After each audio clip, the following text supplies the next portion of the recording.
All this free time.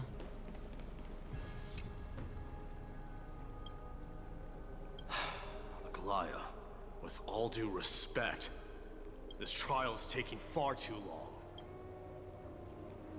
What do you think of this, Trinnon? It's not possible to tell for sure what goes on within the vortex. All I can hear are fragments of speech and distant battle cries. Is it Phainon's voice? I'm not sure. It's difficult to make out clearly. Wait, no! Lady Trinnon. Snowy's voice. I can't hear him anymore. There's a sun-like existence in the trial. It's burning him up. It has come to this, after all. What now? Get ready, my Demos. Plan B. We pull him out when something goes wrong. As I promised you, Aglaea, I will intervene in the trial this time to bring your deliverer out to safety. But that's as far as I will go. Of course. I know this is not the time to demand any more from you. Discerning. All right then. To be as prepared as I can, I hope that the two Outlander warriors can also join me. That might not be a good idea. The coreflame trial is many times more complicated than a standard ritual. Even the slightest misjudgment, misstep, or hiccup could result in grave consequences. Our two distinguished guests are not obliged to risk their lives for the flame chase journey. Let me join you instead, Lord Mydei.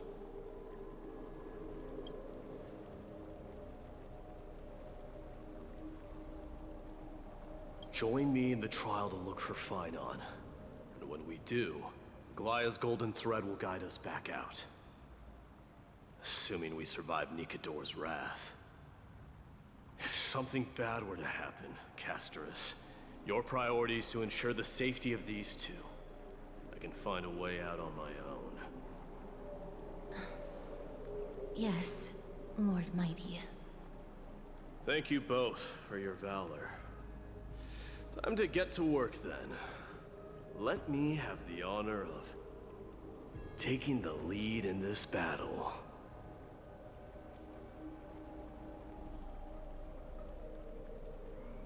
May that warrior be safe from harm. When you are ready, I will preside over the ritual on Trinnon's behalf.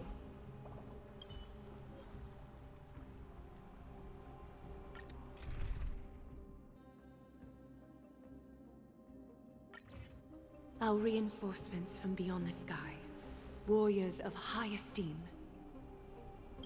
Please close your eyes and hold your breath. They once kept the fate of this world, and many other challenges safe from the devastating rage of strife. They now seek to venture deep into the trial of divinity, and prove their will to destroy our enemies, as foretold by the prophecy. When the hammer of strife strikes the anvil of the warrior, the heat and impact will leave behind scars, and between them, a demigod shall rise. Very well. Come forth then. Souls foreign to this realm, and warriors in the making. Follow me into the mist and flames, and come face to face with the greatest fear in the depths of a warrior's heart. And with thy strength, banish the darkness and usher in sunlight. Let all lost souls find courage on a long journey back home.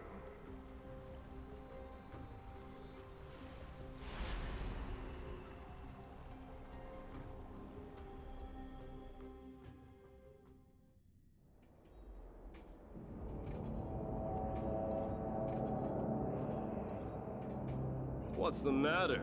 Surprised? Where there's strife, there's carnage. It shouldn't come as a surprise to see such a sight in Nikador's trial. I don't see him around here. We should go first.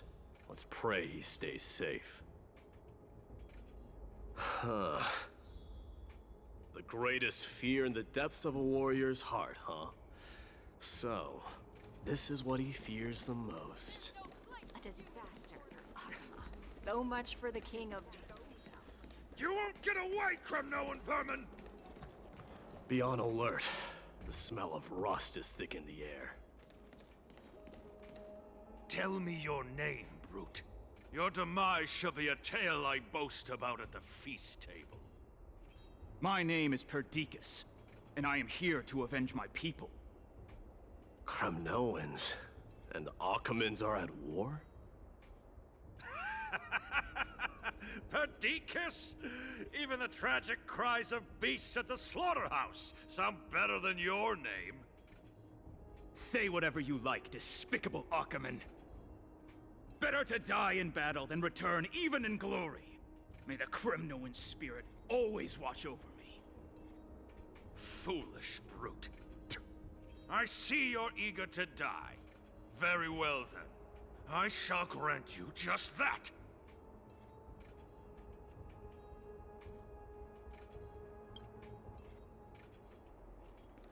You are...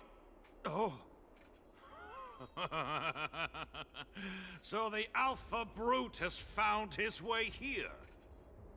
It's a pity, though. You're too late. You will never stop the Holy City's army. Watch as I make this pathetic warrior of yours the first sacrifice. Mydei, my king. Avenge me.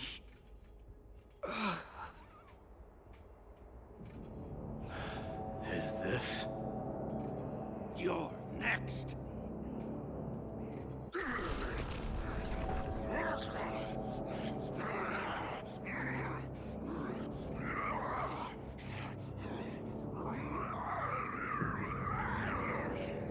Face your death, cowardly king! This insatiable bloodlust is a product of Nikador's wrath. Lord, watch over you and guide you on your path. I'm gonna hold everyone back again! Give me strength! I can't thank you enough. Fiend or devil, I'll crush them all! Burn it up! I'll overcome the thorn. The remedy is before me. Forever do it!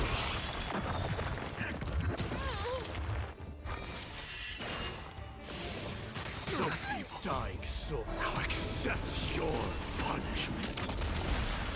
Through my blood, forever doomed! Absurd. I know this, Akaman.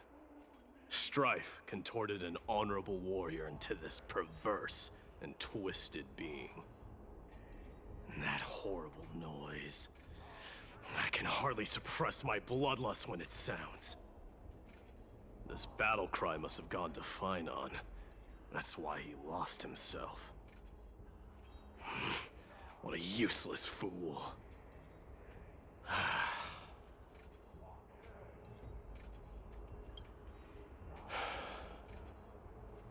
It's nothing. Let's go. That voice is Cartonis? Not you too, Cartonis. Mighty Mos you are. Destroyed all the wicked king. Here to take my life finally?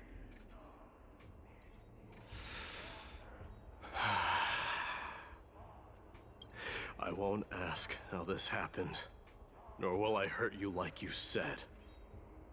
I just need you to tell me where Phainon is.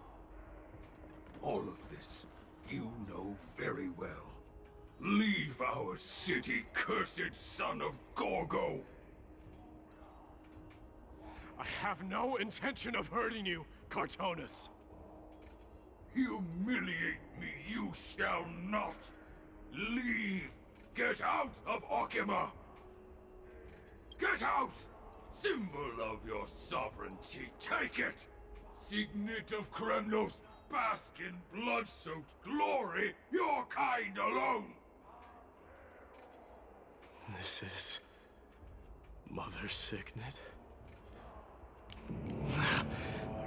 It's here again. I knew it. Ha! Finally gone mad, despicable vermin have! With your mad king, perish together in that maelstrom of battle! Enough! Be quiet! You were not at all, Cartonus! Look out!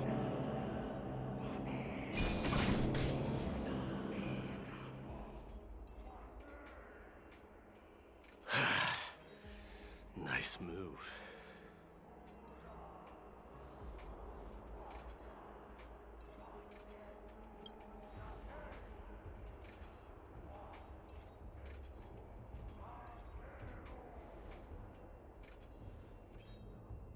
Parted the waters.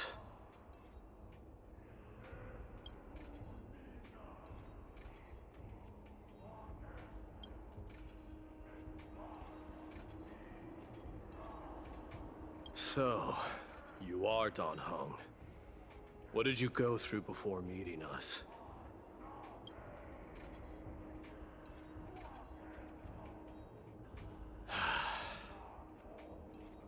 You mean you saw your past too? The Trial of Strife is a vicious one, all right. This might not be a single person's trial, but an arena for every challenger to engage their own delusions in a bloody battle. I saw someone from my past a while ago. Someone Phainon has never met.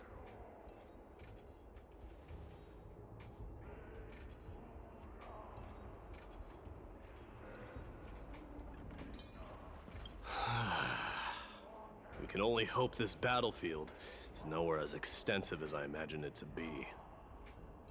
Let's first follow the sounds of battle to their source. The battle cries seem to be getting a lot louder.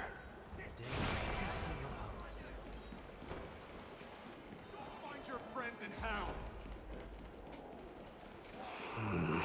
I agree.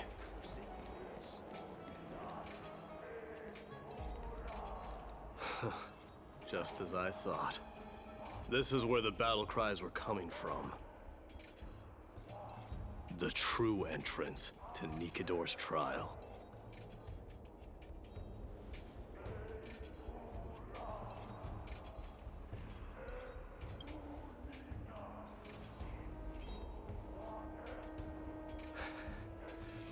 I'm seeing him for the first time, but there's no doubt about it. What I'm sensing can only be Strife's bloodlust. The one manipulating this battlefield is Nikador themselves. Mydei, you are a keen warrior indeed. You know me? The blasphemous prince. Of course I know you. And I happen to know that you're here for the soul of that white-haired warrior. Great. Let's cut to the chase then. Hand over that poor excuse for a sword master, so we can be done with this farce. No.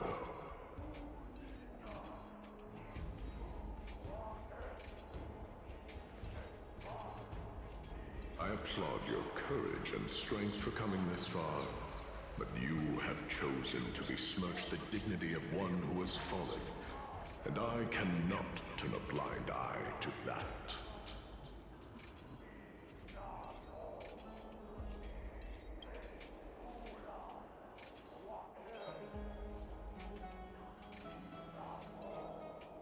He faced the greatest fear in the depths of his heart, and fought with exceptional valor, though he eventually succumbed to the brutal onslaughts. I have since brought him to the rear battleground, and granted him glory worthy of his courage, tenacity, and sacrifice. You wish to take him away? Sure. Pick up a spear and prove that your resolve can rival his. Of course. Cowards who hope to avoid bloodshed are better off disappearing from my sight this instant. Your opinions are of no interest to me, Mad King. If it's a fight you're looking for, then you will get one, Titan. I will put you to rest once more with my curse of immortality. Commendable. Your noble mother displayed the same spirit with a spear in her hands. Don't you dare speak of her. Why not?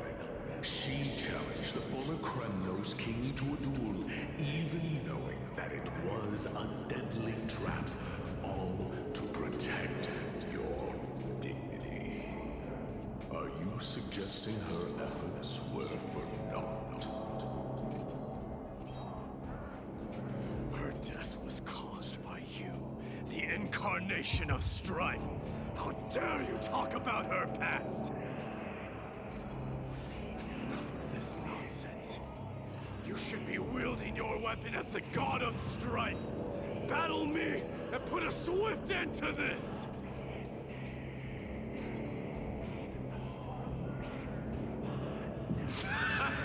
Your hatred is as clear as day, my Demos.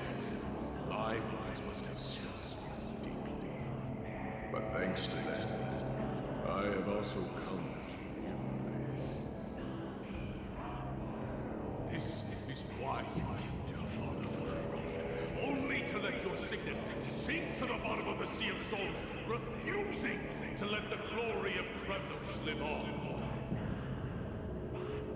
This is why you slew the Strife Titan, only to reject the coreflame, letting strife continue instead.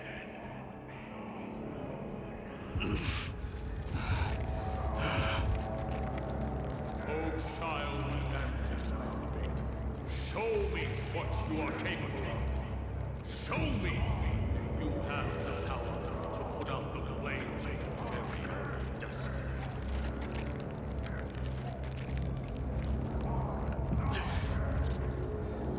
I will rip your chest apart, Titan.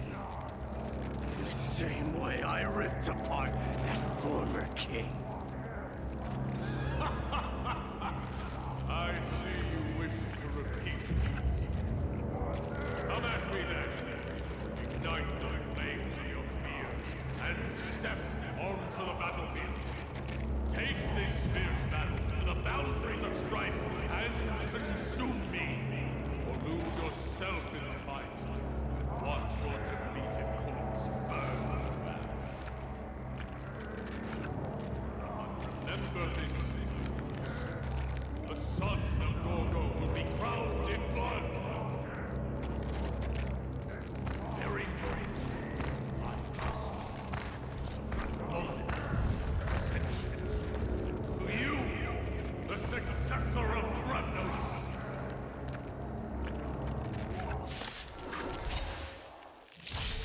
White Warrior knew he was no match, yet he chose to fight till his very last breath. What about you, Mydei? Can your murderous intent match up to what fate has in store for you? Prove to me that you are worthy of this power!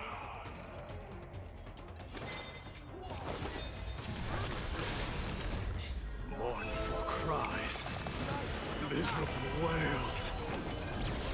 Kings of Krateros, this is the power you desire? Dykes, now accept your punishment.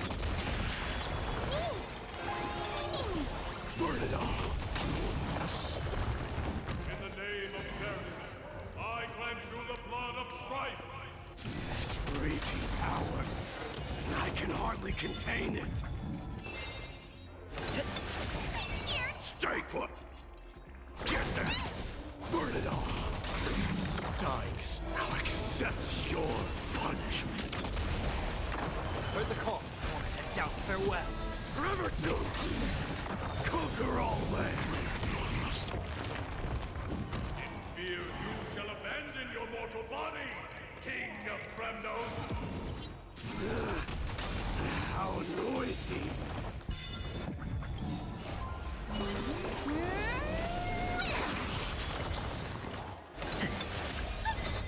Fiends or devils, I'll crush them all! I can't thank you enough. Dykes now accept your punishment. Forever doomed! I'll overcome. The Trinity is before me. Burn it all! Fury upon you!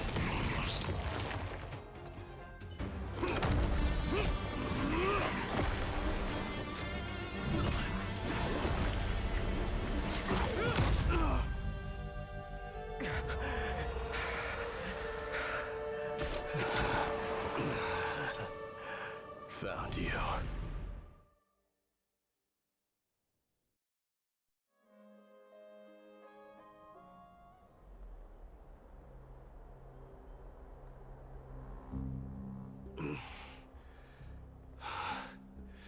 I did my best.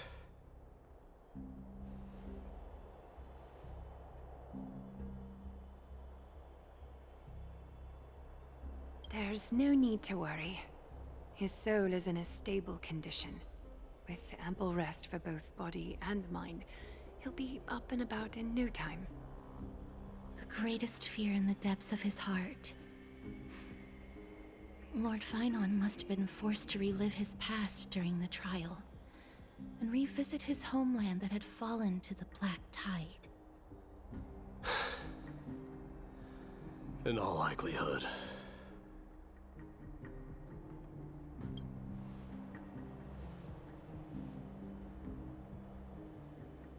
It is one of the culprits that drives the people of Amphoreus to madness. It was during the Era Bellica that this unspeakable thing first appeared, like a plague, alongside the 3 Titans of Calamity. Nobody knows where it came from or how it came to be. What we do know, however, is that it is steadily encroaching upon what little remains of this tranquil land, much like a rising sea closing in on an island from all sides. It is for this very reason that it became known as the Black Tide. Those who succumb to it lose their reason and humanity, becoming vicious, mindless monsters. Mortals are not the only ones susceptible to its influence. Even gods and titans cannot escape from it. According to Nias, Nikador, though one of the embodiments of Calamity, also bears the responsibility of fending off the Black Tide. Perhaps that is also why Lord Phainon threw himself into the Trial of Strife so readily. But now, we must look for alternative means of igniting the flames of strife. So, Aglaea, what should we do now? You know very well the decision doesn't lie with me. As the successor to Kremnos, Mydei, you know better than anyone that if it was simply about emerging triumphant on the battlefield of strife, you and your people could manage it with ease. But ultimately, the heavy burden of divinity can only be borne by one. It is foolhardiness and indecision, not the unclaimed seat of divinity, that pushes this world into the deathly fog.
worry, Dee.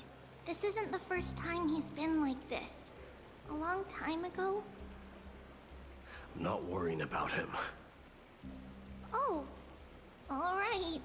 You're a little quiet, though. I'm sorry. That was rude of me. What I meant was, I know that man can pull through for sure. It's alright. Being straightforward suits you better.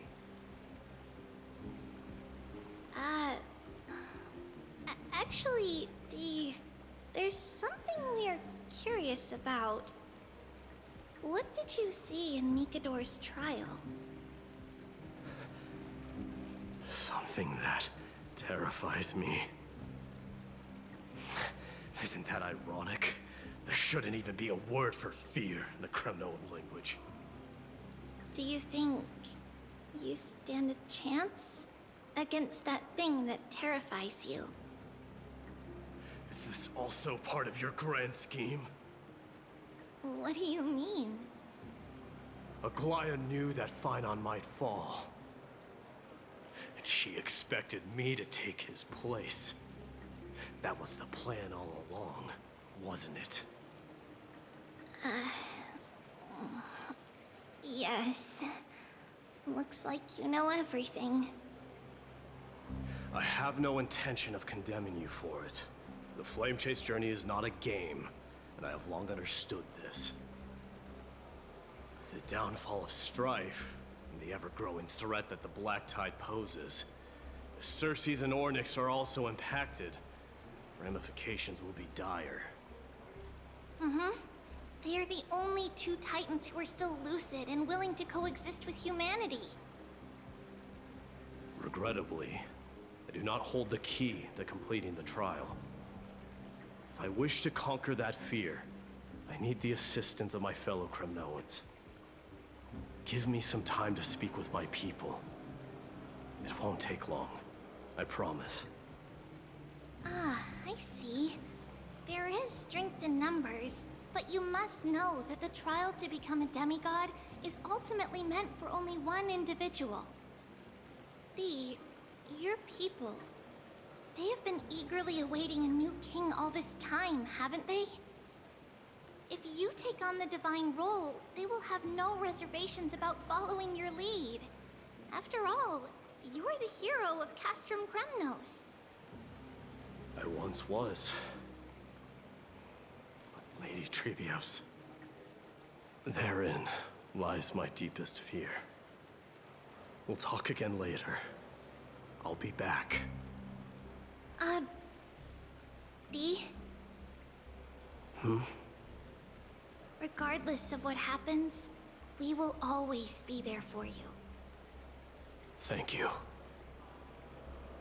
The person I'm looking for is probably in the hot bath. I should go take a look. Billowing steam always brings back memories of the furnaces in our homeland.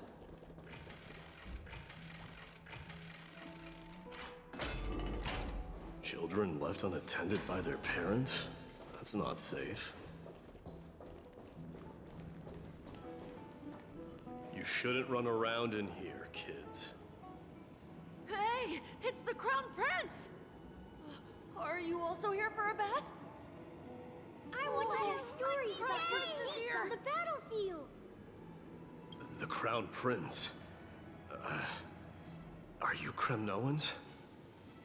Yeah, we are! The grown-ups said we used to live next to the arena. Well, next to the parts next to it anyway. My dad is a centurion with the Hydra Lancers, and my mom is the bravest warrior in the God Shield Brigade. We used to get tons of silver coins from Mr. Krateros. My parents are serving in the Holy City garrison now. As warriors of Kremnos, they're braver than any Achaemen. Why are you kids here alone? Where are the grown-ups? Mom and Dad were asleep, so we snuck out to play hide and seek with Mr. Krateros. That old man can be such a child sometimes. You know where Krateros is? I happen to be looking for him. Sorry, I don't. Come to think of it, we haven't seen him in a while. Did he get lost while trying to find us? No way! Mr. Krateros is a member of the Royal Wing Elites. He's the best at hunting down enemies.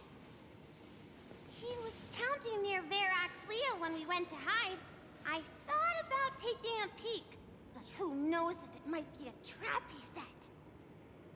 It was prudent of you to be cautious. So, which Aglaea was he with? It's, just take a few turns after you go out from here. It's close to the bats. All right, I'll go look for it. You should consider the game over and head home for now. Don't play around the hot baths again. Wait, Your Highness! Is there something else? I heard you retrieved Nikador's coreflame. Does that mean we get to go back home soon? Have you ever been to Castrum Kremnos? You were all born in the Holy City, and are living lives no different from the Achaemenids. Everything you know about our people comes only from the tales of others. You have never even witnessed the blade in the sky with your own eyes. How, then, is a city you've never seen your home? Because this place is definitely not home. Mom and Dad told me that the children of Kremnos are born to wield swords and fight on the battlefield. They also said that the Kremnoan detachment led by the Crown Prince is the bravest army across all of Amphoreus. No one can defeat them. The kids in the Holy City don't play with us. The moment they find out that our parents are Kremnoans, they shun us. We don't care. We all know that the Crown Prince will take us home one day. That time has not yet arrived. But, young men of Kremnos, heed my command. Return to your parents at once. From here on, you are to dedicate yourselves to rigorous training and a healthy diet. You must not neglect these two aspects if you are to become a brave warrior of Kremnos. Only by following this path can you be deemed worthy of returning home. Yes, Your Highness! The future of Kremnos. I should find Krateros.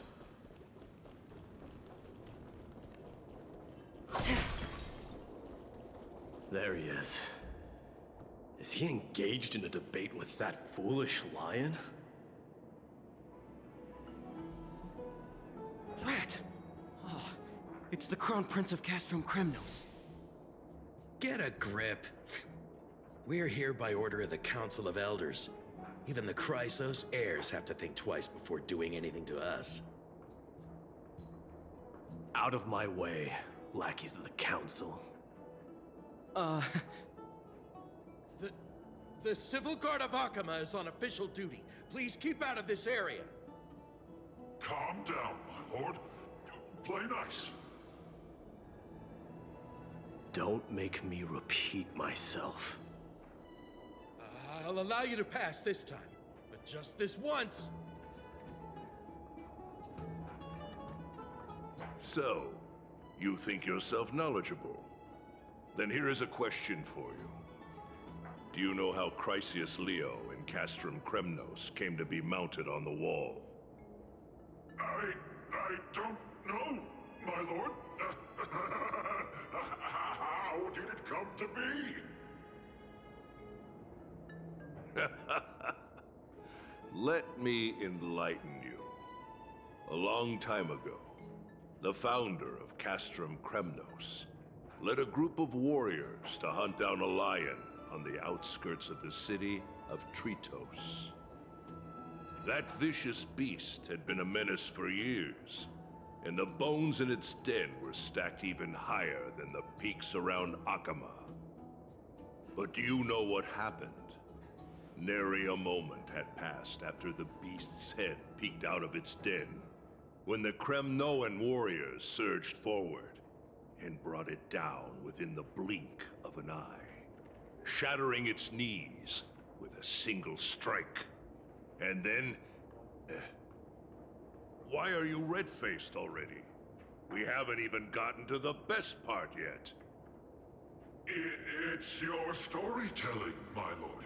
You're weaving such a captivating tale that it got my blood pumping. Please, go on. Well, if it isn't Lord Mydei. It's been a while. Oh, what in Akama is happening? To what do I owe the pleasure, son of Gorgo? Krateros. My esteemed teacher.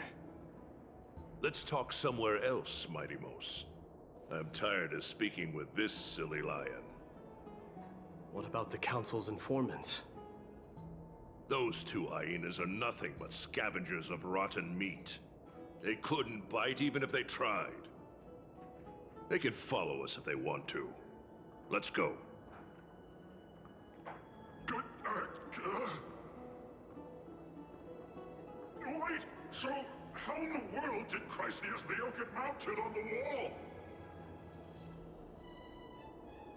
Keep up with us, you hyena. Oh, sorry. I meant officers. Hey, old man, how dare you? Calm down. Calm down.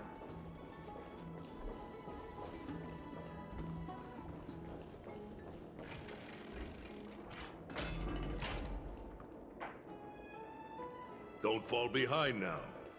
Unless you want to upset our friends here. Don't you dare try any tricks with us. We're almost there.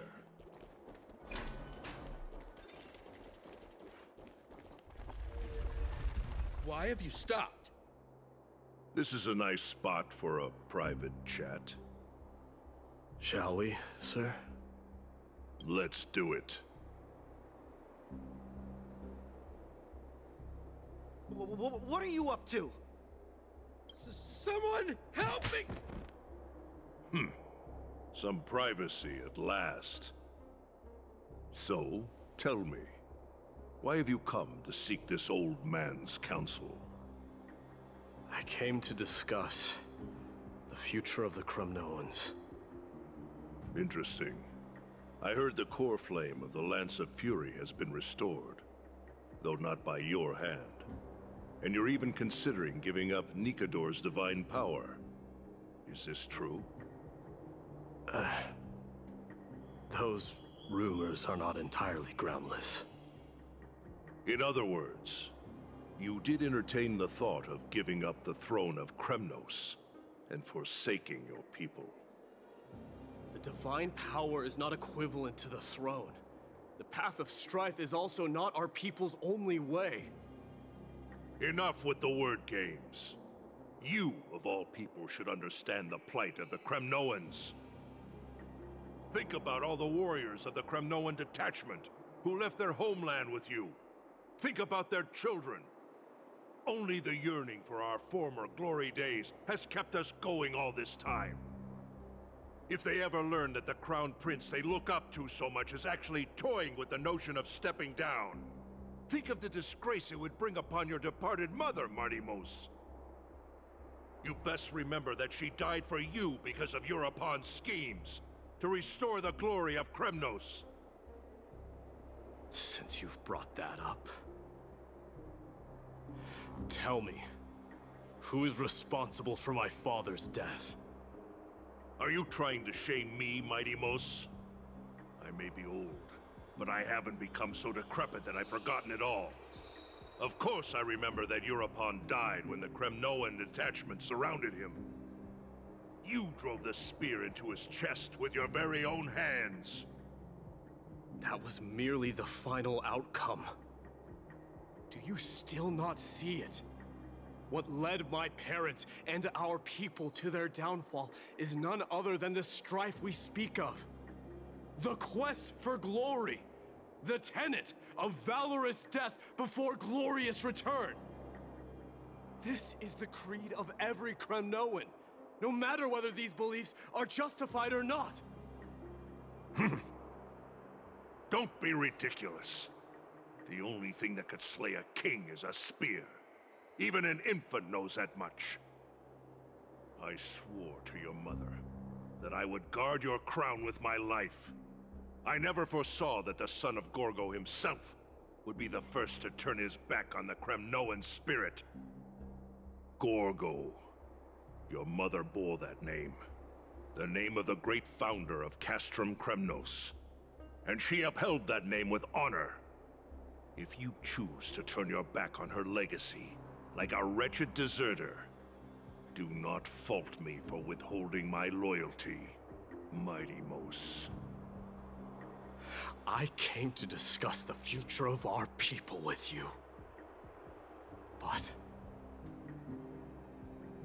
it appears this is not the right time yet. Go, Mighty. Ha! That's what those Chrysos heirs call you, isn't it? Go down the path you have deemed correct. Deep down, you have always been one to do as you please. And I am well aware that no one can deter you once you've made up your mind. But don't you ever dream of renouncing the traditions of Kremnos. We may reside in Akama now, but we remain eternally bound to strife by blood. Bloodlines no longer hold any significance in this era of destruction.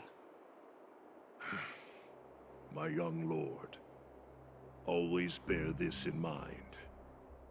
Never reveal your vulnerabilities to anyone. A lion should never dwell amidst its prey, especially when it wields power enough to dominate the entire hunting ground. Eurepon, the boy did nothing wrong! This is murder! Do not sully the noble name of Kremnos with the blood of an innocent child. You mustn't reveal your weaknesses to the enemy. Enough! My decision is final. We must use this child's life to preserve the soul of the great Nikador. We must save Castrum Kremnos. Don't be absurd! Those tiny hands lack the strength to even lift a spear. Do you truly believe him a threat to Castrum Kremnos? You'll be ending the bloodline of Kremnos if you do this.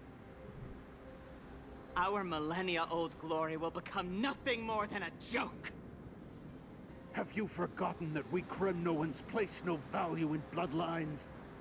It is through pure bloodshed and slaughter that the kings of Kremnos have ascended to the throne. As for our millennia-old glory, it has always been a joke in my eyes. Glorify it all you want, but it will not alter the nature of slaughter. Those who revel in it are but murderers. They are no more noble than the most monstrous beasts in Amphoreus. Enough with your words! Among all the kings of Kremnos, which one did not inherit the crown only after plucking it from the lifeless body of his father? But listen to yourself now. Do you truly believe you can cleanse the blood from your hands through mere words alone? Nay, quite the contrary. I will end this cycle of bloodshed. Starting with this child. With these blood-stained hands, I will end it all. Your failure is inevitable, Eurepon. You are just a coward who can only raise his blade against his own child! A beast that murders his own kin. Royal Wing elites and efforts of Kremnos! You cannot sit idly by and watch this atrocity unfold. If you consider yourselves the honorable sons and daughters of Gorgo, then take up your spears and join me in putting an end to this bloody charade! Does anyone else have any objections? If so, come forward with your spear and prove your mettle. Understood. 5, 4, 3. No one dare stand by my side. Cowards! Has that crown stripped you of your courage? 2.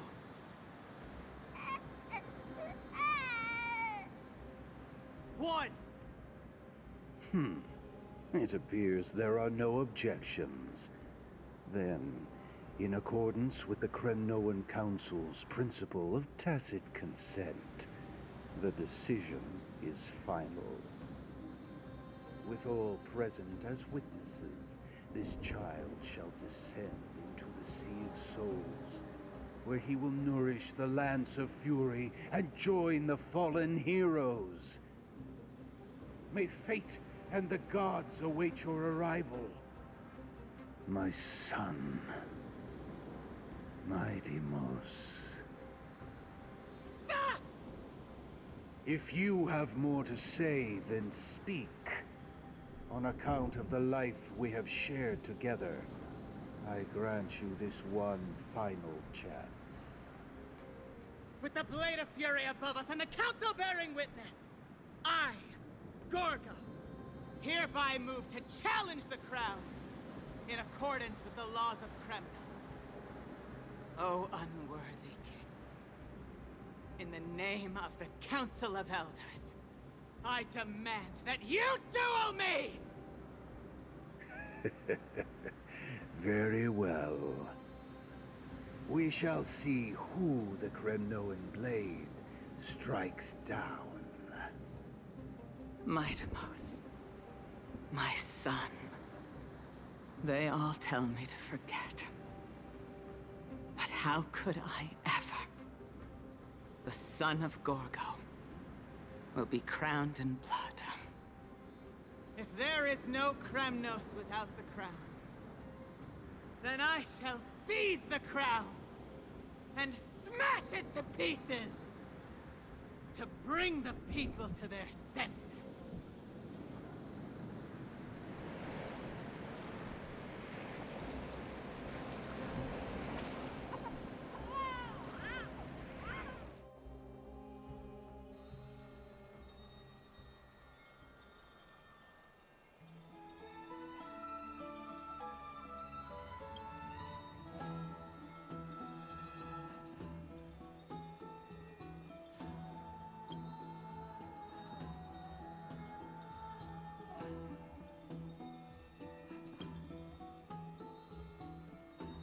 Mister, you're awake.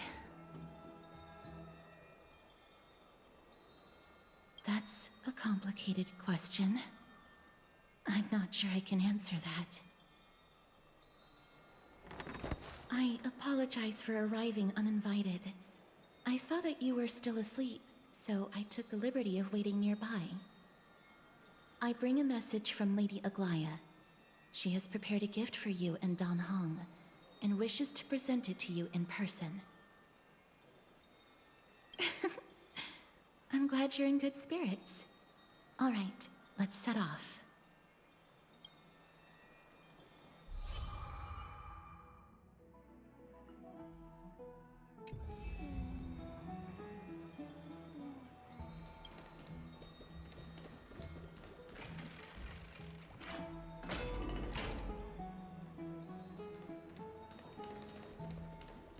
Are bustling. Now that Nikador has fallen, the soldiers in the city can finally catch a break. I don't know how long I'll be able to live like this.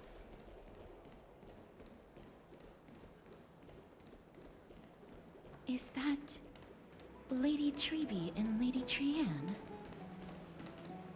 Ah, you must have forgotten. This is a precious relic from our hometown. We definitely all saw it back then. Trianne, this is a counterfeit. We both know it's impossible for something this fragile to have survived all those years in one piece. Nothing is impossible. We are fragile too, but we still got through those sad times. Ugh, look at that color, and how it glitters in the light. It's exactly as we remember it. Why won't you buy it?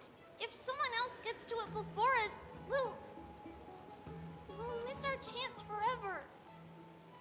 Calm down, Trianne. You need rest. Please, there's no need to fret. If you need more time to make a decision, I can put this aside for you until tomorrow. Or until you're ready?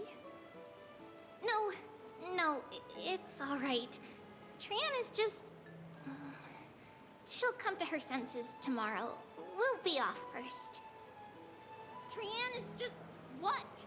Trianne is super mad, that's what! You've forgotten all about Mama! Mama gave us something just like this before! Trianne...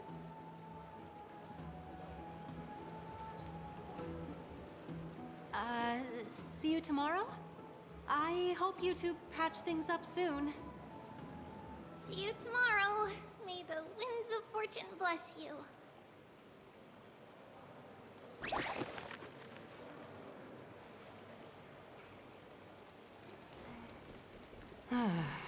It's so hard to understand what they're thinking sometimes. Excuse me, if you don't mind, could you tell me what Lady Tribbie and Lady Trianne were discussing just now? Oh, it's Miss Castroice. It's been a while. Well, honestly, I'm not quite sure myself. See, I have a little hobby of collecting handicrafts. Some time ago, I found this trinket being sold at the Marmorial Market, and bought it to use as decoration at my stall. When Lady Tribbie and Lady Trianne walked by earlier, Lady Trianne happened to catch sight of it, and promptly insisted that it was a precious memento from her hometown. But Lady Tribbie believed it to be a counterfeit. She said it couldn't possibly be from Yanisopolis. The likelihood of such fragile glassware surviving the Krateros War is simply too low. For some reason, Lady Trianne became awfully upset after hearing that. I see. Madam, would you mind selling this trinket to me? Certainly. It's just... if it truly is a relic from Yanisopolis, it could be worth a small fortune. Miss Castroice, I'm running a business here after all, so... I understand. Feel free to name your price. And what might your concerns be, my friend?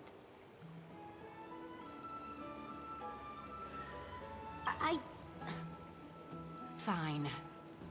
I'll sell it to you at cost, as a sign of goodwill, Miss Castroice.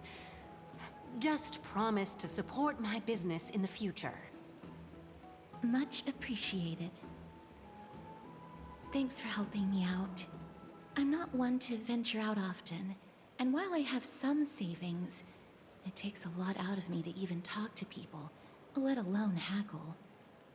Had you not been here, I would have been set back plenty. The authenticity of the piece isn't important. What matters is that it holds special meaning for Lady Trianne and reminds her of her hometown. I've long wished to show my gratitude for Lady Trianne's care, but I haven't been able to come up with any ideas for a suitable gift. This chance encounter today feels like divine intervention. Perhaps this is the gift I've been searching for. Still, this trinket is admittedly rather fragile. I will have to make some adjustments and stitch it onto wool felt to protect it. That way, no matter how much Lady Trianne runs around, it won't break easily. Alright, back to business after that little detour. Let's keep moving. Don't stray far now. We've already kept Lady Aglaea waiting long enough.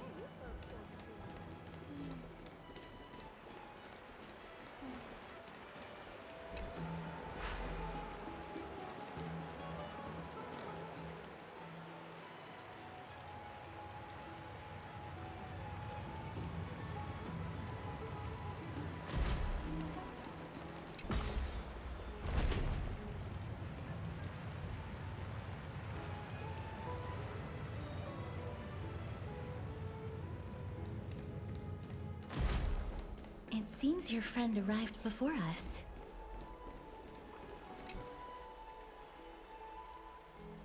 Welcome, Cass.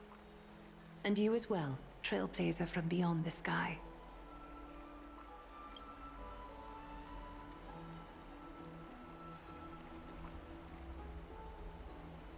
For all that has happened, it was never our intention to drag you two into the battle against Nikador and jeopardize your safety. To express our gratitude for your kind trailblazing endeavors, we would like to present you with the highest honor of Akima. This is the Dew of Divine Blood, brewed from crops nourished by the blood of the Titans. It is said that only 12 bottles existed. The last 3 bottles are now being kept in the treasure vault of Akima. Back in the days of prosperity, cities fortunate enough to acquire it regarded it as one of the greatest treasures ever. Unsealing it during a ceremony held in honor of 2 cities' diplomatic ties was the highest form of respect one could show the other. And now, in keeping with tradition, Akima dedicates this drink to our esteemed guests from beyond the sky in appreciation of what you have done for us.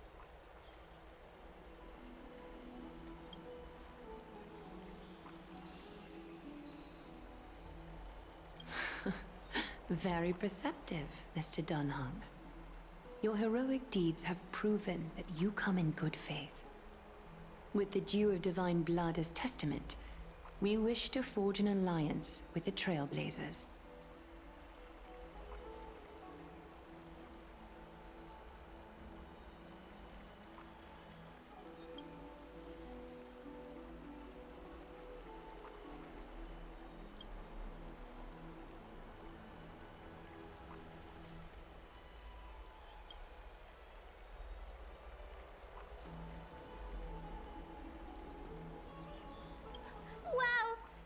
Danny have sharp eyes indeed. You'd make outstanding members of the Twilight Courtyard.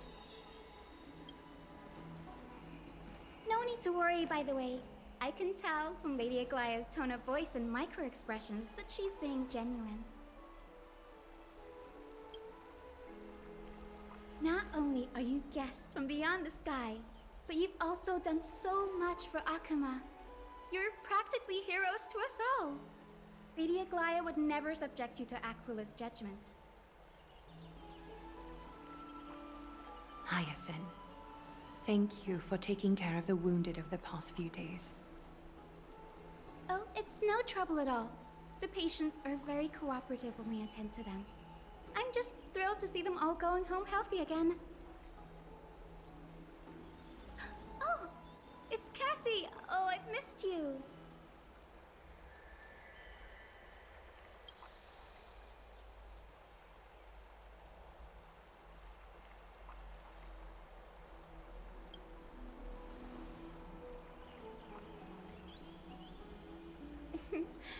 As an acolyte of Aquila, I'm here to bring healing light to the world. Plus, I've heard you're also children of the distant skies. Fate must have brought us together. Can we be friends?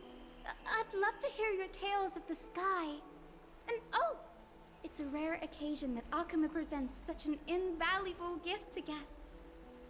Lady Aglaea, may I have the honor of tasting it too?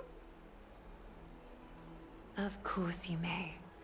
Esteemed guests of Akima, please believe me when I say that this gift carries no hidden agendas. As for the matter of the Alliance, you need not give me an answer here and now.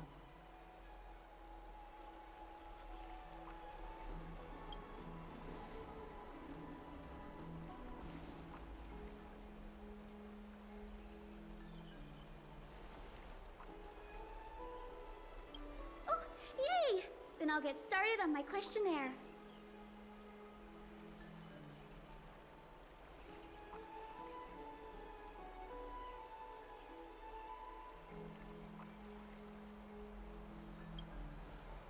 Allow me to do the honors. This young lady is Hyacinth, assistant lecturer of the new sporists at the Grove of Epiphany and head nurse at the medical institution known as the Twilight Courtyard. Many of the Krateros heirs suffered injuries during Nikador's attack on Akama. So the Grove sent Lady Hyacinth to treat the wounded in Akama. But what I'm really good at is helping people sort out what ails their mind and spirit. If you're ever feeling troubled, come find me. A little sunbathing in the courtyard will chase all your worries away.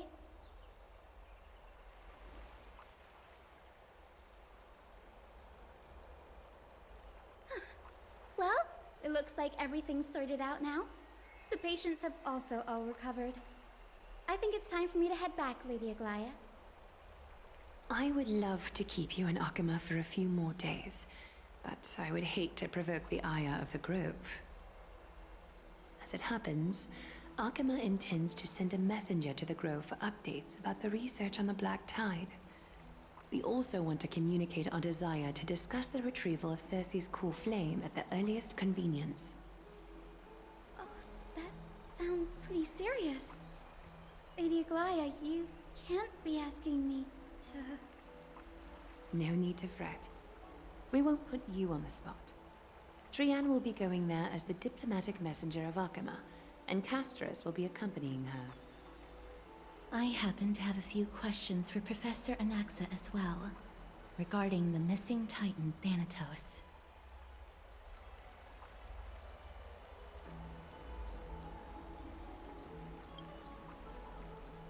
If you're not keen on just sitting around, Mr. Trailblazer, why not go with them? The Grove is a picturesque place, perfect for sightseeing. That's a wonderful suggestion. Come visit the Grove Grave. I'd be delighted to show you around.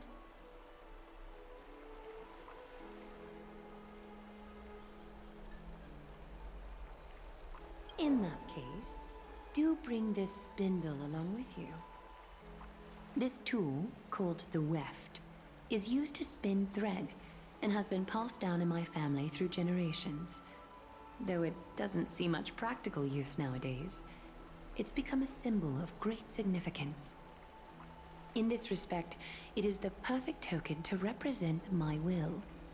If you encounter trouble at the Grove, just take this out and show it to them. While you're in the Grove, the golden thread of the weft can also render all things around you visible, regardless of whether they're corporeal or not, allowing you to see things as I would. Castroice knows this too. Make good use of it. Trianne is already waiting for you at the outskirts of Akama, so I won't keep you any longer. May your journey be smooth.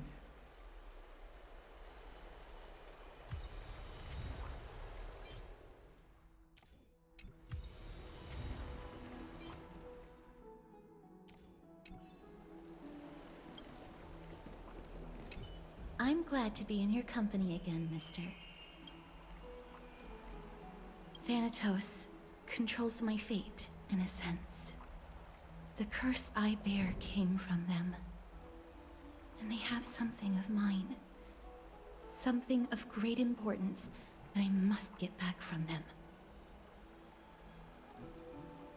When I was studying at the Grove alongside Phainon and the others, Professor Anaxa was responsible for teaching us about the Krateros heirs and the Titans. That's also when I met Miss Hyacinth. She was Anaxa's teaching assistant then. The Grove of Epiphany is Akama's partner academy. They look after the coreflame of Cerces and are the organization at the forefront of researching phenomena such as the Black Tide and the Titans. They also provide academic research support for the Flame Chase journey. Several Krateros heirs are based in the Grove, including Miss Hyacinth and Professor Anaxa. Oh, I came here with a colleague from the Twilight Courtyard.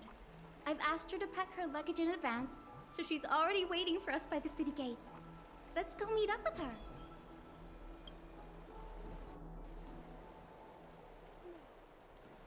Look, there she is! And Lady Trianne. But who's that they're looking at? Did something happen, Clementine? Oh, that's a serious injury. Miss Hyacinth, this man was... was discovered by Trianne!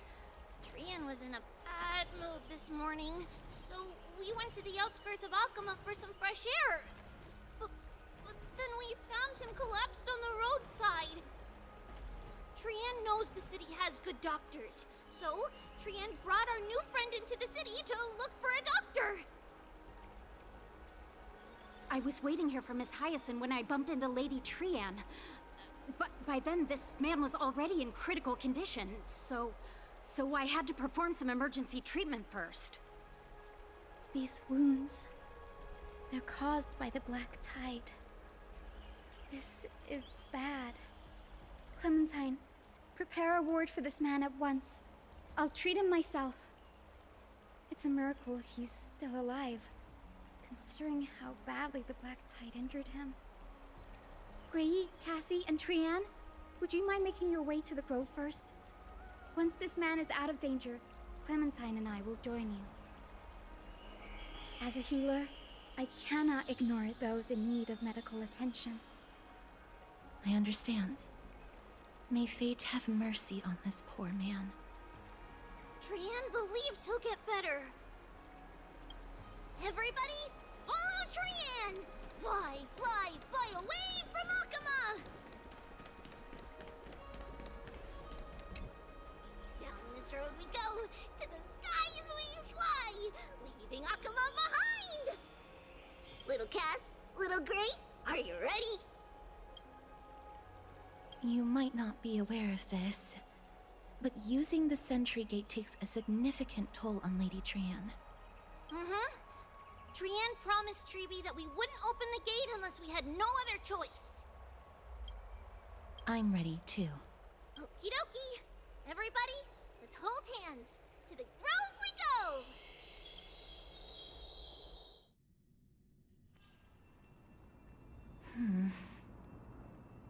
It's harder than I thought to sew gemstones onto Wolfeld. Cass memmy memmy mem. Memmy mem mem mem. Mem wants to try sewing. Here, why don't you give it a go? Memmy mem mem memmy mem. Memmy memmy mem mem mem mem mem. It's hard not to like Mem when they're so adorable. Oh, this is amazing. It seems as if their voice has become more intelligible after the battle with Nikador. After spending the last few days together, I feel like I'm gradually gaining the ability to understand what they're saying. Even if it's just a little. Mem mem mem mem memmy mem mem. Memmy mem mem memmy mem mem mem. Memmy mem mem mem mem mem mem mem. Memmy mem. Memmy mem mem mem mem mem. Memmy mem mem mem. Memmy mem. Memmy mem mem mem mem mem mem memmy mem. Memmy memmy mem. Mem mem mem mem mem mem mem. Memmy mem mem. Mem mem mem mem mem mem mem mem mem. Memmy mem mem memmy mem mem. Mem mem mem mem mem mem mem mem mem. Cute. Is everybody awake? Little Grey, little Cass, and a little pink puppy? Puppy? Memmy mem mem mem mem mem. Memmy mem mem mem memmy mem mem memmy. It's already action hour.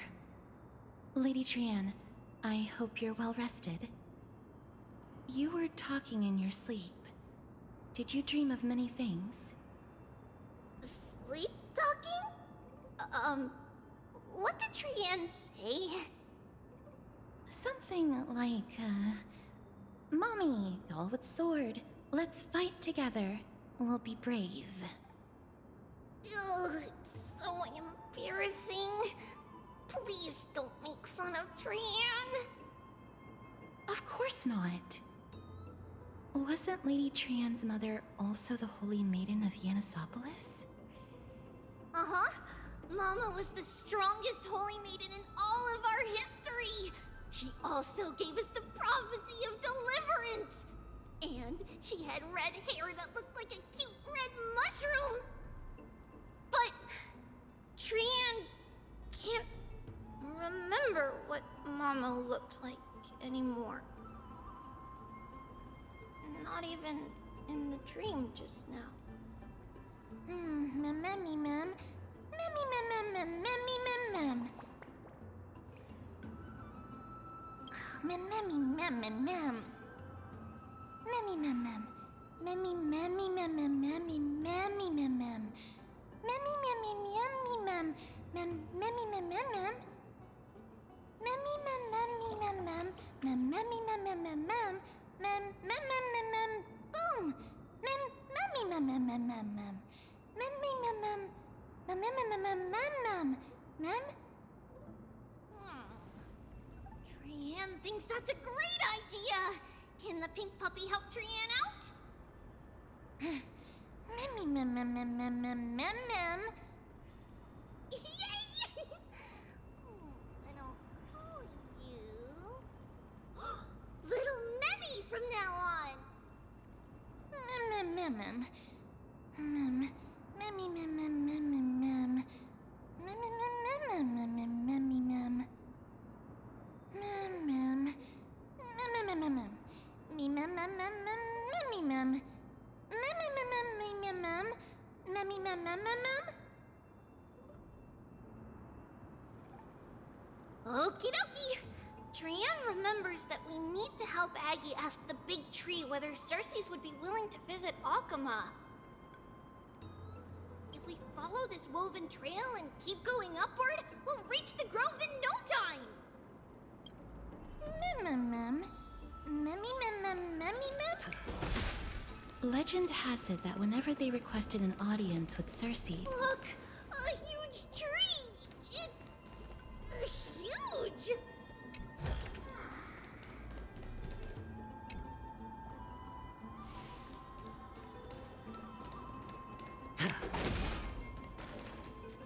Mem. Memmy mem mem mem. Mem mem mem mem mem mem mem.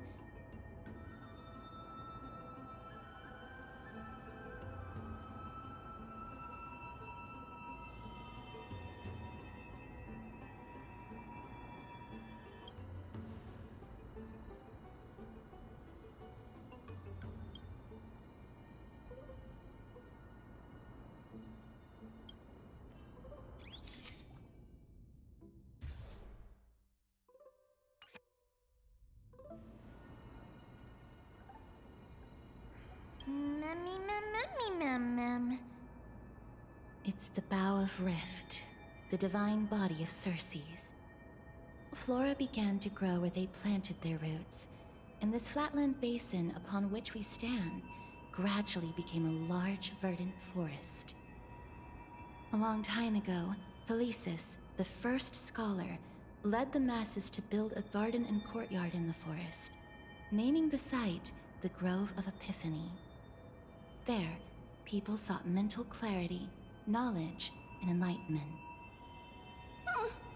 Trianne knows this. Everybody says that was how this big academy came to be. Memmy mem mem mem mem mem. Something feels off. The Grove has always welcomed scholars. So too would Cerces give us her delicate leaves and extend her branches in greeting.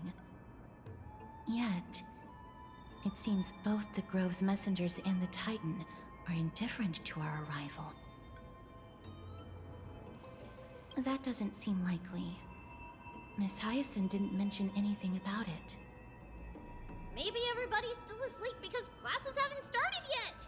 They don't want to be disturbed, so they shut the entrance. Mem mem mem mem mem mem mem mem. This place is too quiet. What in the world is going on? Oh, Trianne found it! Everybody, fly across to the other side! The entrance on the other side. Where could it be?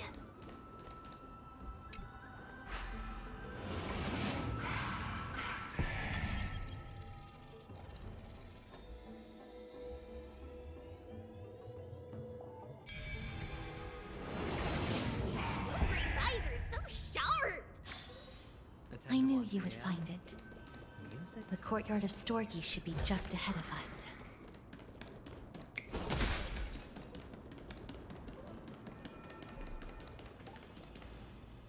As I expected, something's not right here.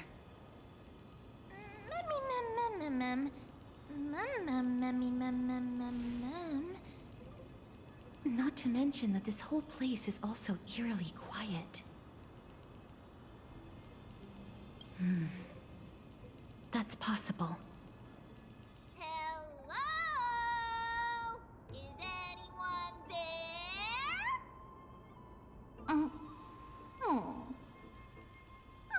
No one's here. I have an idea. Lady Trianne, could you lend me that golden spindle? Do you remember? Lady Aglaea said this. While you're in the grove, the golden thread of the weft can also render all things around you visible, regardless of whether they're corporeal or not.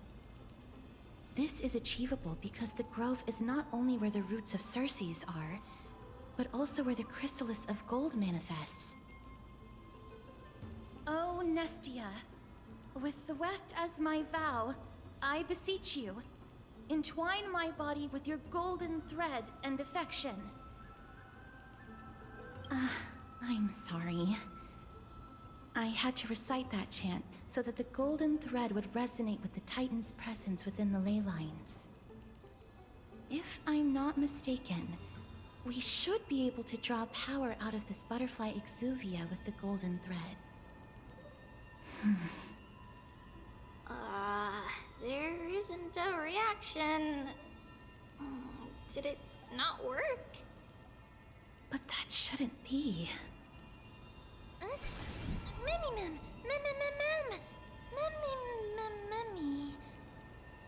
Are they white dryad flowers?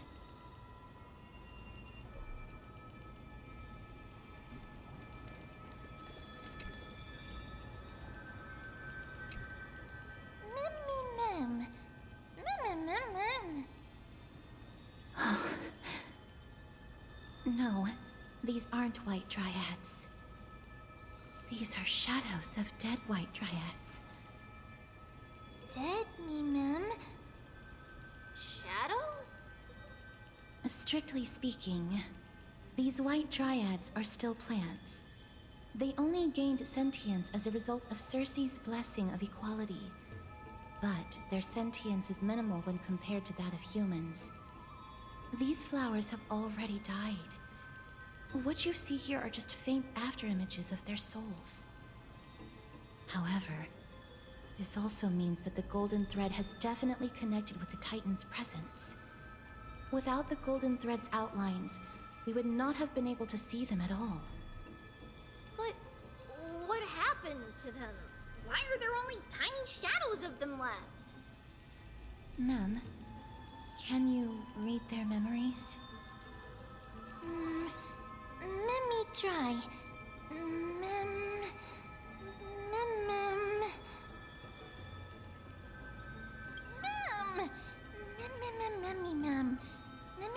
Mem.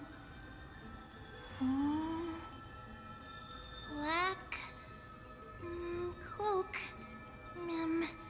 Sword.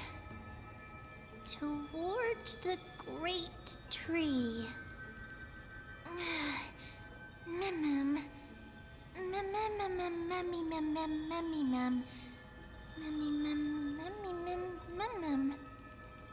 I have a bad feeling about this. The deathly fog of Thanatos is fast approaching. Oh! Trianne will be on high alert!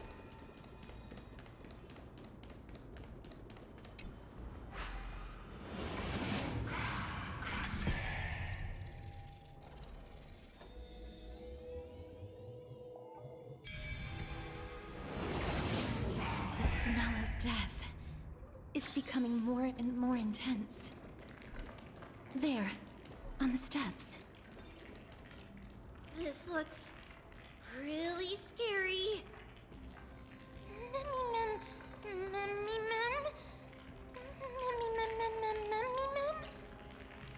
No, it's neither of those. This is a creation of the Black Tide. Such creatures are formed when living beings are corrupted and turned into deformed hollow husks of their former selves. Everybody, stay alert. Regardless of what has happened to the Grove, the fact that we're seeing the remains of a Black Tide creation here definitely doesn't bode well. Should we inform Aggie about this? Mem.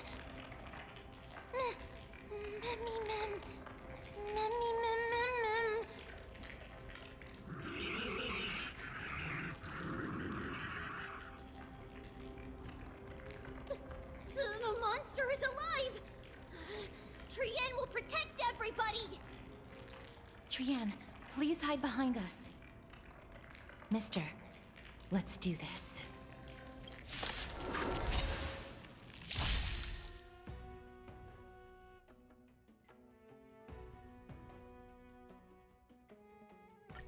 As expected, the words black, sword, and cloak.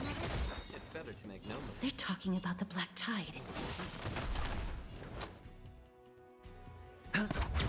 Enemy data signet markers activated. Time for a good old counterattack. I weep for the departed.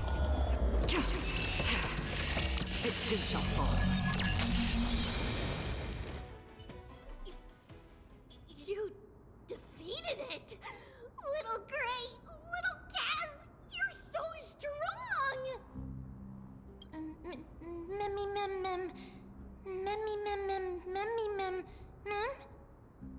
To think the Black Tide has spread this quickly to the Grove despite its remote location. I'm afraid a world where strife has fallen is far more dangerous than we ever imagined. Oh no! Does this mean that Akuma is also in danger? Looking at this mess, it seems the scholars at least succeeded in fending off the first wave of attacks. But at what price?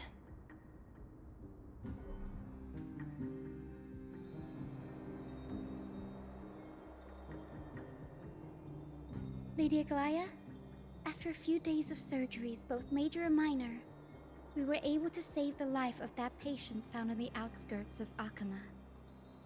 Thank you again, Hyacinth, for your hard work.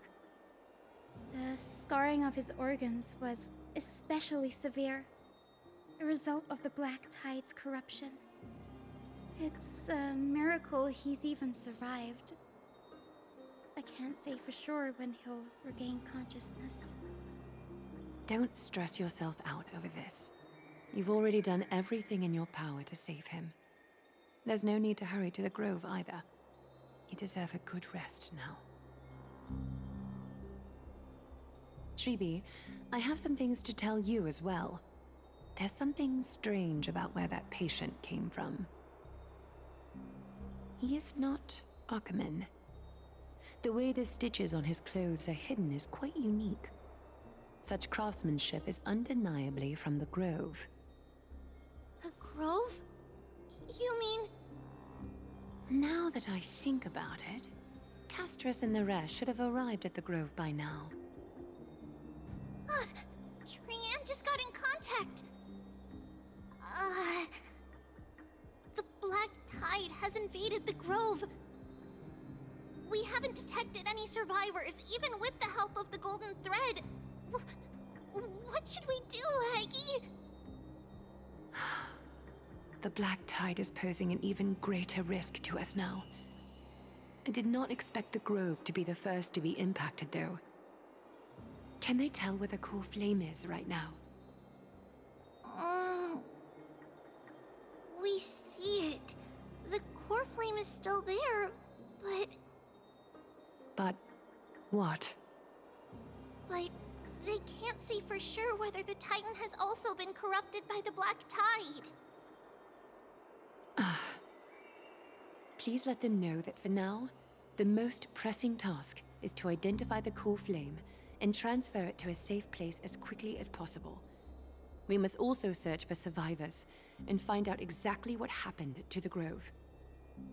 Oh, and find Anaxa.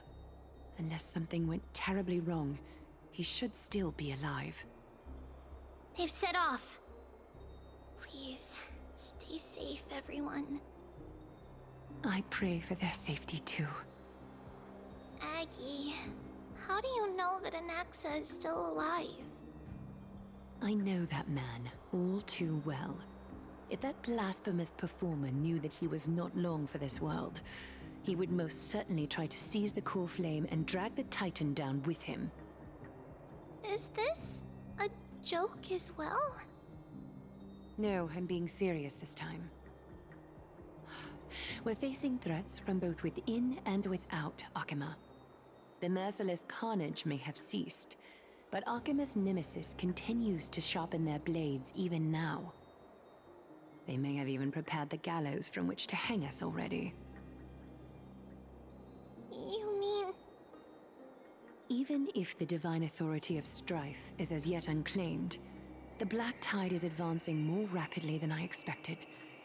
I fear this tragedy is more than a mere natural disaster.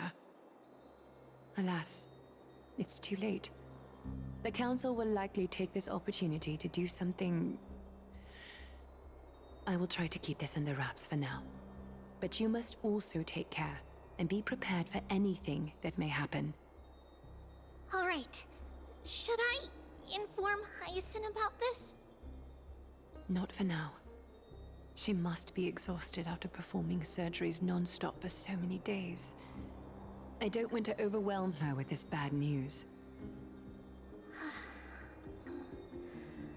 We can only hope that the Grove weathers this crisis with as many survivors as possible. That being said, based on the condition of this patient, Tribbie, we should prepare for the worst. It's likely he is the only one who managed to escape from the Grove against all odds.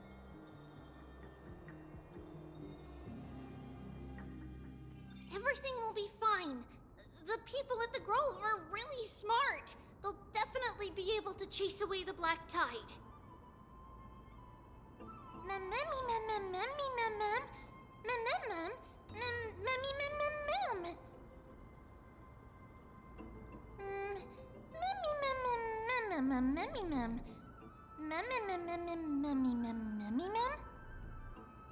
How should I put it? Lady Aglaea doesn't trust Anaxa at all, I'm afraid. Despite being a chrysosaur, Anaxa resolutely believes that Titans and prophecies are a load of nonsense. During our regular citizens' assemblies, he always votes to oppose the Flame Chase journey.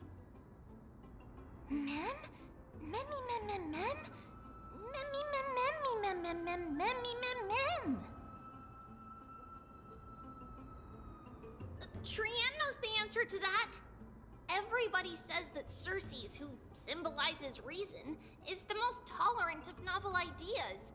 Apart from Kefali, they're the Titan who treats us the best.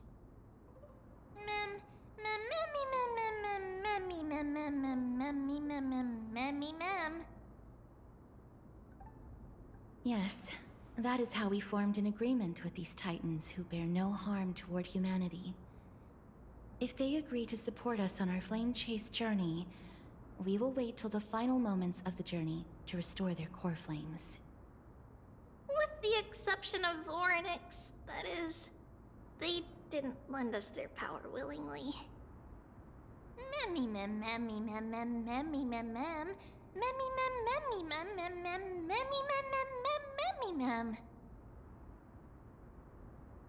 That is true. It's also fortunate that these gods weren't corrupted by the Black Tide and did not descend into madness. Trianne believes Cerces will be alright. After all, everybody says that the people of the Grove are really smart. So, Little Gray and Little Cass, just leave the task of finding Anaxa and everyone else to Trianne. It's It's easy for Trianne to look for people because we can fly. Good idea. In that case, please bring the weft along with you, Lady Trianne. The golden thread will be much more effective from up above. Please promise us that you'll take care of yourself. Okie doke. If Trianne gets in trouble, we'll look for all of you. In return, if you get in trouble, remember to call for Trianne, okay? We'll come right over and open the gate for you. That's the other thing I wish to mention. Do not open the gate unless you have no other choice, Lady Trianne. Your body is not in good shape at the moment. Okay. We will keep that in mind. Trianne was just trying to help. Of course, we know that. After all, Lady Trianne is a demigod, the most powerful among all of us here. Remember all those brave heroes in the tales you've heard? They would always save their strength until the very last moment.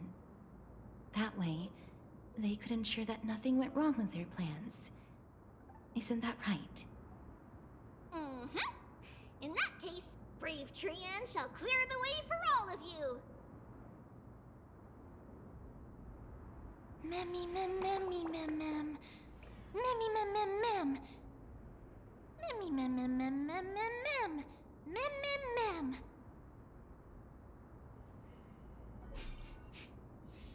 Memmy mem mem mem. So many monsters. Memmy mem mem memmy mem. Memmy mem. Memmy mem. Mem mem mem. Memmy mem. Feeling lucky.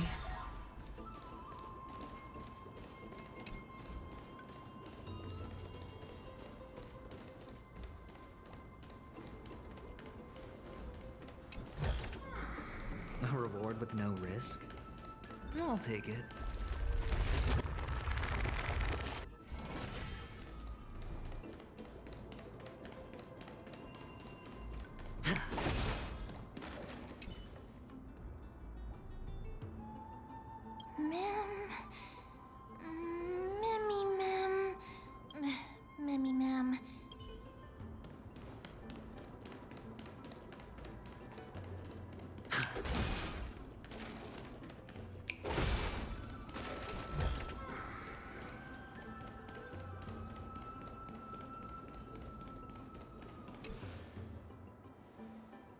Can't open it. It was probably sealed in order to ward off the black tide. Yes. Most of the doors in Amphoreus are sealed using the power of Yanis. Memmy mem mem memmy mem mem. Memmy mem mem mem memmy mem. Are you serious? Just a mere door, and your first instinct is to call on the gods? Memmy! Before you try unlocking the door, perhaps you should first find a way to clear the fog that clouds your vision. Memmy! Memmy mem? My name is Anaxa Phanion, one of the 7 sages of the Grove of Epiphany, and the founder of the New Sporists. Before we go any further, rule number 1. Do not call me Anaxa.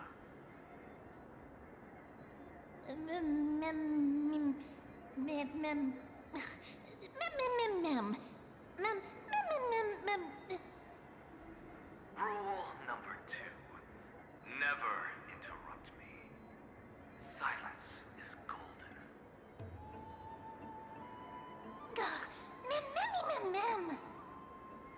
The person standing here and conversing with you right now isn't the vestiges of a memory.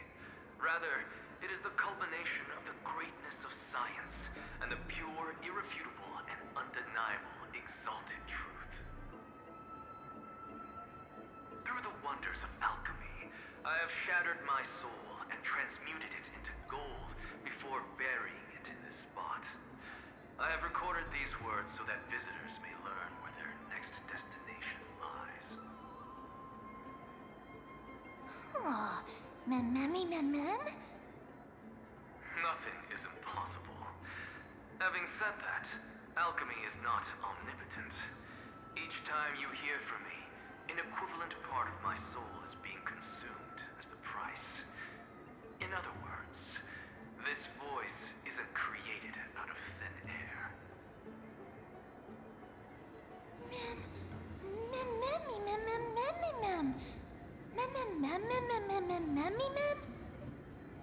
That's because my precise calculations account for every possibility. I also know that you have already discovered the cause of the calamity at the Grove, the Black Tide, and that you mistakenly believe that the Scholars have been wiped. But that is where you're wrong. While the Black Tide was still approaching the Grove, the sages found a way to evacuate the vast majority of the Scholars. They are heading toward the holy city of Akama as we speak. Only a small fraction of the Scholars stayed behind with me to defend the Grove. If all goes well, Cerces' coreflame will reach Akama before long. But since you have accessed this message, something unforeseen must have occurred. For now, you should continue onward to the Luminary Throne, where you may retrieve the coreflame. And our mortal remains. And now, the objective is complete. That is all.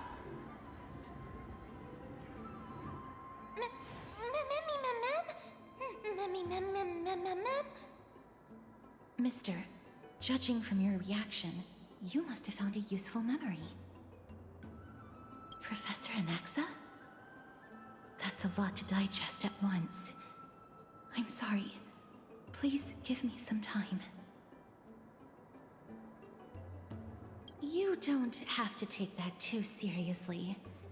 For some reason, he's especially particular about his full name. Professor Anaxa theorizes that all beings originate from the same source and have a similar composition, which in this case refers to the soul. He calls this theory Nusporism. It is an extremely complicated theory. You should get him to explain it himself if you're interested. Provided that he is still alive. Yes, that seems like the only good news so far. We can just focus on retrieving the coreflame then. I do not wish to consider this possibility. Perhaps they were just unable to transfer the coreflame, but managed to escape.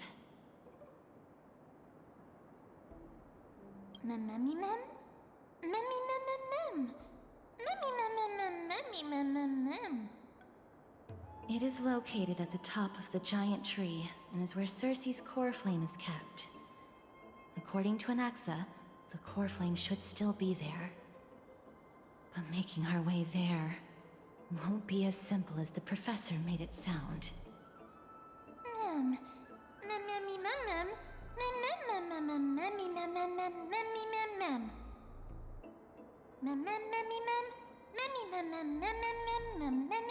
All right. Right. Let's see whether he left any similar directions for us along the way.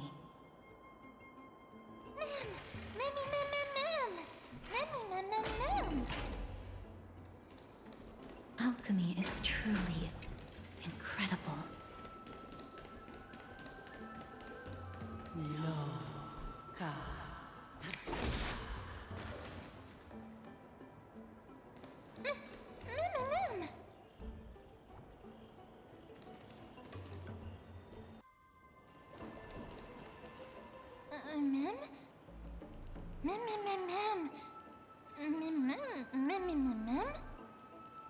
No, you didn't imagine it.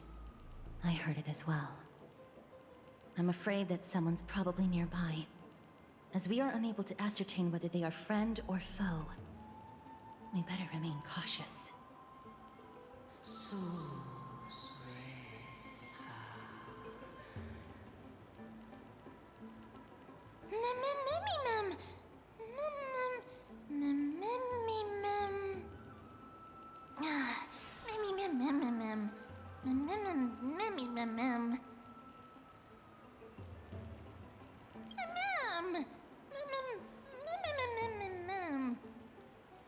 Found it.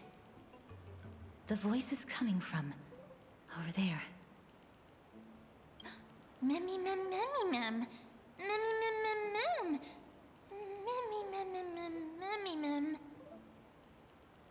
No. It seems to be coming from somewhere even further that way.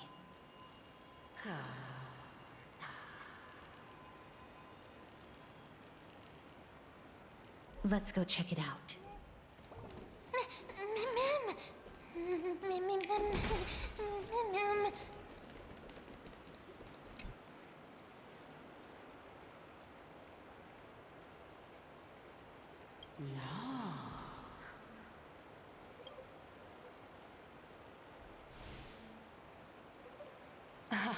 Regardless of what you do, a stone won't be able to speak.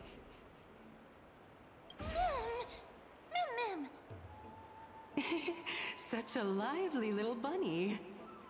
You even smell a little familiar.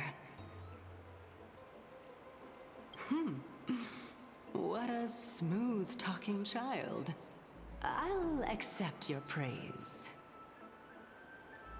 Who are you? Keep your distance and identify yourself. Otherwise, you'll face the consequences. The scent of Thanatos. I recognize you. Idonia's renowned goddess of death. Since you are aware, stop provoking the authority of death. Answer my question. Baring your fangs at me. How cute. Just call me Calypso. I greet you on behalf of the 7 sages and the litophagists. Be careful. Even if the head of the litophagists has never shown their true identity before, we shouldn't trust this person so easily. The Weft could not detect her presence just now. That would be out of the ordinary if she were truly a phantom body. But if she is someone who has passed on, I should be able to tell. Let me test her. Do you mind if I join your private conversation? That would be rather inappropriate for someone who isn't even willing to reveal their real self. Forget it. However, I'm going to ask you some questions. Please answer them truthfully. If you can do so without hesitation, we won't treat you as an enemy for the time being. A pop quiz? Well, that sparks my interest. Go ahead. What was the topic for the grand finals of the 752nd Great Debate? Is a flying arrow in motion or at rest? Who was your representative? Medea. She went up against Phainon of the New Sporists. Who won? Nobody won because the 752nd Great Debate never took place. What I just mentioned happened during the previous debate. Phainon emerged victorious and obtained his 10th consecutive debate wreath. Also, to alleviate your worries, I shall provide you with a piece of information that's more valuable than the Great Debate.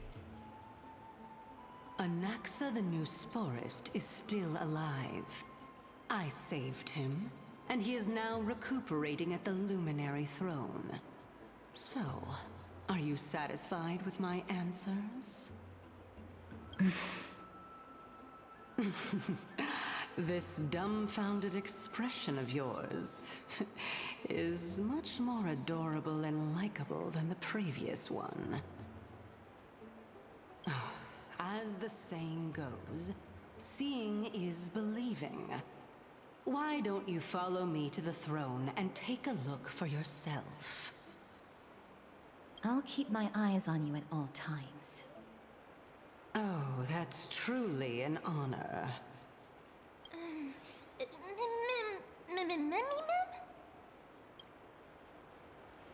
As long as we can get the water wheel turning, we'll be able to use it to ascend. So, the solution is to awaken this heart.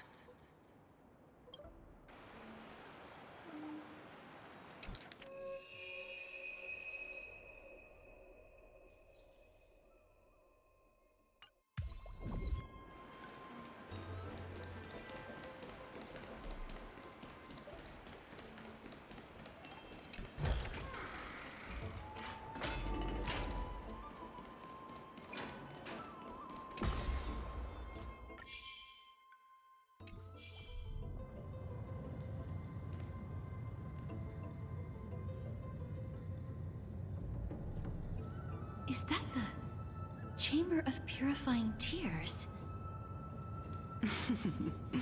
You have a good memory. Why exactly did you bring us here? My intention should be obvious. See that shallow pond over there? Water lilies grow there.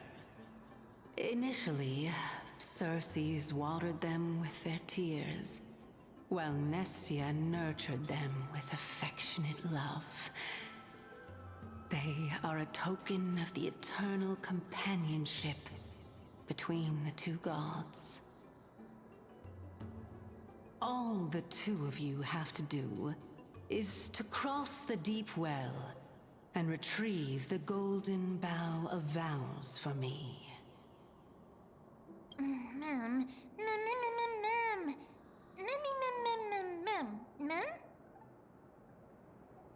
Indeed. Could it be that you actually do not know how to proceed?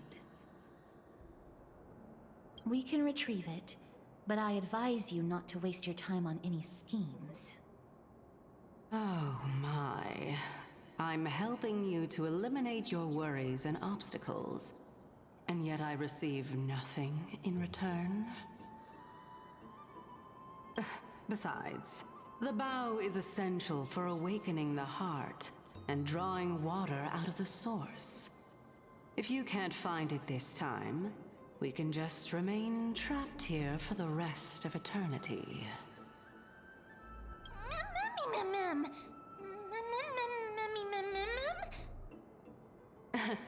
You're overthinking things. We're all in the same boat. Although, it would be absurd to say that I have no other motives. Since you've brought it up, I might as well take this chance to explain. I'm simply making use of this opportunity to see what you two are made of. So, is that truthful enough for you?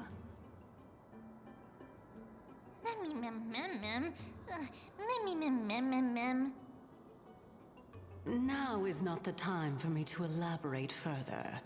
So, please proceed. As a student of Anaxa, equivalent exchange should be something that you are familiar with. I cannot deny that. Mister, since our interests are aligned right now, it's better for us to do as she says. Besides, she knows about my past. Even though I'm not able to elaborate much, I can tell you that she has reasons to fear me. If you unfortunately turn out to be her ultimate target, please don't worry. I will promptly intervene.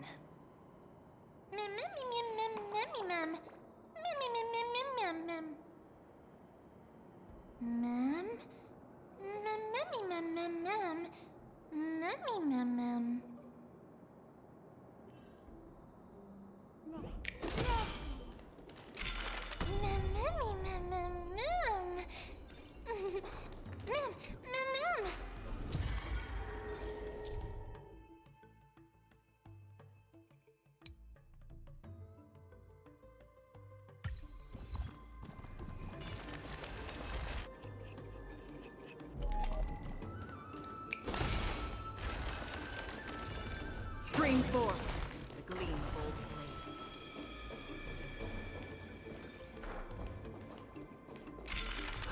Your soul.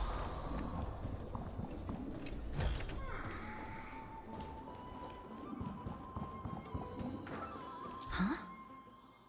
There are ichor vessels stored here.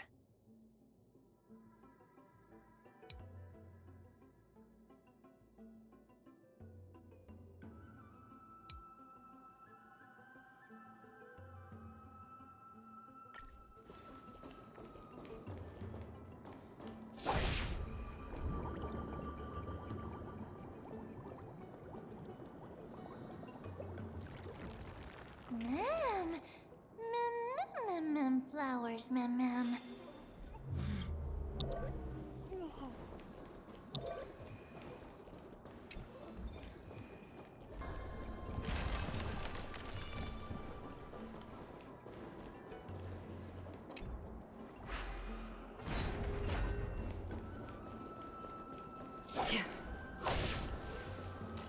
Stream forth, gleamful blades.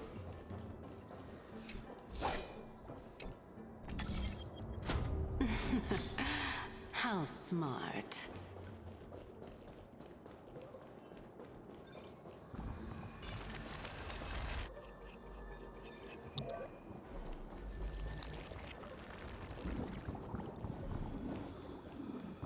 Let's hope that this is not a trap set by her. So this is the Golden Bough of Vows. I hope that the Titan will not take their anger out on us. So lustrous and beautiful. It's even more magnificent than before. Mem Cal. Mem.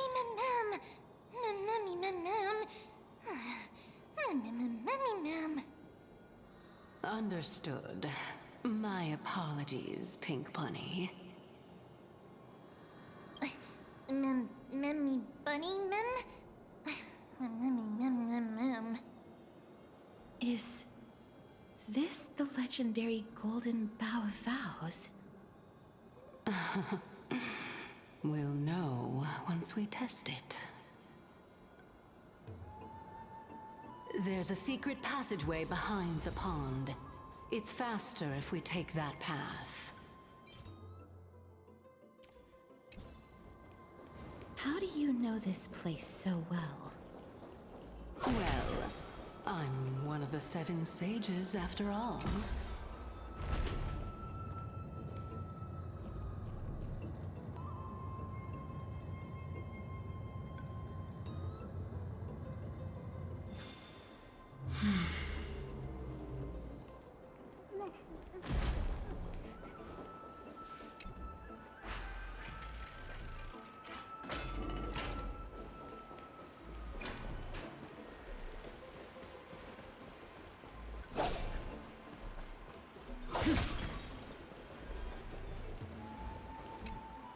We're here.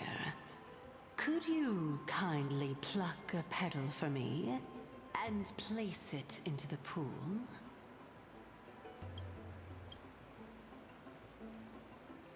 Now, can our little goddess perform that again? Huh? That being the oath of Nestia's priests. Right. Got it. O Nestia, with the weft as my vow, I beseech you, entwine my body with your golden thread and affection. Mem, me lit up. It's just an ancient promise between the Titan and humans. So, what do you think?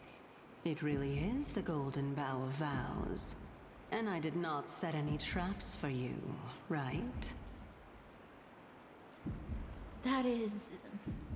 indeed true. You look like a sad, lost puppy. even if this is indeed a scheme to get you to lower your guard, you don't have any other choice but to play along, do you? Therefore, why don't we just put everything aside and work together? We can always determine who's right and who's wrong once we overcome this. Yes, I agree. Great. Then, let's ride the water wheel. However, giving us half-truths is not the right attitude for cooperation. Furthermore, according to the principle of equivalent exchange, since we have passed your so-called trial, isn't it time for you to make your intentions clear to us? Ah. I really can't bear to look at your sad expressions. Although you only cleared a simple trial, I'm willing to make an exception and treat you with sincerity. I'll allow each of you to ask a question. But not the little bunny. So, ask away.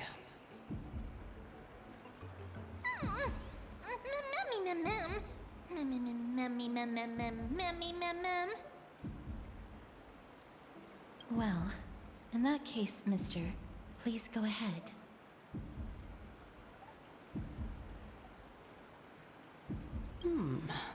A good question. I want to ascertain your ability to help me reclaim my true form. And reclaim the grove from the black tide. Well, it's your turn now, little goddess of death.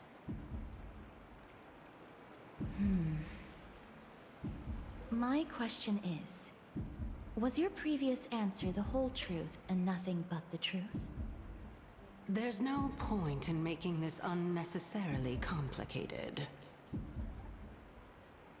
That applies to you as well. However, we do not harbor any hostility. We merely want to avoid any potential harm to us. Lady Calypso, if you want us to work together more effectively, I advise you to answer my question honestly. All right. I was completely truthful in my response just now. I have not deceived you, nor will I. With all due respect, omitting facts can also be considered deceit. Is that so? Regardless, I still stand by my previous response. Then please lead the way. After all, facts speak for themselves. The truth will come to light once we arrive at the Luminary Throne. All right, all right. I originally thought that you were just a beautiful flower planted in the mortal realm by the hand of shadow. But now, I see you have some prickly thorns, too. I'll just consider that a compliment. Indeed. I'm complimenting your charming naivete. All right, go ride the water wheel.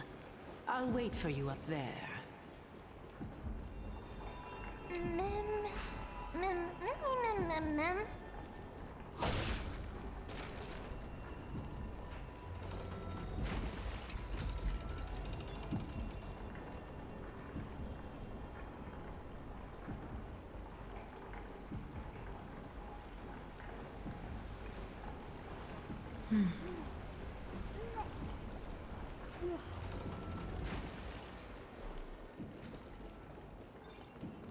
Speaking of which, don't you also have a red-haired companion?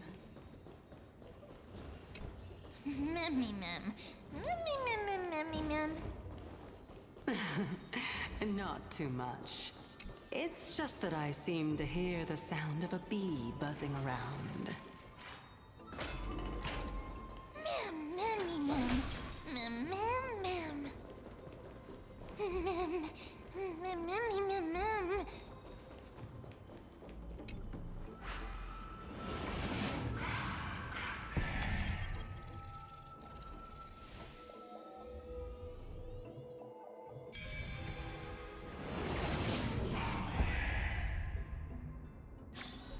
Perhaps there's more than one right answer. Whoa! It's little Gray, little Cass, and the pink puppy!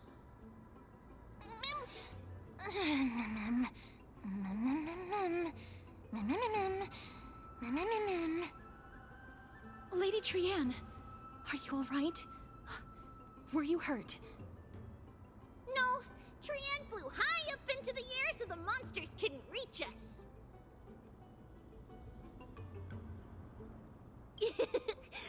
Oh, also, the spindle that Aggie gave us is so powerful that Trianne seems to have found Nax. He's near the treetop. Even though our perception of him is very weak, it's not like the White Dryads from before. But since Trianne was alone and afraid that it might be dangerous, we did not fly there to take a look. It seems like Lady Trianne did not forget our promise. Anaxa is indeed still alive, and he's at the Luminary Throne right now. It seems like Lady Calypso did not lie regarding this. Huh? Calypso? Who's that? Oh, so you found a survivor! But the golden thread doesn't seem to be able to sense the person you're talking about. Mem! Mem, mem, mem, mem, mem. Mem! Mem, mem, mem. Coming and going without a trace.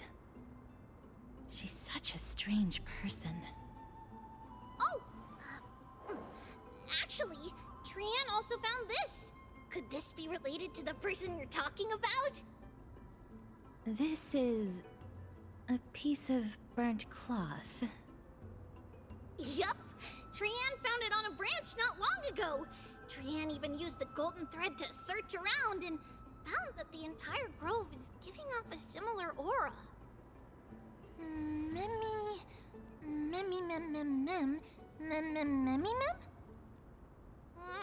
Trianne doesn't think so. Because when Trianne picked it up, we didn't see anything at all. And judging by the golden thread, the aura seems to be all around.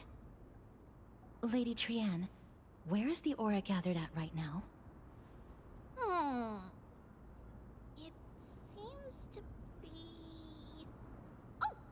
A little higher and a little ahead of us! The Dome of Devotion.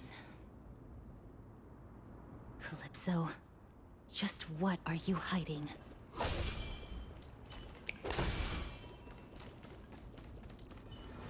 Stream 4.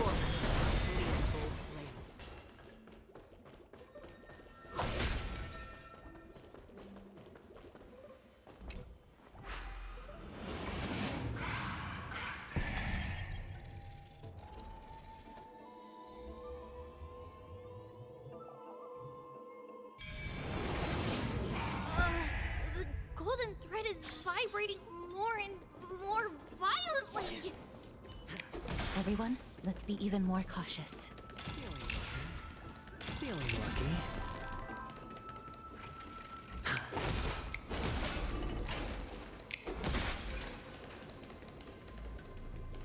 There's no one... Hold on. The butterfly of divine mind is gone?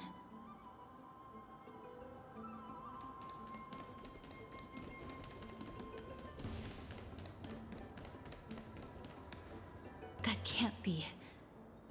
Was it for fending off the black tide? Or perhaps... What exactly is this butterfly of divine mind? Is it a very powerful guardian monster? No.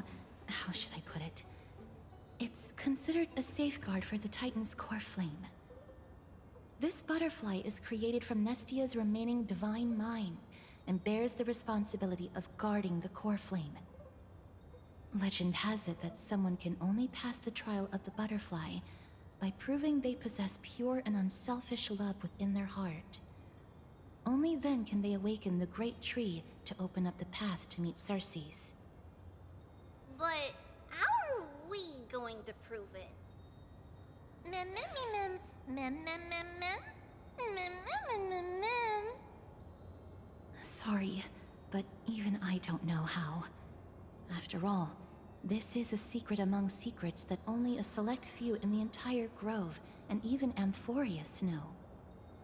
Rather than worry about this, Lady Trianne, did the golden thread react to anything around here? No. That unknown thing seems to be even farther ahead and higher up. Mem. Perhaps we can try again. Let's see if the butterfly will still react to the golden bough of vows despite having dissipated. If it's indeed the token mentioned in the legends, there should be a reaction.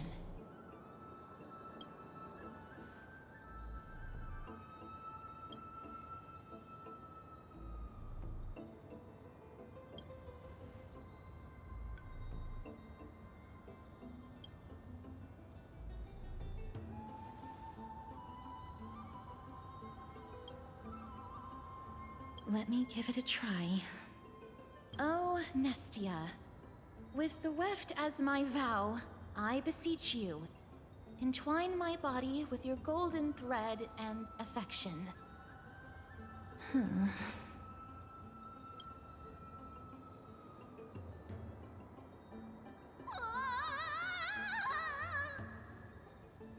Lady Trianne, and even Mem? Where have they disappeared to? Little Gray, little Cass, look over here, quick! Mummy, he's about to burst into flames! The voice seems to be coming from the Star Chase atrium.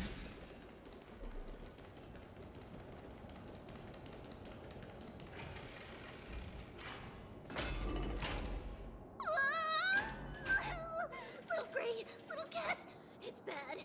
It's very bad! I'm fine.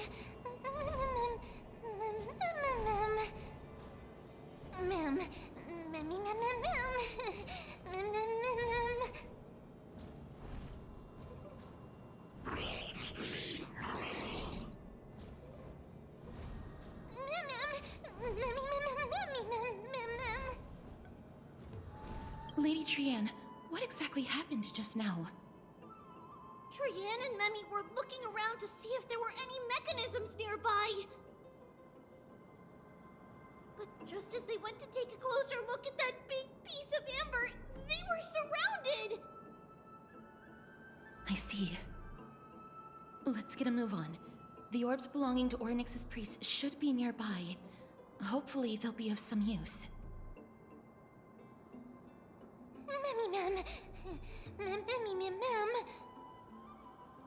Memmy.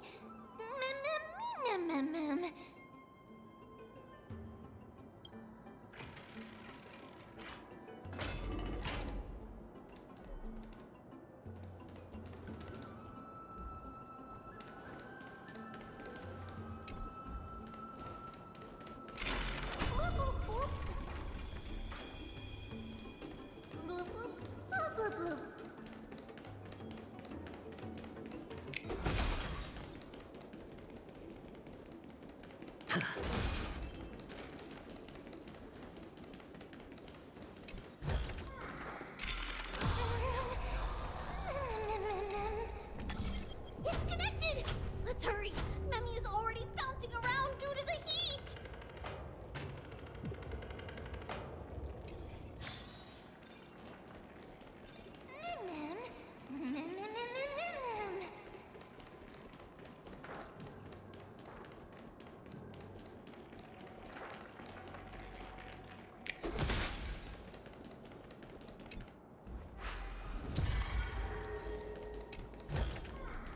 A reward with no risk?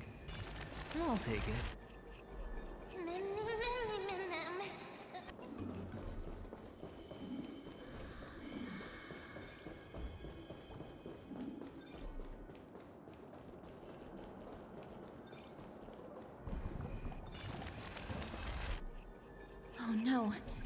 I'm starting to smell something.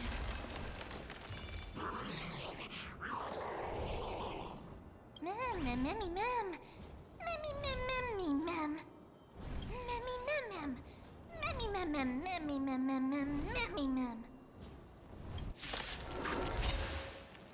Mem, mem, memmy, mem. Still have the upper hand? Mem, mem, mem, mem, mem. Memmy, mem, mem, mem, mem, mem. Again.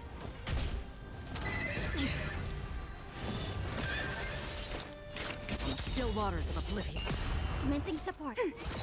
Enemy data signet markers activated. Time for a good old counterattack. It's better to make a little more heat. I'm honored, since you're already here. Why not have a meal before you leave? I weep for the departed. It too shall fall. Mem, memmy, mem, mem. Memmy, mem, mem, mem. Memmy, mem, mem, mem. Memmy, mem, easy. Mem, mem, memmy, mem. Mem, mem, mem, mem, mem. Mem, mem, mem. Memmy, mem, mem, mem, mem. Mem, mem, mem, mem. I'm glad that everyone is all right. Speaking of which, this piece of amber is... a remnant of Nestia's coreflame. To get to the throne at the treetop, gather the embers before you with the golden bough of vows, and present it to the divine butterfly. Whoa, where did you come from? You finally appeared, Lady Calypso. Yes, it's been some time. The battle just now was a true delight, and I feel quite elated. It seems like I'll really be able to rely on all of you to reclaim my true form. Lady Trianne, how does the golden thread react to her? Huh. There's no reaction at all. Obviously. After all, the fragment that you picked up just now is completely unrelated to me. All right. Just do as I say. If you're able to pass the trial, I will tell you everything truthfully. Another trial. Mem, memmy, mem, mem, mem. But we have to go to the treetop to find Nax anyway, right? I've got a hunch. Come, let's collect the embers and go confront her.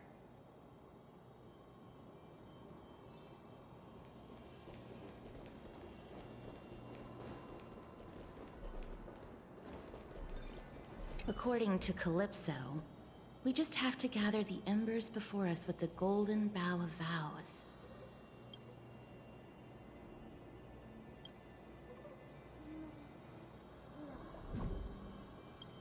How incredible.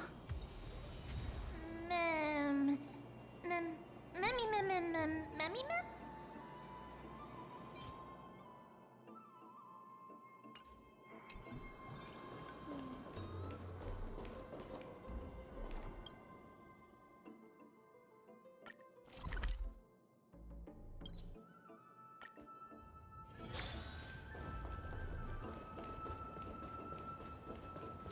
Feeling lucky.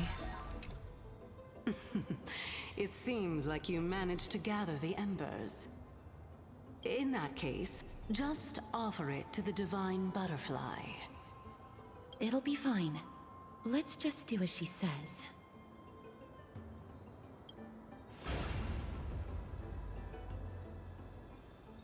It's a success! Path has appeared. All of you have indeed passed the trial.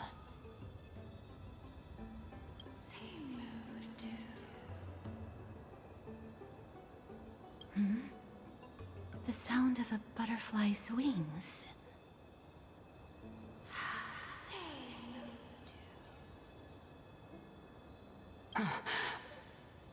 I'll be back shortly.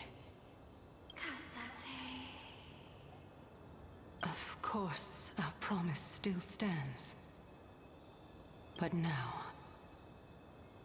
it's time for me to sacrifice myself.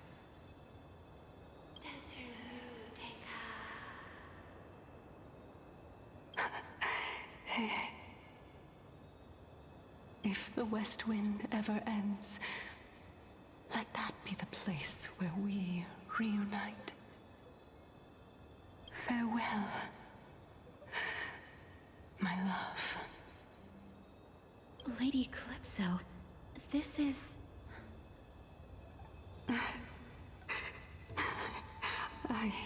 It's nothing much. Thank you so much for your help. Now, it's time for me to fulfill my part of the promise. Well, in that case, I can start. You're actually Cerces, right?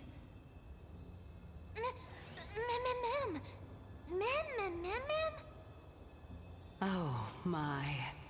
The children of humanity have passed the final trial at last. I was wondering when you were planning to expose me. How did you know? The riddle-like trials, your distrustful yet sincere character, referring to Nestia as your love, and... The head of the Litophagus is actually called Mydei, and not Calypso. Since you knew from the start that I was not who I said I was, why did you wait until now to expose me? Because I did not believe that Cerces would walk this world in a human form. I was also afraid that the Titans were under the control of the Black Tide, and would do us harm. Also, to make a claim, one must have evidence. This is the precious knowledge that I acquired during my time at the Grove. Excellent. To think we were able to gain a new chance at life in the midst of death. Fate truly is a mysterious thing. Well, shouldn't you also tell us why you went through all the trouble of setting up these riddles? Oh, the reason's quite simple. I needed your help, and just like how you were wary of me, I had to ensure that you were not villains who were trying to get their hands on the coreflame. I also had to ascertain that you were capable of dealing with the threat at hand. Is this threat related to the Black Tide? Indeed. And it's even more related to that lost item from before. Its owner is a quiet and paranoid hunter who seems to have been reborn from the Black Tide and is attacking along with it. As I could not do anything about him, I split my body up and escaped to avoid harm. I bided my time for a chance to seek assistance. Unfortunately, this was not a sustainable long-term plan. What you mean is that you hid your own coreflame? Indeed. I split it into 3. I hid one within the Golden Bough of Vows, and sealed another in the Amber, along with Nestia's remaining embers.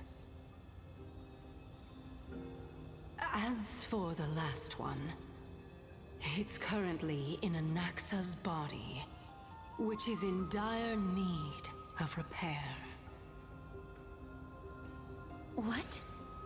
Do you mean that you're using such a method? After all, the scholars of the Grove have always been willing to lay down their lives to defend my coreflame.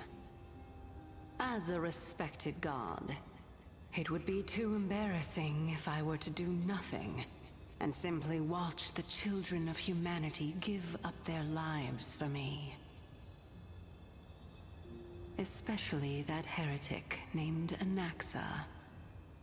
He did not even hesitate to tear his soul apart and use it to perform a miracle. He trapped all the creations of the Black Tide within the grove, so that they would not be able to harm others. His way of thinking was so out of the ordinary that I felt it would be a waste for him to meet his demise in the Black Tide. And so, I decided to save his life. Of course, this also meant that I was able to conceal myself and remain hidden. Well, that's also an equivalent exchange, right? Mem! Mem, mem, mem! Mem, memmy, mem, mem, memmy, mem, mem! Mem, memmy, mem, mem, mem! What a smart little bunny.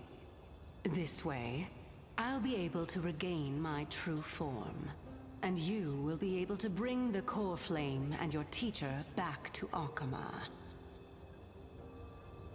We'll also take down the black-robed swordmaster at the throne, together in one go. But, Cerces, aren't you the Reason Titan? Even if I do not have the authority of strife, I'm still a god. I just need you to buy me some time against the warrior's blade. Once the core flame is reformed, I'll be able to show my hand.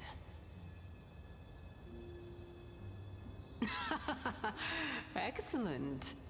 Then just continue climbing to reach my throne. Turn the golden bough of vows into firewood to reignite the core flame of reason.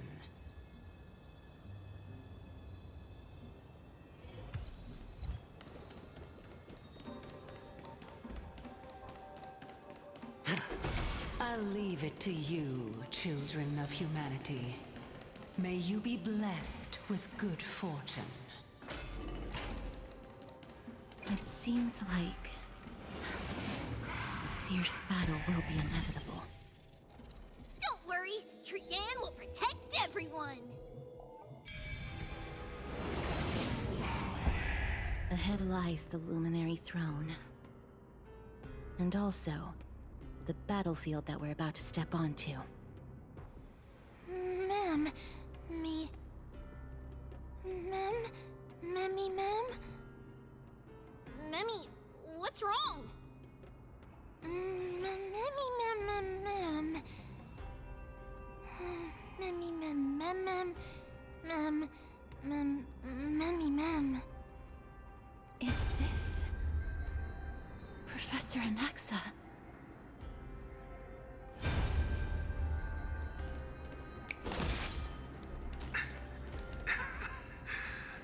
My eyes can no longer see. No matter. All I have to do is to place this body for the sake of Amphoreus. Die with me, Titan.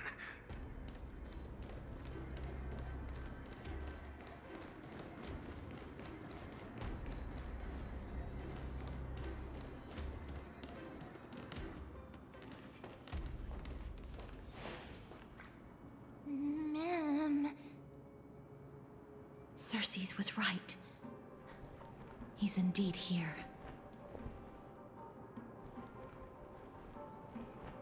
Who is this black-robed guy? Memmy, mem, mem, mem, mem, mem. Mem. Memmy, mem, mem, mem. Memmy, mem. Mem, mem, mem. Mem. Mem, mem. Mem. Memmy, mem.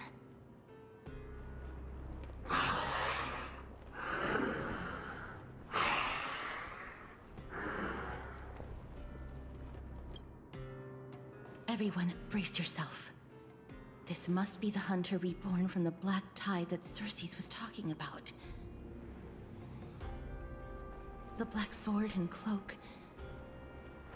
The owner of the piece of cloth. The north wind that sent over the deathly fog of Thanatos. You're not demigods. Stand down or die. Mem! Run! Mem!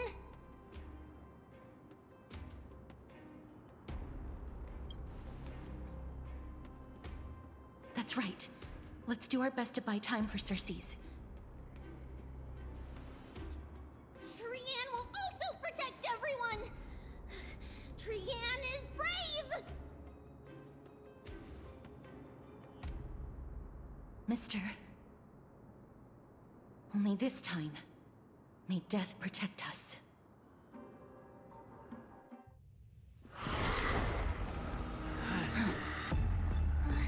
Be careful. One slash. 2 slashes.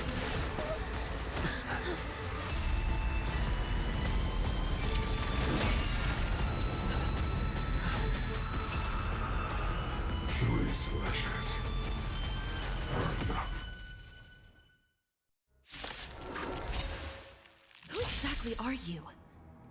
Do we still have the upper hand?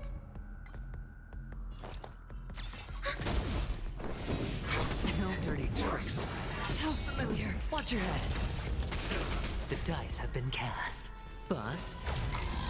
Or maybe I'll take it off. Little more heat. Sure, I'll play. Destined for oblivion. I weep for the departed. It too shall fall. Enemy targets detected.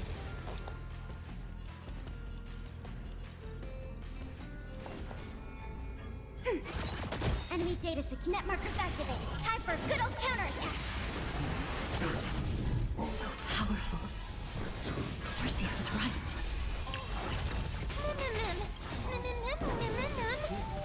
Why not have a meal before you leave?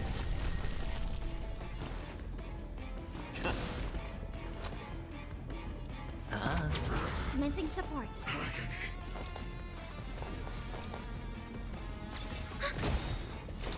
Still waters of oblivion. I weep for the departed. It too shall fall.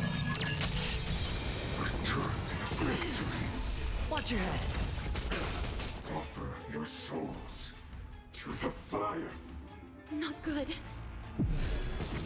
Deal reduced.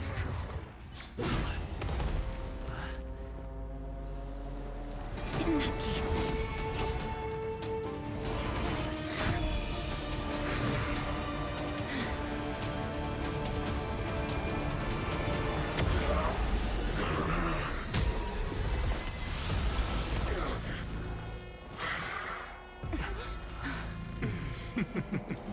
Can't be killed in a single blow. You are indeed no ordinary human.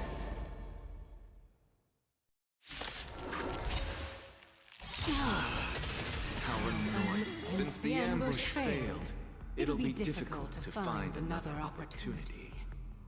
What a pity. Professor Anaxa? No. It's Cerces. Or maybe I'll take it off.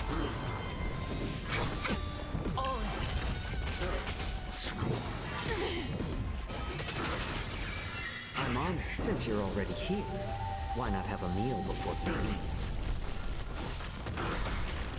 I weep for the departed. It too shall fall. Sure, I'll play along. Enemy data net markers activated. Time for a good old counterattack. Free with destiny for oblivion. That was tough. I'm truly exhausted.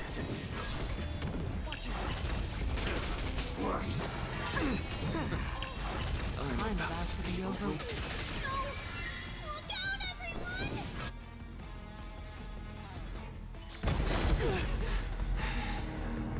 This is bad. Century Gate, open!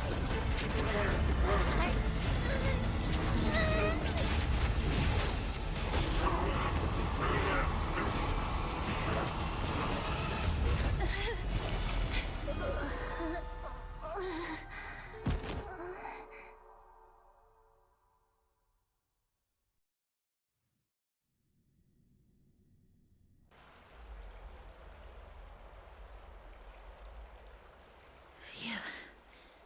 That was a close call. Thank goodness that we returned to Akama unharmed.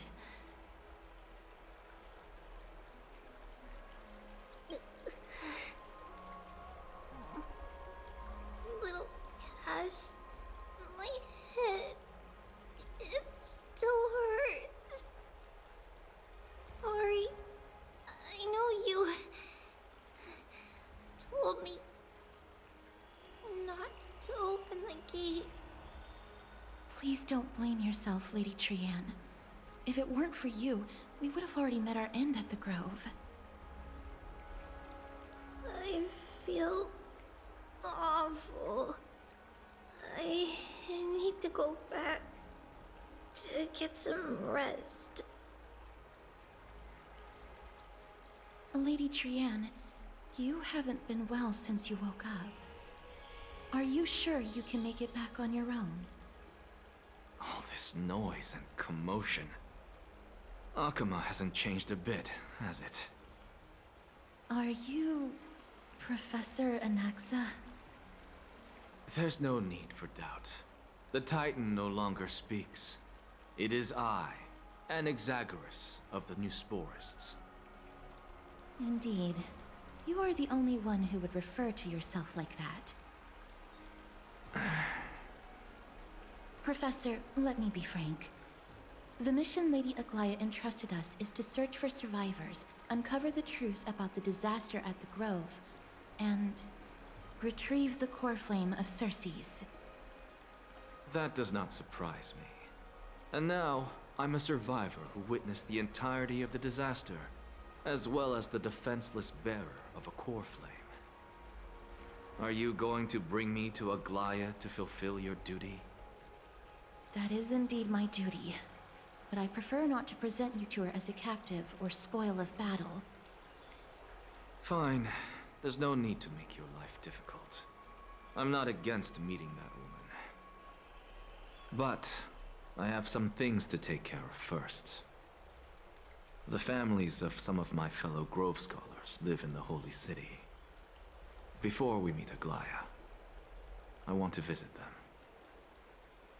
Because Lady Aglaea will probably be against it. Let me guess.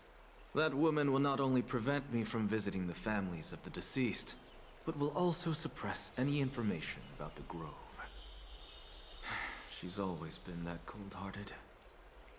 My fellows at the Grove gave their lives defending the coreflame and fighting the Black Tide alongside me. Their families deserve to know the truth.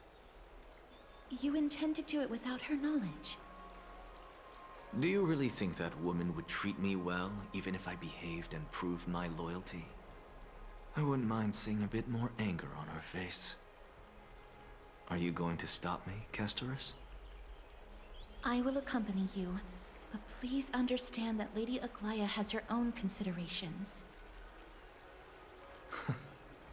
You truly have the makings of a fine scholar, putting yourself in other people's shoes like that. Let's go. I won't go overboard. So, after all these years, you and Lady Aglaea are still... Neither of us is narrow-minded. You should know the root cause of our conflict.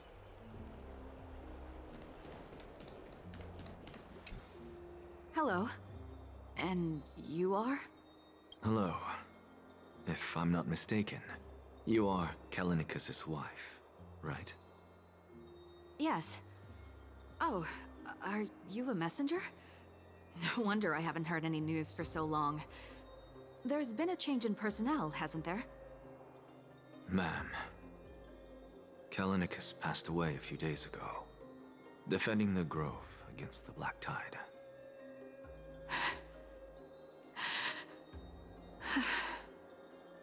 So, did he manage to defend the grove?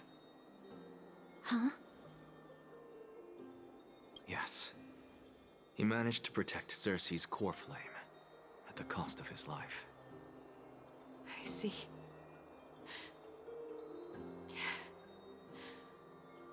I'll select some of his possessions and pick a nice resting place for him.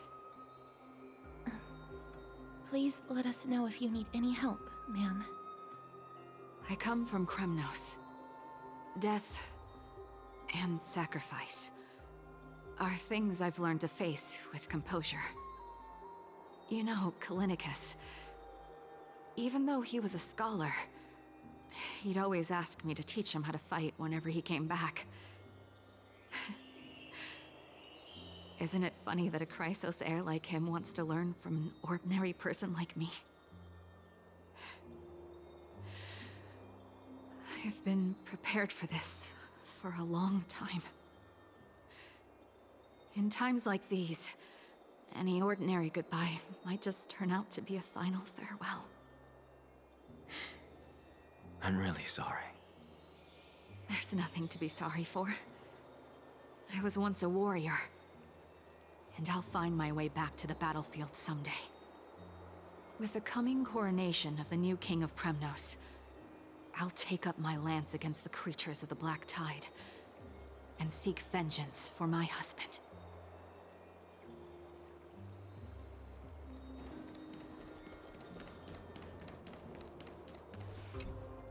Oh, hello, young ones.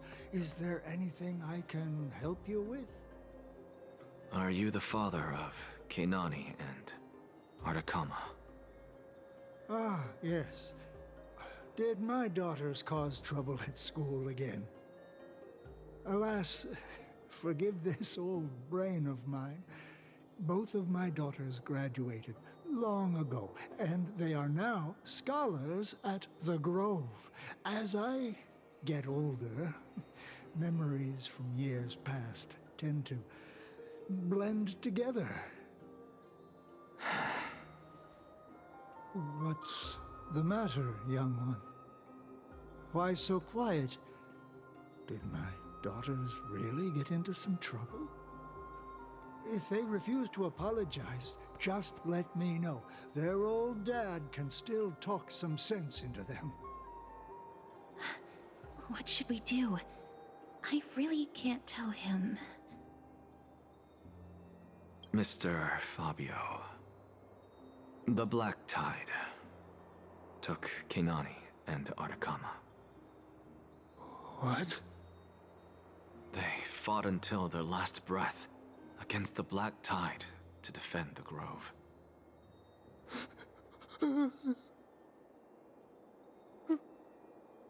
As the Chrysos heir stationed at the Grove, I failed to protect them. Mr. Fabio, if you're upset... Don't put it that way. Even if my Ardakama wasn't one of the Chrysos heirs mentioned in the prophecy, she was still a heroine, wasn't she?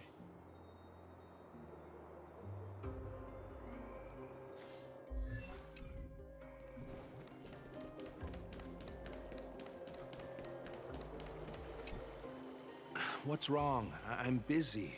There's a lot going on in the city, and I've got my hands full. Mister, we're sorry to bother you, but...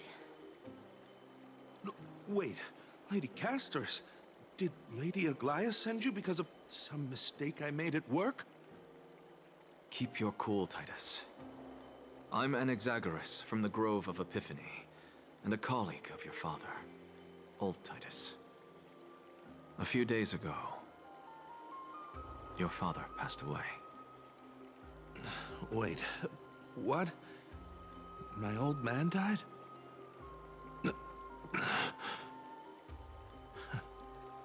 That's no shocker. At his age, he was due for the River of Souls any time. Just up and left me behind. That old man. I've been telling him for ages to stay in the Holy City and enjoy his retirement. But no, he just had to go off to that grove and mess around with those scholars. Still wouldn't budge after all those arguments. That stubborn old thing. I already got him a retirement home and was waiting for him to come around. All my effort is wasted now, and he didn't even give me a chance to say goodbye. That bull-headed old man, stubborn as a mule.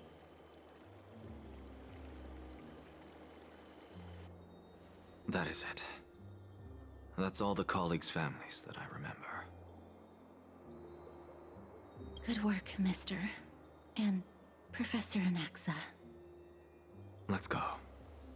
Take me to see Aglaea. All right. I'll lead the way.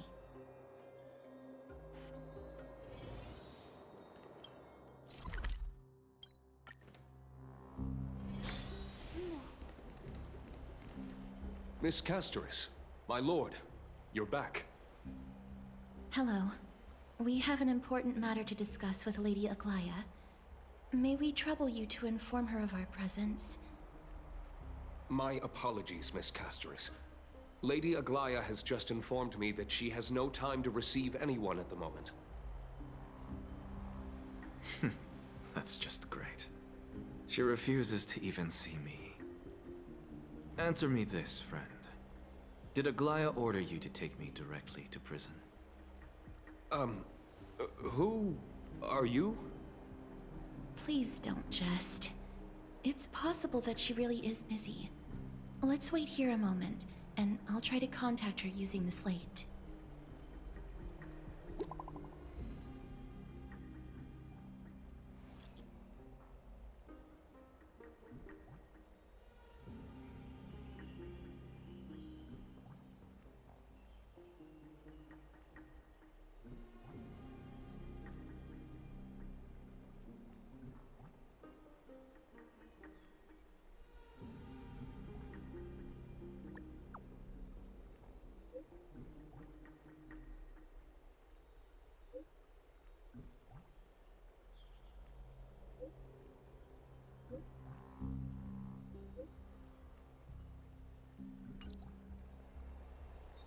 It's fortunate we don't have to confront that woman while I'm hauling around this sick body.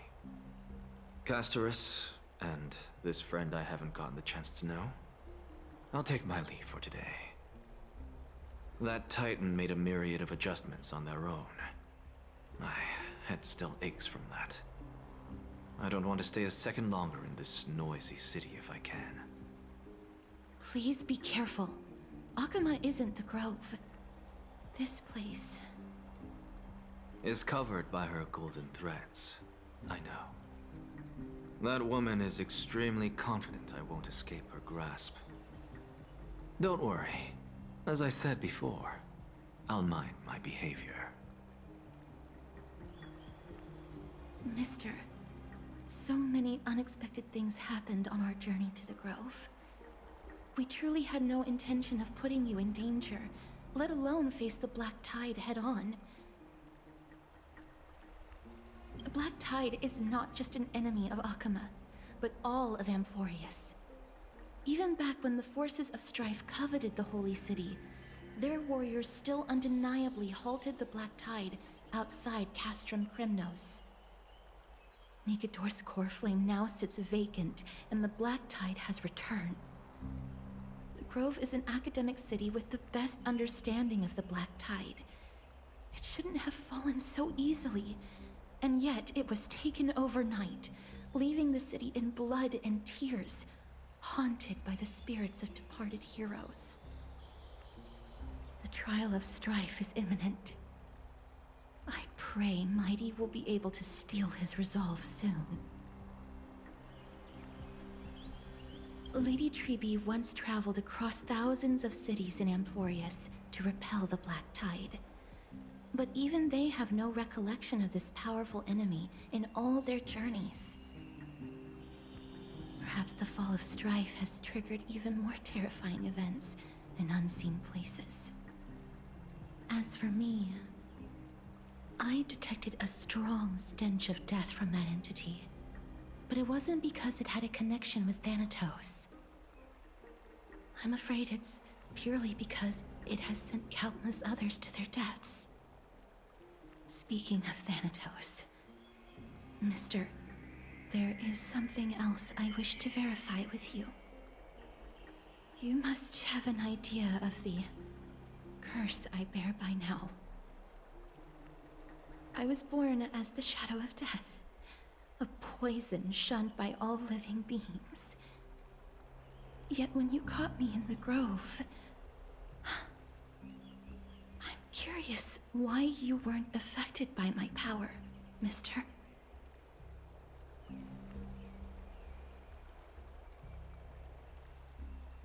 My apologies for the abrupt question. For all my life, I've always wondered, what is my connection to death? And why am I inextricably linked to Thanatos? Mister, you must be tired after being on the move these past few days. Please set aside the tragedy at the Grove for now, and rest for the day.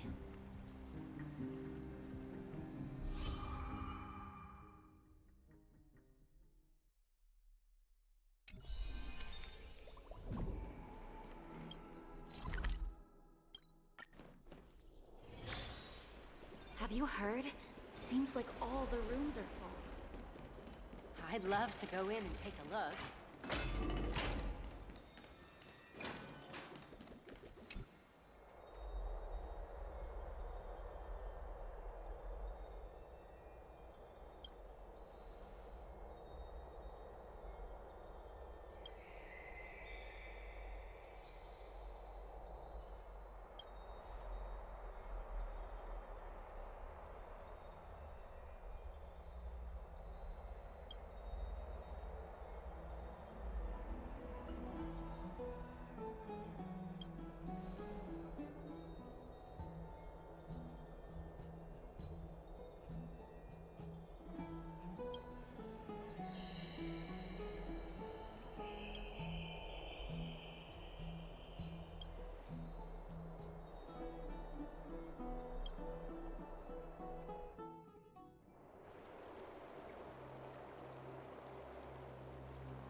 Trianne? What's wrong? Is there trouble at the Grove? Yes, I sensed something. It was fleeting, but very strong. It feels like they're in some big trouble. Trianne used the Century Gate again. Can you see what's actually happening? No, it's fuzzy like always. But the enemy's aura has disappeared. Maybe they've moved to a safe place? Let's hope that it's just a false alarm. We should place our trust in him and Castroice, teacher. They will keep Trianne safe. Aggie, you're talking like we're little kids. One day, Trianne will reach her limit, and Tribbie will take on the role of gatekeeper from her. We are all aware of that. I am just a little concerned about her state of mind. Trianne was already unable to speak, even in short sentences when they left. We want to say a proper goodbye at the very least. I will pray with you. Thanks. And Aggie, it looks like we will need you to come with us to the baths this time to unwind. It feels like neither of us have laughed for a long while. It's time to head out with the West Wind! All right.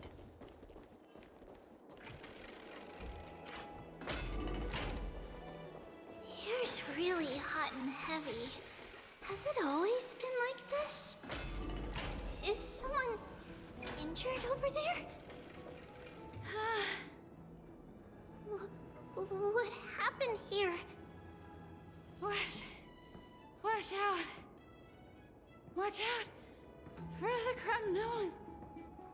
Cremnoan? This is their doing? Aggie, now's not the time to dwell on that. Let's help the injured people first. Excuse me! Coming through! Oh, you two are here as well. That's a relief. Even the Twilight Courtyard is involved? What in the world happened here? I actually just came to relax. But as soon as I got here, I saw all these people lying on the ground. I've examined them, and they don't seem to be seriously ill. It feels like they've just spent too much time in the hot water. Multiple individuals fainting simultaneously from the hot pool steam? Where is the manager of the baths? He disappeared, and no one knows where he's gone to. Some people have been saying that the Cremnoans are behind this. Lady Aglaea, what do you think about this? Let these people rest. The two of you, please come with me. Have you thought of something, Aggie? Yes.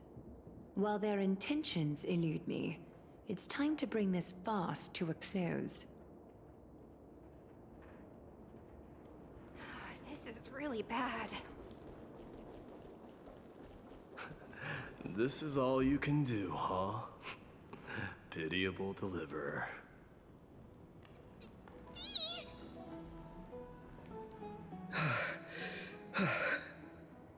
Snowy! Even Snowy! The culprit... The culprit is Mydei. Oh. Dee! What did you do to everybody? It's just another duel where I claimed victory. Duel? As I expected. On the surface, these two are the mightiest warriors in the Holy City, but they're still impulsive youths at heart. Speak up, Mydei. Tell us exactly what kind of foolishness you and Phainon indulged in this time.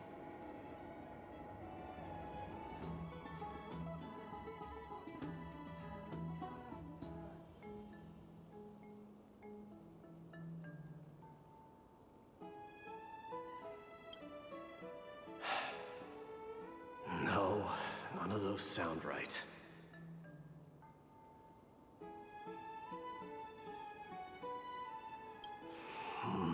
Forget it.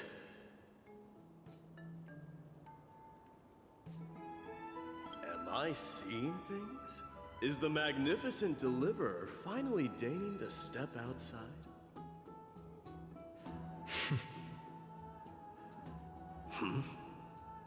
What kind of response is that? Nothing.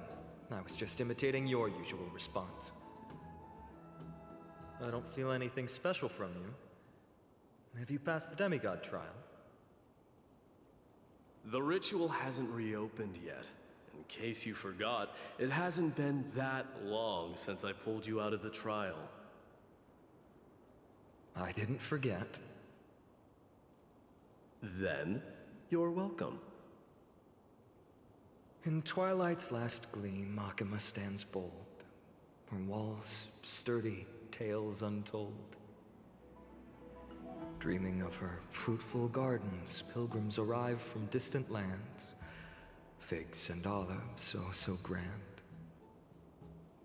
Yet little do they know that they will step into flames, fuel to the fire, a burning brand. What are you playing at this time? I just felt like reciting a few lines of poetry. Surely the Crown Prince of Kremnos knows how to appreciate poetry, right? Cremnoans steer clear of such weak literature. But my library doesn't lack collections of this kind. These lines express the poet's yearning for their home, just as Akuma is distant from many people's homes. I know how to interpret poetry, Haikis. There's no point in pretending to be profound, my friend. Thank you for helping me out when I was in a tight spot, but it seems to me that you aren't prepared for the trial either. Don't compare your situation with mine. My people are still relying on me. I can't ascend to godhood on my own without first resolving their issues. So, are you suggesting that you, the mighty Mydemos, and the heir to the throne of Kremnos, wish to defy tradition that has endured among your people for millennia? I'm still thinking about what I should do. Never mind. It's probably not my place to offer you counsel. An idea does strike me, though. Go ahead. Let's see what terrible ideas you've come up with this time. Maybe we both need to relieve some stress. Come, Mydemos, let's recommence our previous competition. This time, we'll see who can stay in the super hot bath for longer.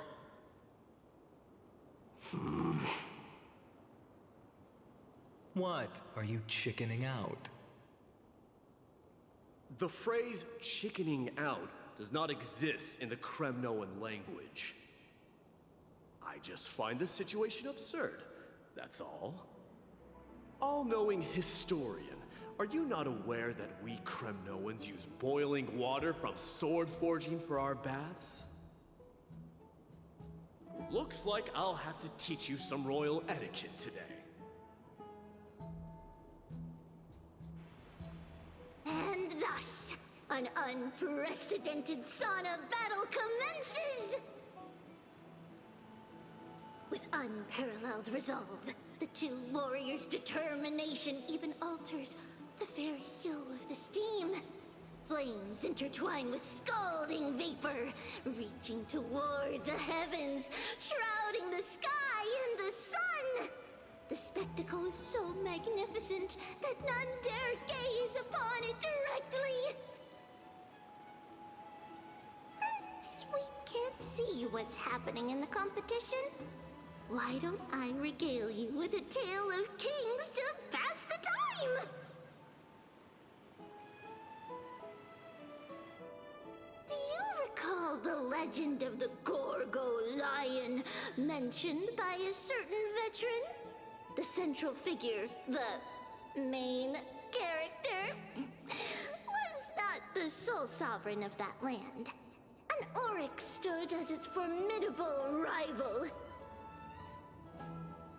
Long before the dawn of Era Chrysia, the two beasts started their timeless battle on the plains of Tritos. The lion regarded the Oryx as its food, while the Oryx perceived the lion as a scornful, oppressive, and challenging barrier that it swore to topple with its antlers.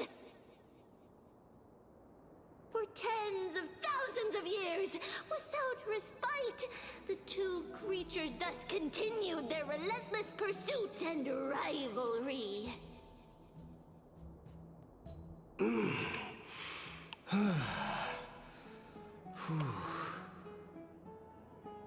It fixated on its rival's fleeing form in the chase.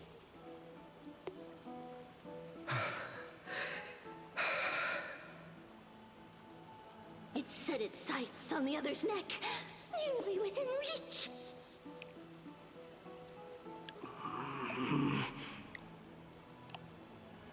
It was stuck in a corner.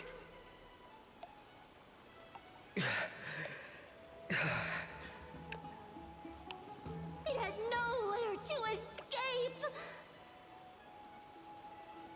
On the land of Amphoreus, some lives meet their end at dusk, some at dawn, and yet others are fated to perish under the blistering sun at noon.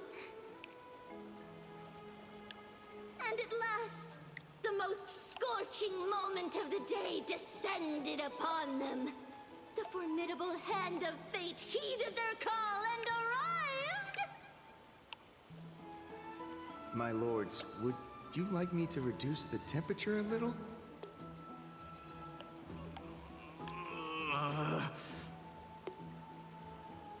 What? You're chickening out already? Get lost. Are you asking me to get lost, or...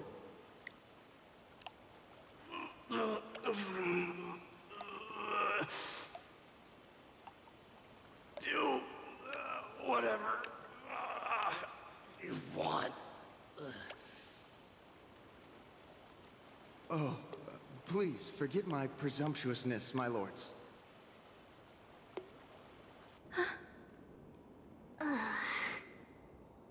What a spectacle of folly. This is what you get for daring to challenge a Kremnoan without understanding your own place. What I'm saying is, your little game dragged down quite a few innocent souls alongside you. We will personally escort back home the customers left awestruck by our formidable presence. This isn't fair. You're wearing way less than I am. Is this the latest trend now?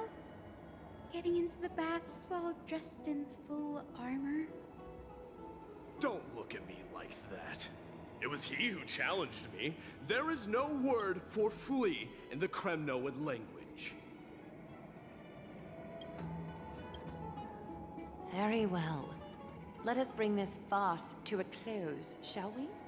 Warriors, it's time to get moving.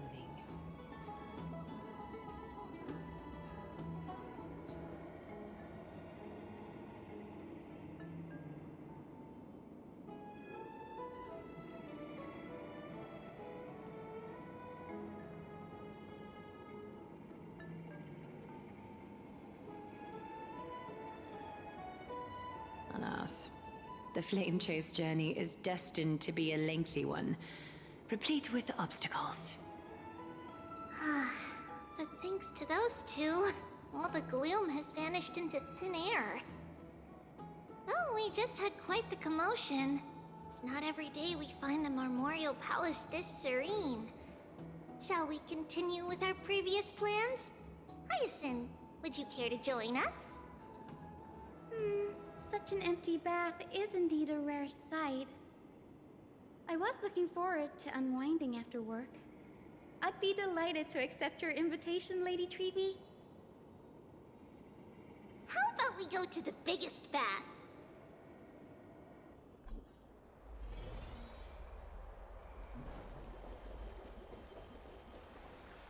Let me check. The water temperature feels just perfect. So, how is the feeling of having the entire bath to yourselves? It's so good. But, Lady Tribbie, aren't you going to soak in the bath with us?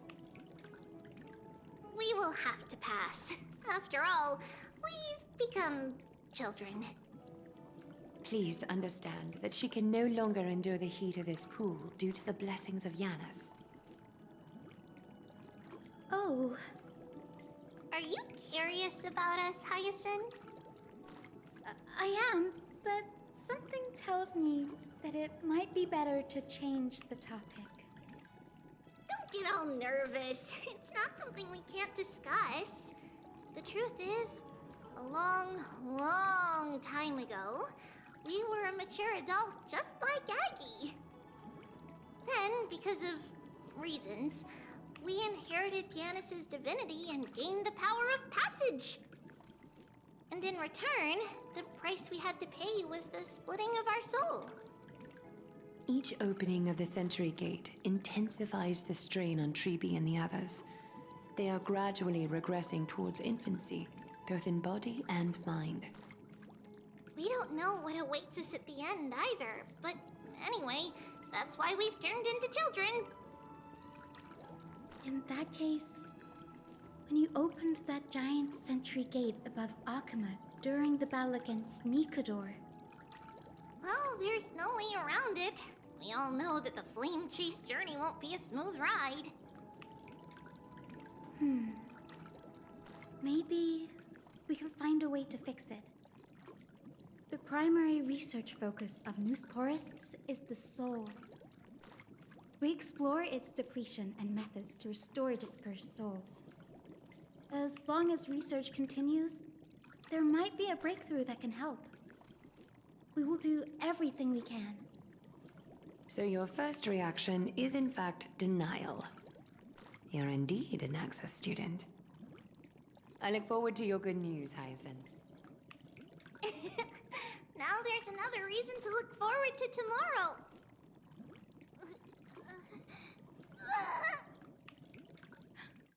Lady Tribbie, what's wrong? Something's off. It's that strong feeling again. Is it Trianne? Wait, no. It's not Trianne this time. It's Trinnon. Trinnon is a danger.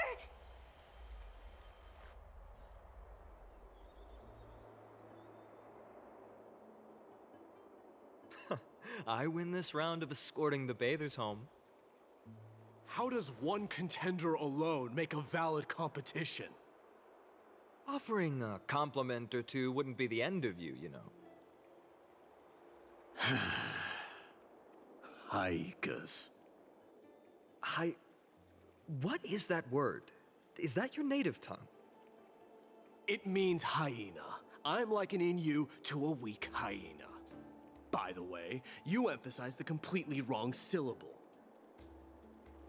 Though we've been acquainted for some time, I have rarely heard you talk in the ancient tongue of Kremnos.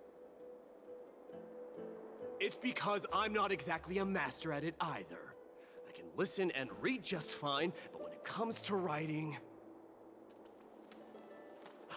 You can write?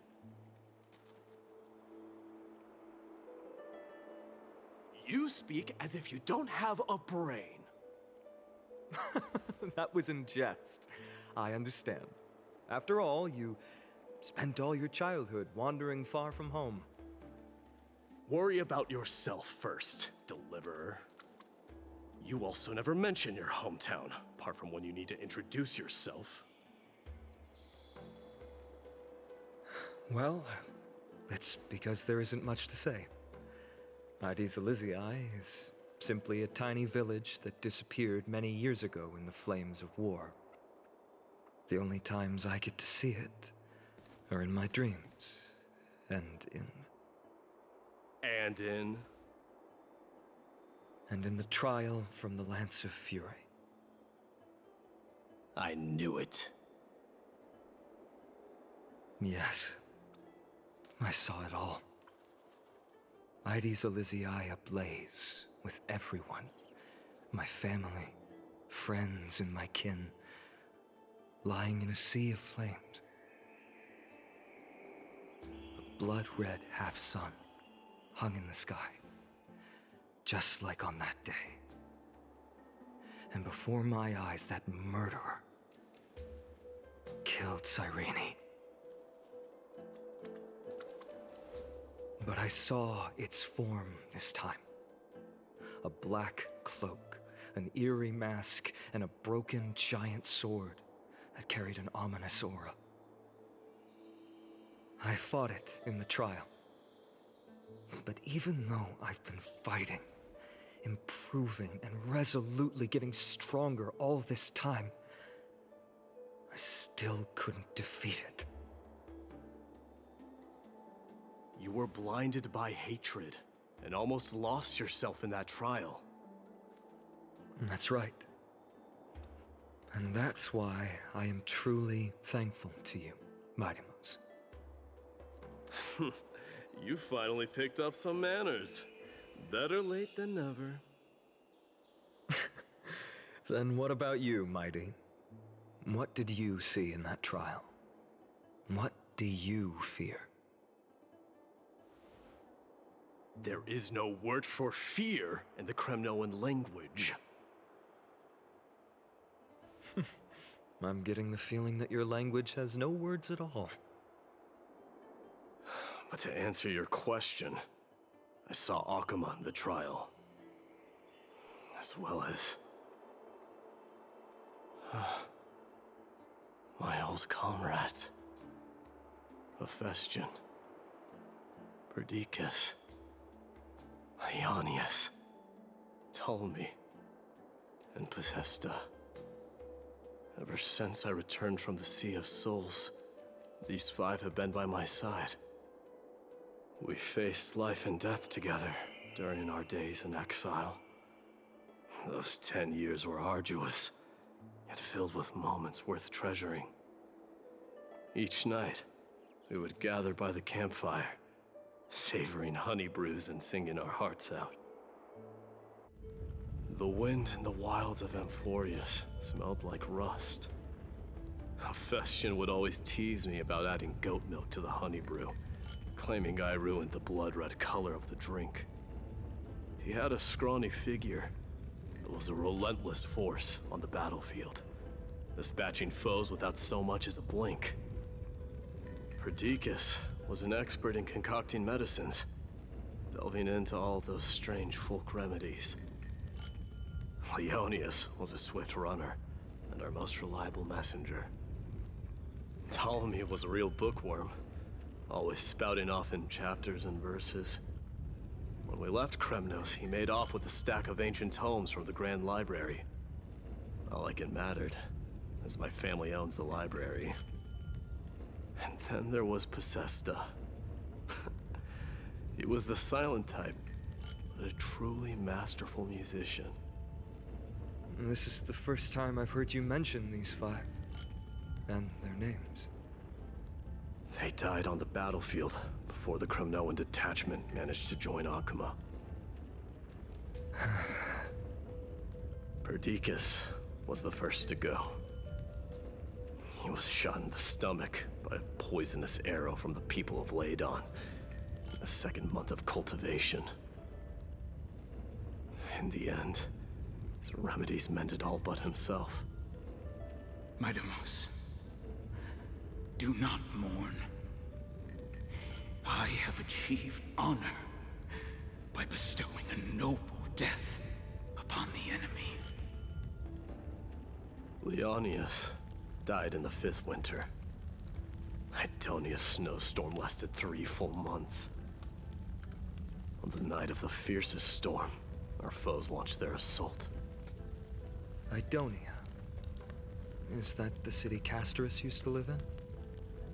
Yes. Those zealots were as fearless as Kremnoans in the face of death, but they lacked respect for honor. They cornered us in a bottomless swamp. Leonius covered for our retreat, and they cut his legs off. He vanished into the mire of a foreign land, his body never to be recovered. This is perfect. Mydei, I can finally deliver the news of you ascending the throne to the Netherrealm. 20 dusks later, we finally breached the walls of Idonia and entertained the usurper's plea for peace. However, the rebels refused to surrender and set up an ambush within the city. Ptolemy and his cavalry met their end before they could even relish our triumph. Those obelisks that collapsed after being set on fire became their final resting place. Mydei, please tell my family. It was not cunning schemes that vanquished Ptolemy, but the immense weight of Amphoreus' entire history. Then, it was Possesta. He lured the enemies into the city of Aenionis with his melodies, buying us invaluable time. Our enemies, consumed by indignation when they discovered the trick, set the entire city and my soldiers on fire. His final words were recorded on a small clay tablet, fractured by the flames. Mydei, don the crown. And at last, my most trusted friend, Hephaestion. He was supposed to stand by my side through it all. But a sudden relapse of his illness hit him on the eve of my duel against my father. He hid his condition from me. By the time I returned victorious, he had but a breath left in him. A Cremnoan dying on a sickbed? I would be a laughingstock to everyone. Hephaestion, my dear friend. Spare your strength. I'll go get a physician. No need. Even if Perdiccas were here, he couldn't stop destiny from taking me away. No! None can take you away.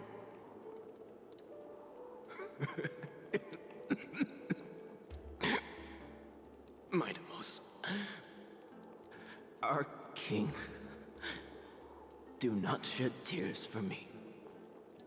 It's not befitting of your status.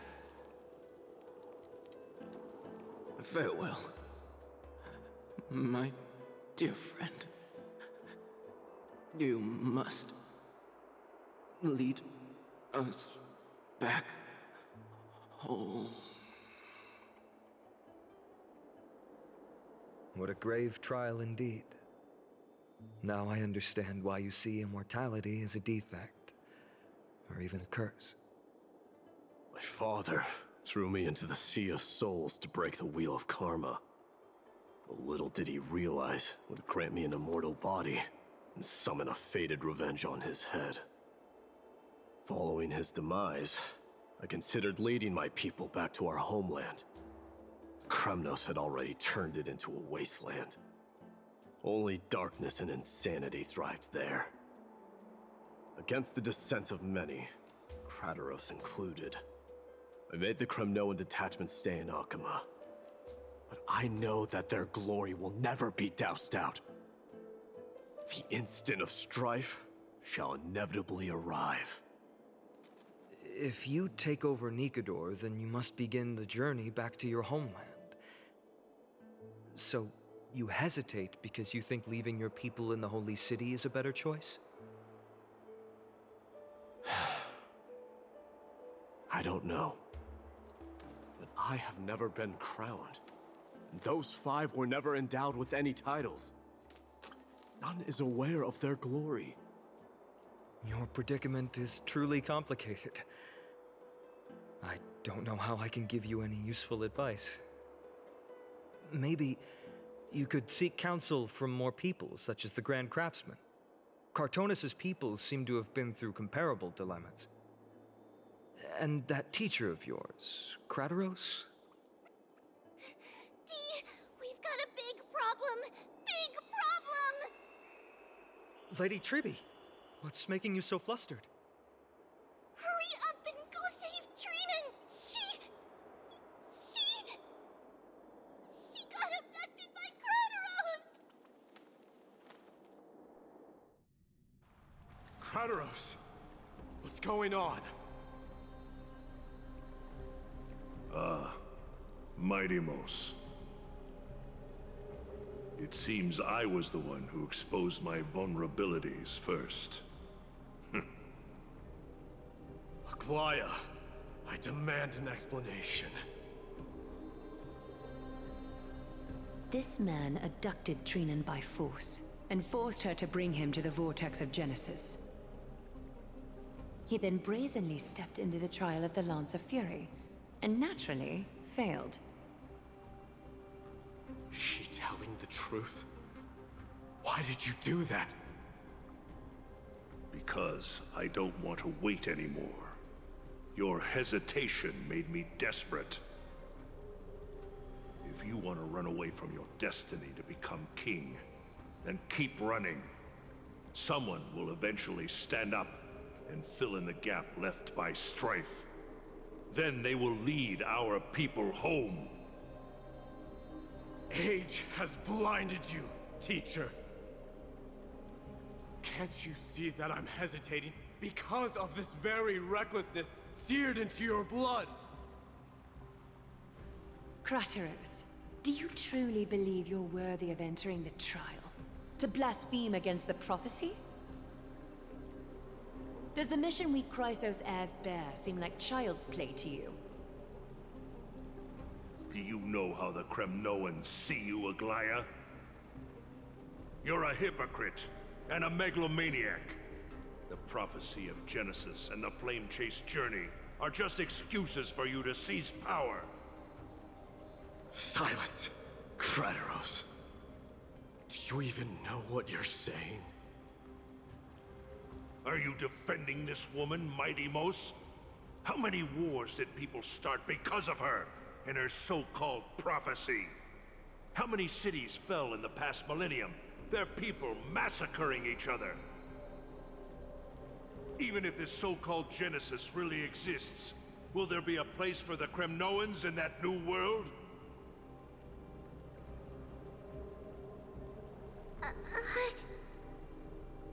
Are you done talking? By agreement between the Chrysos heirs and the Council of Elders, those who trespass upon the vortex of Genesis need not be tried by the Council. I am allowed to pass judgment alone. Krateros, your actions are unforgivable. I hereby sentence you. Aggie, wait! We have a proposal! Someone has to resolve this conflict between the cities. Lord Krateros did not use violence to harm us. We can sense that his anxiety stems from his concern for his people's future. Please, Aglaea, hear us out first. I'm listening. I'm sorry, Lord Krateros. We were so preoccupied with deciphering the fragments of prophecy that we neglected those of you not favored by its message. Your accusations were harsh, but justified. We wish to earn your trust, and those of the Kremnoans. I think the best way to do that is to take you to witness the source of the prophecy for yourself. How are you going to show me something that has no form? You've heard about that Outlander, right? He has somehow made a connection with Oronyx and can completely replicate scenes from the past. We will ask for his aid. Tomorrow, at the Abyss of Fate in the Temple of Yanisopolis, we will show you everything from that distant memory, Krateros. A fair proposal. I accept. Until then, you will be stripped of your freedom. That is my one condition, and I will brook no argument. It is not the first time I've been made someone else's prisoner. Do as you please, Demigod. Teacher, why did you do this? Forgive me, young master.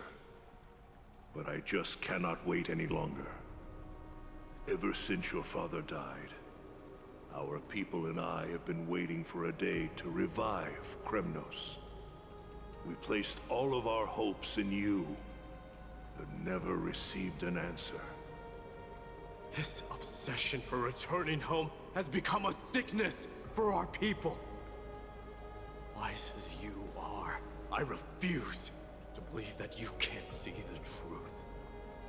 You have a clear head, which is why you're also incomparably alone. A smart person can only choose to tangle himself with the mundane of this world. If you're truly capable of leading our people beyond this blood-stained fate, then prove it to me once more, Mydei. Just as you did back then.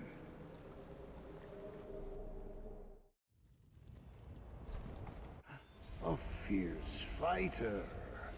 I did not expect such heroism from a feeble Acheman.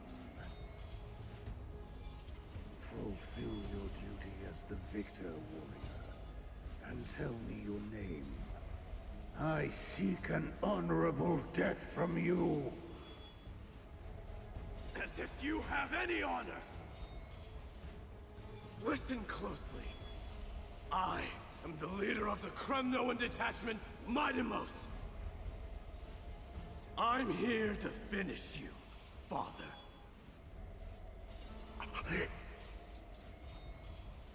It is you, the beast spurned by all.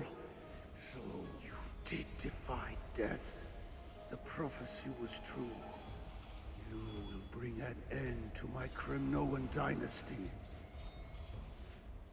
Defy? You're wrong. Death fears me. It's the reason I have this body of steel. As for you, you already stand at death's door, father. You were the one who threw me into the Sea of Souls. The one who tried in vain to enslave a Titan. And the one who desecrated the body of a god. Hyakis! You're a weak king. So weak that even the lowliest hyena is a more noble existence than you. And now, fate's reckoning is upon you. Then swing your blade. Take my crown. Coronate yourself with an old king's blood and inherit it all.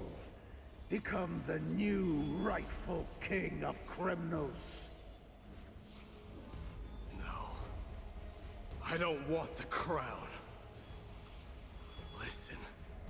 If there's only one end for the kings of Kremnos, then the crown means nothing to me. All I want is your life. To avenge Mother and my comrades. But the walls of Kremnos will not fall with me. Do you truly think you can escape fate's grasp, my son? You and I, we're both the same. We feast on strife and fear. Now, kill me! The son of Borgo is destined to be crowned in blood!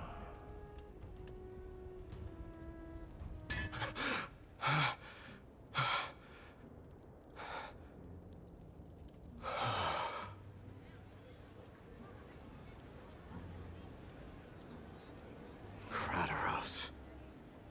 He said the Grand Craftsman Cartonus might have some suggestions. Might as well go see him. Grand Craftsman, how have you been? King of Kremnos it is. That you would come, I knew. You knew I was coming? Your matters, I've heard. The path forward you seek.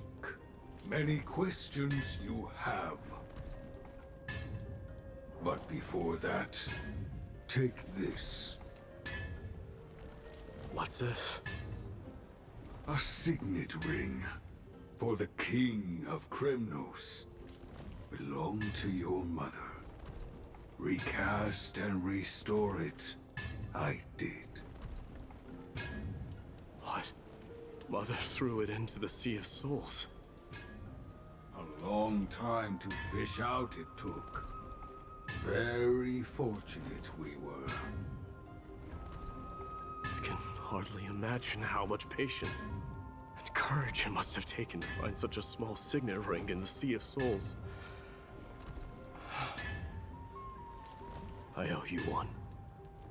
Gratitude there is no need for. Repayment for saving me, this is. Questions you bring with you. Ask, now. Fate I've always denied. It's finally caught up to me. By all rights, I should accept Strife's authority. It would make everyone happy. The Chrysos heirs, the Council of Elders, the Kremnoans. Even the bards who will write it all into song. Yet hesitate still you do. Hesitate, why do you, young king? Because of my people. Be they men, women, the elderly or children. The hearts of all Kremnoans yearn for home. They've all been waiting for this day. For the day their king returns. Children of Strife would then be able to go home and embrace the old traditions. Never mind that most of them have only ever been heard in these so-called traditions and song. They would then gather around their king and throw themselves into battle. This is not a good thing, you believe. The Kremnoans have been trapped in a cycle of bloodshed for the past 1,000 years. They seek vengeance, start wars, become prosperous, and decline. How much innocent blood flowed into the River of Souls in all those years? How many needless sacrifices could we have avoided? I accept that fate and become the totem of strife, that lead my people into repeating the same mistakes. Then of course I would be terrified. I'd be terrified of becoming king. A different kind of Kremnoan you truly are.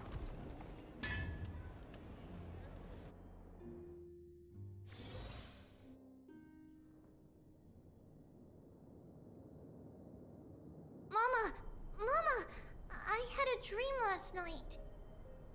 Oh. Now what did you dream about, my darling Tribios? I had a dream that I turned into many me's. Then we made the moon into a ship and made the stars into our sails. Then we floated on the ocean and let the wind blow us in any direction it wanted. Well, that sounds like a lovely dream. Yeah! The ocean and the sky were really, really dark. But there were so many of me that I wasn't scared at all, because we'd all sing together.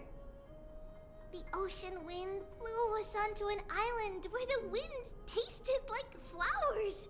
There were bleating sheep and chirping birds inviting us to be their guests. There were so many animals on the island, but none of them ever fought. Giannis's holy maidens can receive guidance from the God of Passages. Perhaps what you saw in your dream is a divine land somewhere in Amphoreus. You think so? What's wrong, Tribios? You look unhappy. Because on that same island, I saw a dark mountain on the other side of the ocean. And it was very, very tall. The mountain looked alive, and it kept getting closer to the island. Then I realized it wasn't a mountain, but a very, very tall wave made of water. When the wave smashed against the island, it looked like it was going to eat the island up. The small animals tried to chase it away, but they couldn't stop it. Then there was a bang and I woke up. A dark wave. Mama, does something that scary exist in real life? Yes. Unfortunately, it does exist in Amphoreus, but it's very far away from our temple. We call it the Black Tide, though it has nothing to do with water. It has no shape or form, but it can swallow up animals, humans, and even titans. turning them all into monsters. Oh, the black tide is a baddie.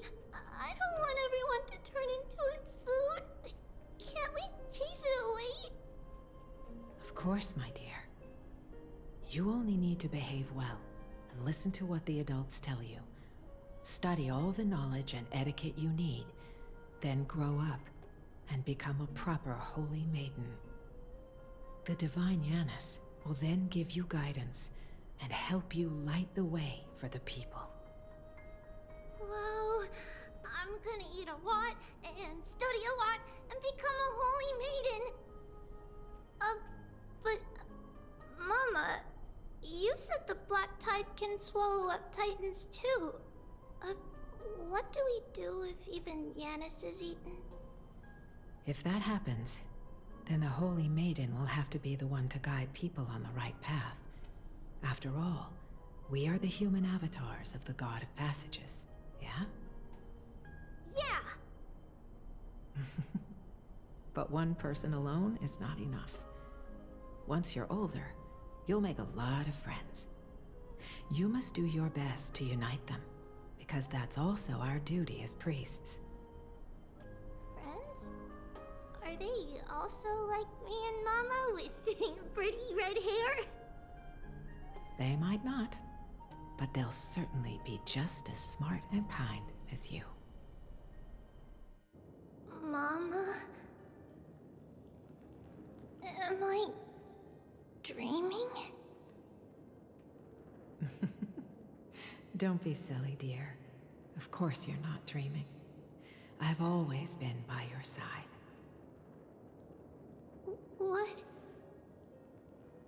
Now be a good girl and call your friends over too.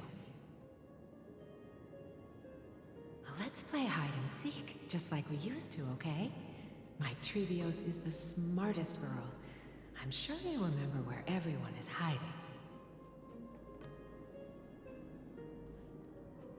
The voice sounds so far away.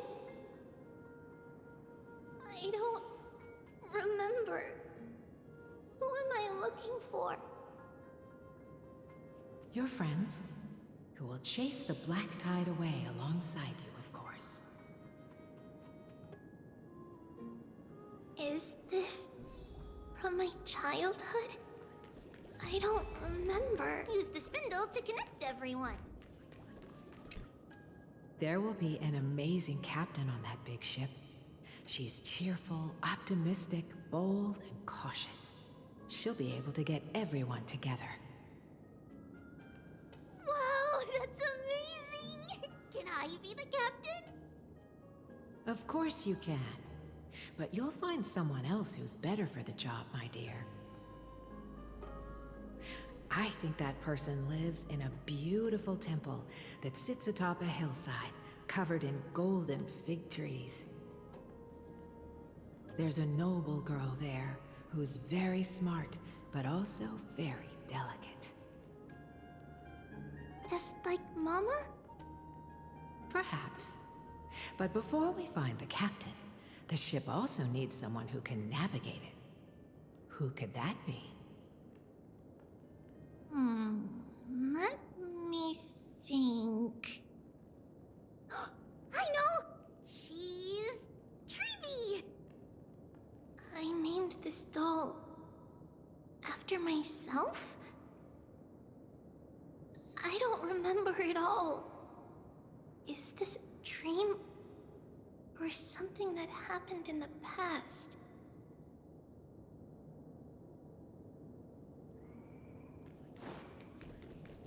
Bad chest! You can't lock me away! Huh? Why is this doll inside a chest? It's holding a sword. Why? Many years later, many brave warriors will board this ship. They're skilled combatants who fear no danger. Ooh, I can learn how to fight too and protect everybody! Silly girl. You're Yanisopoulos' holy maiden. It's not your duty to fight. there will be many others to protect you. All right. Then where will they come from? I believe one warrior hails from a lovely village where bulrushes flourish, while another comes from a magnificent royal city. Though each has their own troubles, both are ready to lend their strength for the ship's long voyage. In that case, let Trianne fight by their side. This way, they'll always stay on course. How could I have known the name Trianne back then? Was it just a coincidence, or...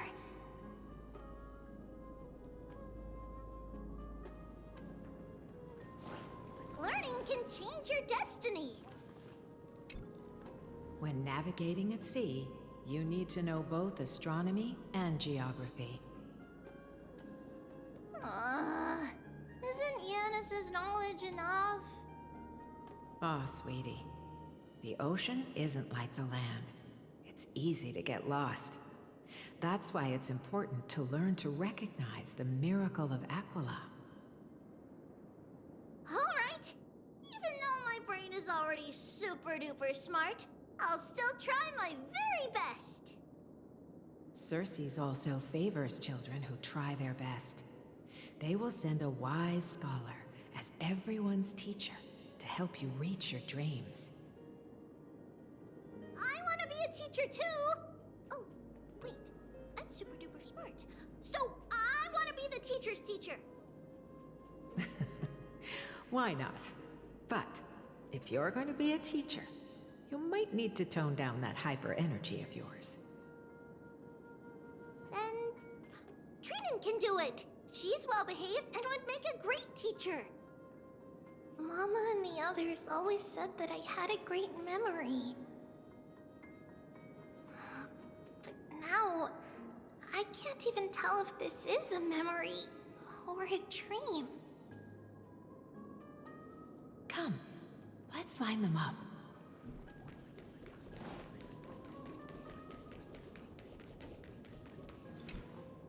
Now, Tribios, set them on this music box and let them compose a melody for our song. Music box? What's that? Sweetheart, are you still groggy from your nap? You invented it. I invented it? What does it do? Oh, my lovely Tribbie. You're usually so bright. What's gotten into you today? Well, you might as well see for yourself. Put your good friends on it and see the wonders it can do. Put the dolls on. It's rotating. And I can hear something. That's right. It's a music box. If you place the dolls in the right spots, it will start rotating and play beautiful music. Out of all your inventions, this one is my favorite.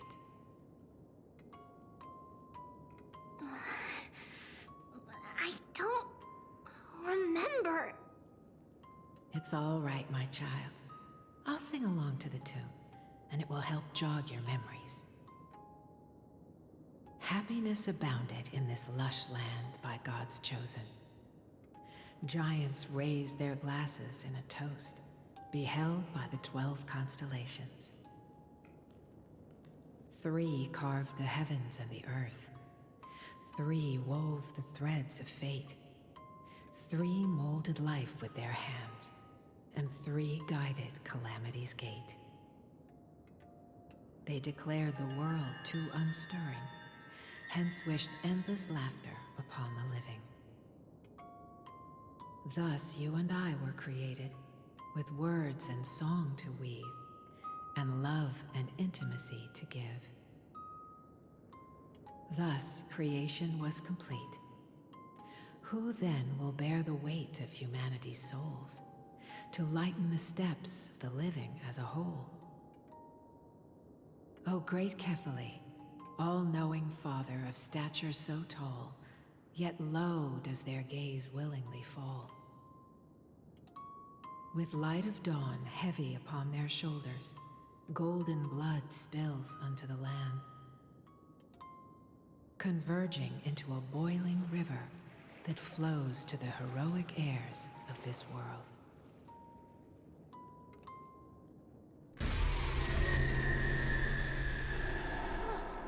What's going on? Oh, yes, please lend me your ears. In the black mist, as death and fate draw close. On the bloodied earth, the living and dead, but ghosts. What is this world? It mirrors your maze-like fate. What is this world? A silent lament without a trace. What is the past? Wandering ghosts that linger. What is the future? Souls scattered by fate's finger. What is the start? A voyage born in solitude. What is the end? A spirit, lonely and subdued. Lonely and subdued. Then subdued. Then subdued. Subdued. Subdued. Subdued. Subdued. Subdued.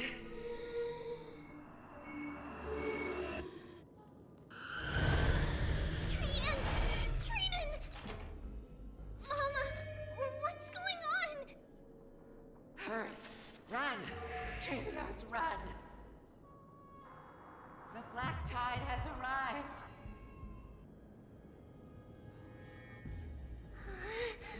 Where can I go?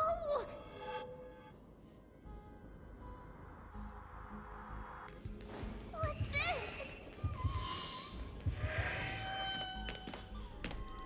Why? Why are there dolls everywhere? This is the sacrifice of a holy maiden. You won't make it to the end. Only one person can. I know! It's fine if we can't reach the end. Our minds are made up. Go. Bid your farewells, Tribios. Time is running out. Mama, are you going to leave me? My sweet girl. I will never leave you. But remember this, Tribios.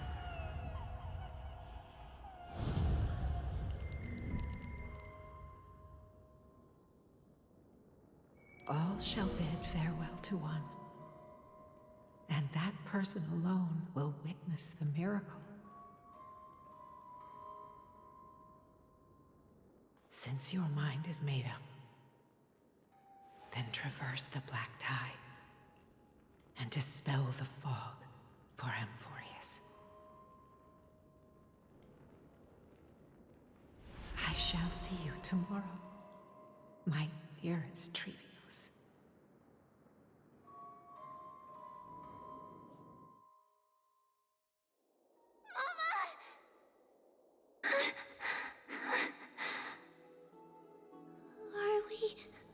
Still in a dream? Did you have a nightmare? Maybe. But it's been a long time since we had any dreams. It's not yet the entry hour. You still have plenty of time to rest. No. Our heart is still racing. It must be that reckless Cremnoan soldier who startled Trinnon, and you as well. If you want, I can pass through his chest with the golden thread right now. Aggie, cut it out with the scary talk. I'm just kidding. If I were serious, I wouldn't have waited until now. Do you want to talk about the dream? Keeping it bottled up is not good for your health. We had a dream about Mama. The dream itself was nothing. It's just the timing that feels a bit unsettling. You mean... It's Trianne. Even if we refrain from ever using the power of the Century Gate again, her soul continues to slowly drift away from her body. There isn't much time left. Perhaps it wouldn't be such a bad idea to let her relinquish her role as the gatekeeper and live out her days as a carefree child. You have a point, Aggie, but our decision has already been made on that matter. I believe there's still another way. Souls will be spent until they dissolve into dust. Such is our fate. Once we had a whole and connected body. If that body were a tree, then its trunk and branches would share the same fate, decaying at the same pace. Now, we are fragmented into numerous selves. Despite the absence of a trunk, we are offered another possibility. We can choose how our branches will perish in a way that is most beneficial to the Flame Chase journey. Compared with saying farewell to one person, watching many fade away before me is even more sorrowful. But advancing is the destined end of Yanis's trial. There's no retreat in our path. Don't feel sad about saying goodbye to us. We've already agreed on this, right? It won't be long before I forget what sorrow tastes like.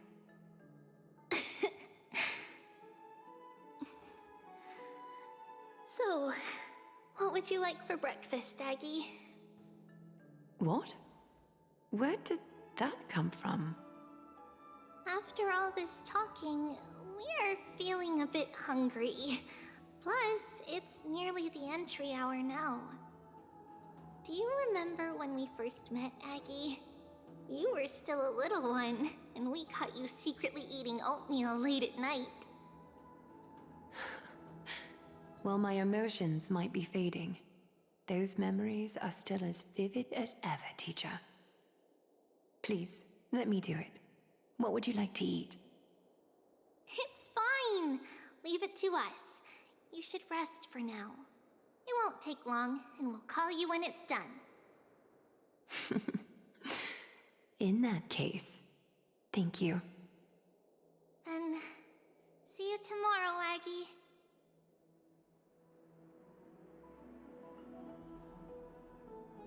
Nevertheless, that nightmare is ominous.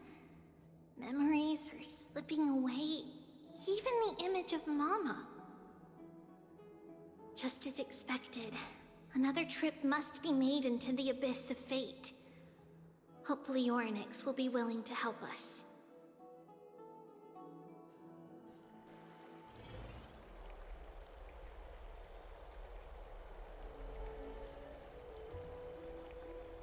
Long time no see, Professor Anaxa. Who are you? It's been a while. I'm the one who once overthrew the entire classroom in that spiritual physics lecture. Oh, it's you. No way. Do you really still remember that, Professor? I remember that glib tongue of yours. What brings you here? Surely you're not here to reminisce. You could tell. Of course. You only beat around the bush when you have a hidden agenda. That's not true. I'm here to seek enlightenment, as always. Could you please teach me everything you know about the black-robed swordmaster? Rumors sure travel fast. Unfortunately, I too know nothing about it. I can only tell you that it is clad in a black robe and wields a greatsword. At least, it looks like a greatsword. It's shaped like a twisted half-sun, and a peculiar dagger resembling a crescent moon. By the way, take this with you. I got it from the sneak attack. It's yours now. Oh. I was right. It is this thing. The one who torched Aedes Elysiae to the ground. And killed everyone. Don't try to be a hero. No one in Akama stands a chance against that thing right now. Is that what the Titan said as well? Not at first. But the god relented after having had a taste of its power. Even with the god possessing me, I couldn't fight against that blade. That incredible power doesn't seem to be granted by any Titan. Are you suggesting that it originates from beyond Amphoreus? It's possible. Much like the Black Tide, no? Nonetheless, it's an enemy we must overcome. We? Drop the pipe dream, Phainon. No one wants to see you fall by their blade. His mere presence will endanger the Holy City and the Flame Chase. You know that I don't believe. You don't believe in the so-called prophecy, I know. However, I'm here to seek your assistance, not at the request of Aglaea or Tribbie. I just want to eliminate a threat to the city I pledged to protect. That's all.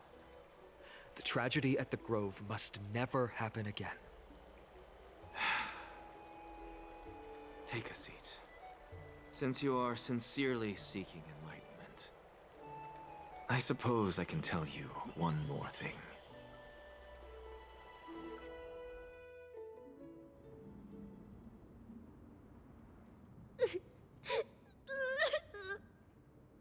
What's wrong, Trianne? Nothing. Just remembering what happened at the Grove. Monster in the black cloak. So scary. Everyone in danger.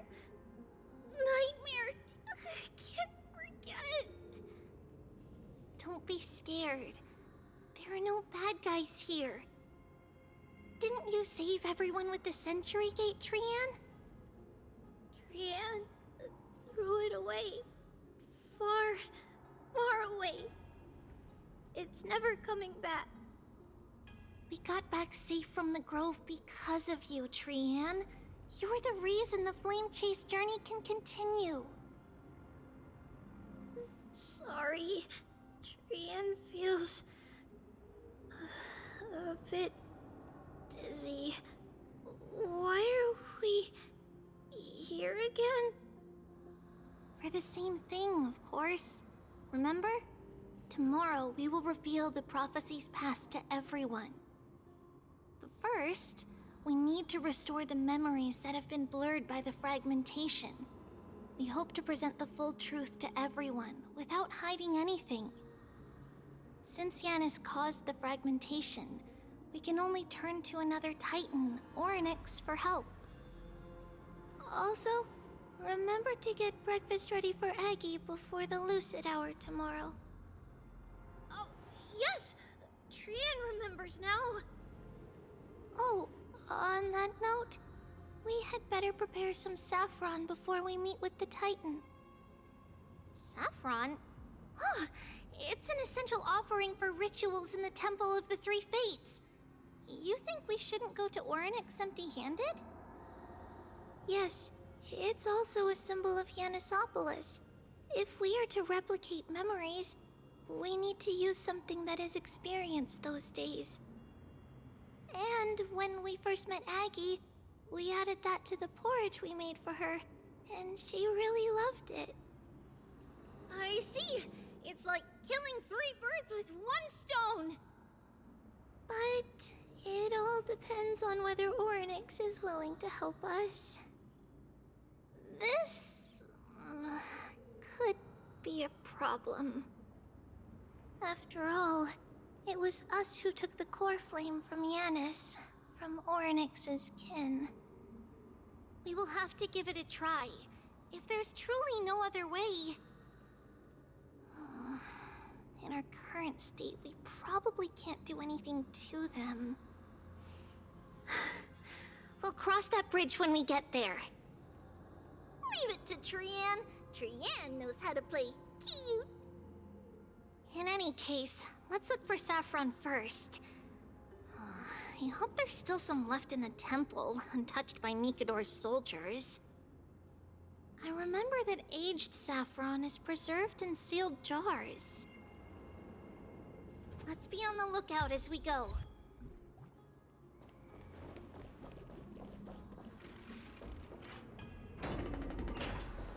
It's a dead end ahead. Turn back, teacher. What?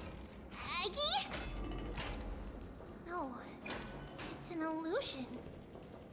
Wow, this room is huge! Trinnon, did you? Yeah, I saw it. Was that a warning from Oronyx?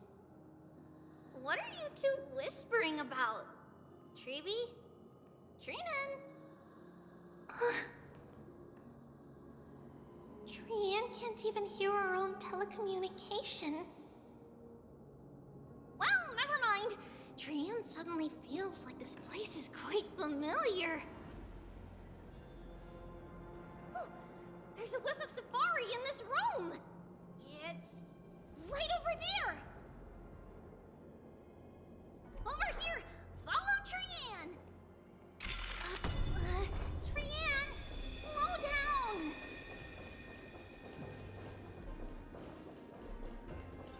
Even if separation is our fate, a futile death is not the solution.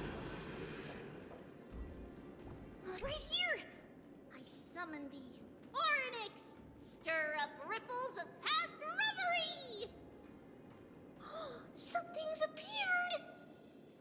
Wait, we should read it first.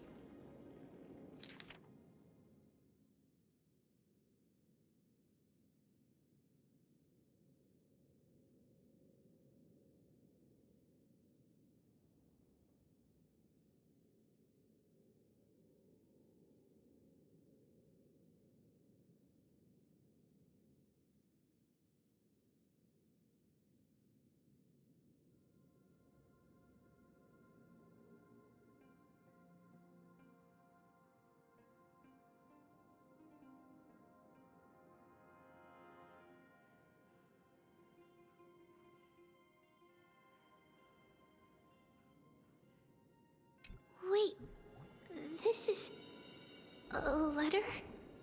It mentions something about Saffron and Tribios? Isn't that name... Never mind that for now. Why is this letter here? And how did Trianne sense it? Could it be our lost memories? Is it possible that we were already noticed by Oronyx and entered their trial? But why haven't they said a word? Oronyx has the whims of a child. Perhaps they're toying with us on purpose.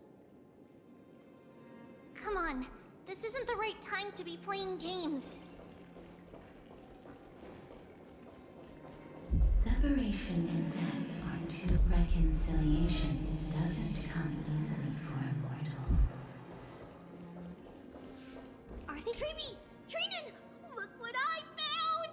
Is this the safari? Coming! We'll take a look. But Trianne, there's nothing in here. What? It was right in the stolium. Huh? There's really nothing here. That can't be! I swear I saw it! I swear! Trianne is telling the truth. It was right there! Where did it go? Trinnon, Tribbie, why aren't you saying anything?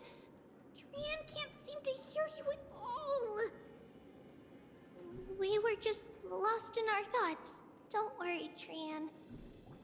What you saw was likely, Yanna's hair. We must have startled it away. Okay. Could Oronyx be trying to make us falter? But why would they do that? Something feels off. Tribbie, don't you think this temple is a little too quiet? What do you mean? It might just be an illusion, but Trinnon wonders, is Oronyx really putting us through a trial?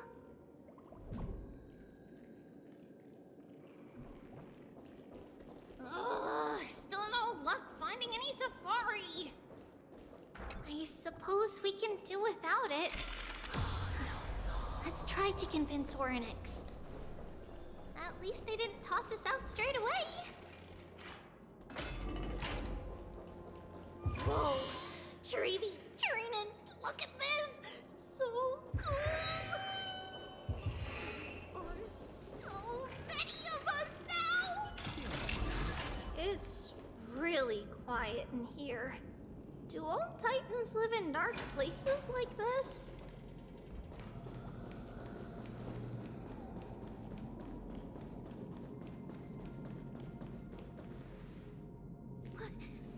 What's going on? Oronyx disappeared?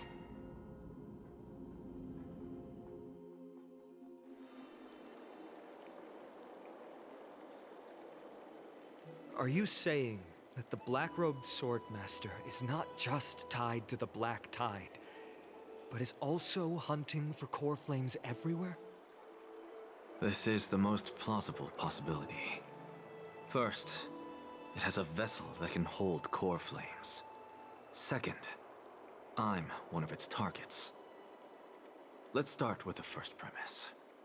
Its peculiar ceremonial blade can interact with a core flame, as evidenced by the pull I felt when it stabbed into my chest. I hypothesized that the blade can sense, absorb, or even retain core flames. The second premise is even more explicit. When it was engaged in fierce battle with many of us and was heavily distracted, it remained consistently focused on me.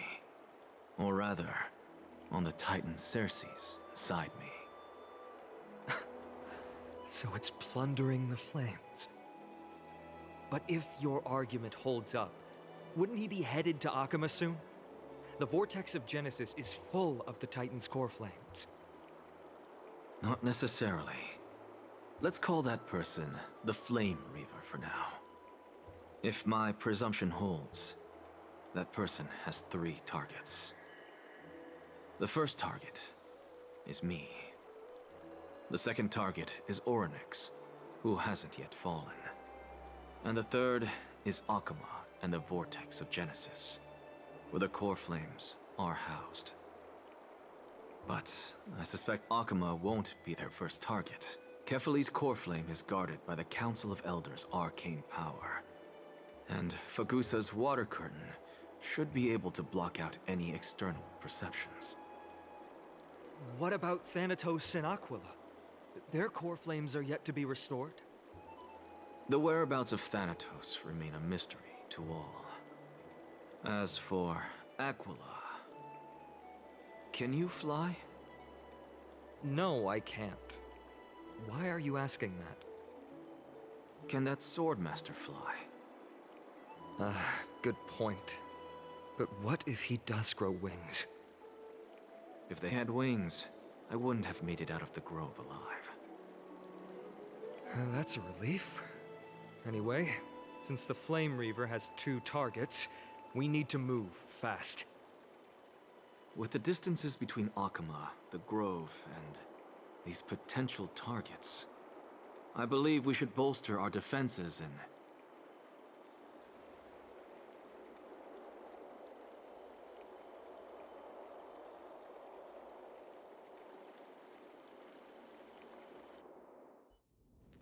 Oronyx! Are you in here? response at all. Did they foresee that we were coming and hide in the fog, or...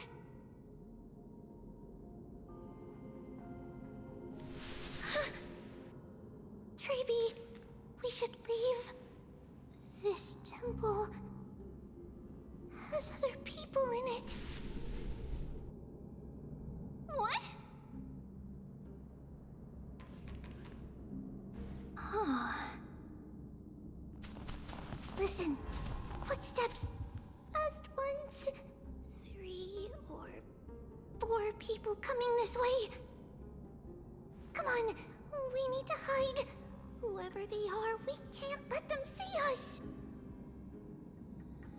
Tribbie, Trinnon, come check this out.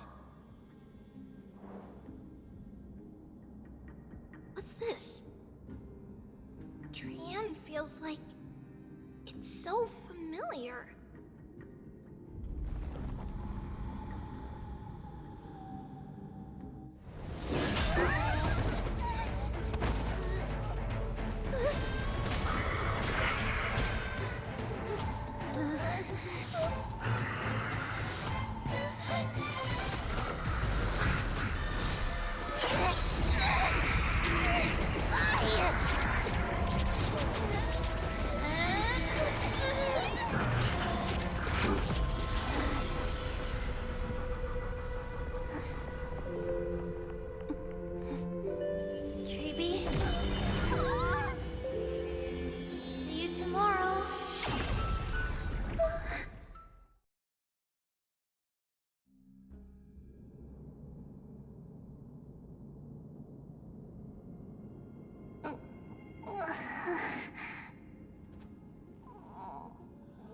Where am I? Little gray, snowy, and... Wait, where's Trianne? Is she back?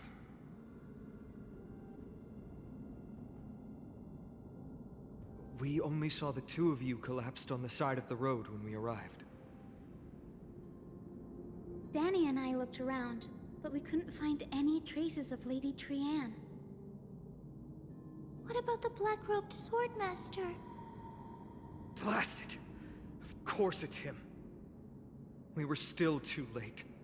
I fear something bad has happened to Oronyx's coreflame. Then Lady Trianne... She doesn't have much divine power left. We can barely sense anything. That you're both safe is already a blessing. Everyone, we must take action now. We should split into 2 groups. One group will stay in the Abyss and meet up with Aglaea's reinforcements, then search for Trianne's whereabouts. The other group will come with me to pursue the black-robed swordmaster and recover the coreflame.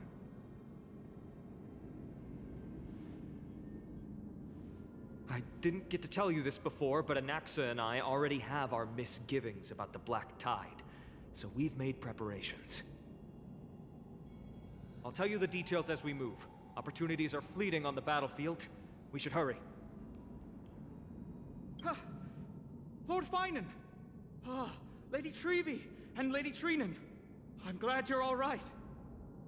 Did Aglaea's people get here? Yes. Lady Aglaea already knows about the situation and sent along a message. Phainon, I understand that Swordmaster is of great importance to you. But if you charge in without a plan, I fear that you won't be the only one who dies in vain. I understand.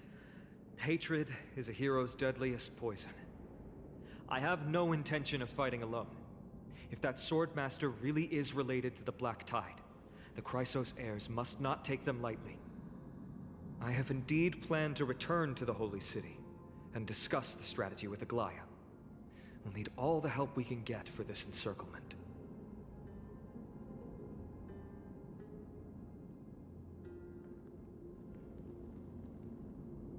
Trinnon will stay in the Abyss too. That way, both sides can communicate with each other if anything happens. Thank you, everyone. Partner, Tribbie, let's go.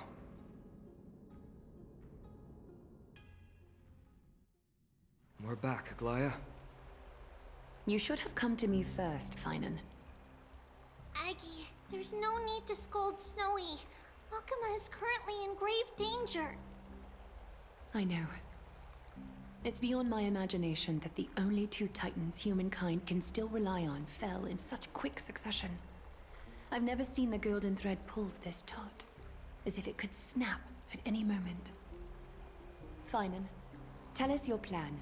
Time is of the essence.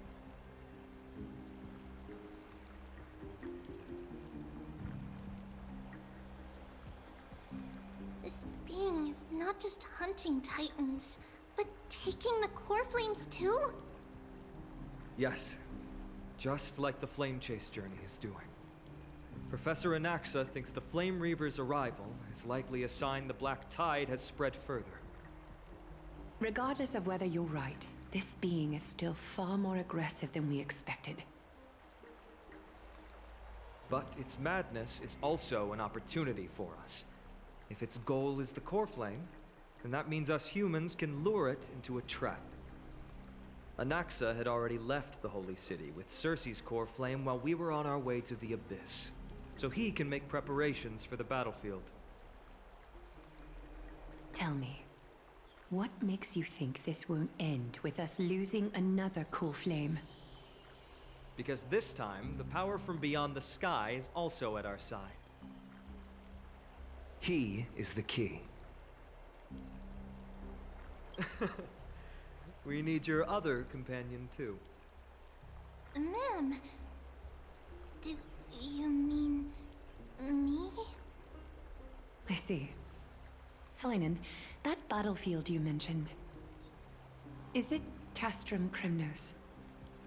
Yes, I'm sure everyone remembers the astonishing miracle our partner here performed with his companion during the battle with Nikador, and how they awakened Castrum Kremnos' past. That will be the key to our victory. We will use Oronyx's power to once again open a passage to the past and lure our enemy inside. Then, we'll seal the Flame Reaver in the maze of time. Impressive. Oronyx has fallen, and Yanis's divine power already belongs to Akuma. Once we take back the core flame, the Swordmaster will have no means of escape. It's very clever, using the element of surprise instead of brute strength. Can you do it, little one?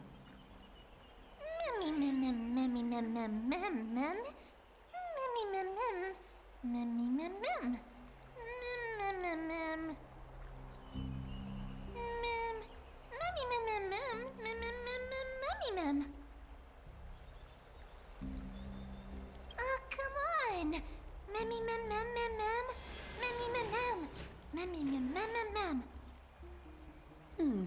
Such enthusiasm. I'm glad to see you're confident. By the way, the Council of Elders declared a state of emergency when Tribbie went missing. Kynus and her following have heard tell of the incident at the Grove, and are galvanizing support in secret. I fear she'll make her move before the next assembly of the citizens. What are they plotting? That short-sighted politician likely believes the Krateros heirs have outlived their usefulness, and is making preparations for her next step. That ugly side of humanity is something we'll have to deal with eventually. But that's a problem for another day. I've sent Castroice ahead to the council with a message. She should be able to keep the situation under control for the time being. Phainon, it is my hope that we can come to an understanding on this. We must take down the Flame Reaver in one go, and retrieve the core flame. And in doing so, grant ourselves an advantage against the Council of Elders. Of course. You may count on me to lead the charge. I apologize for tasking you to spearhead the plan once again, but Akuma is currently beset by enemies from within and without. The situation brooks no delay, and we have precious little time to confer and discuss the plan with you. That being said, you are the key to our success, and I shall respect any decision you make.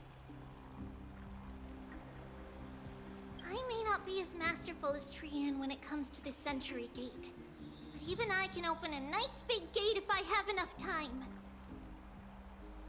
As for whether we can take back the coreflame, that will be up to Anaxa's capabilities. Based on what I know of him, he can do it. I'll be honest, we can't. But the Flame Reaver will have to step over my dead body if they wish to do you harm.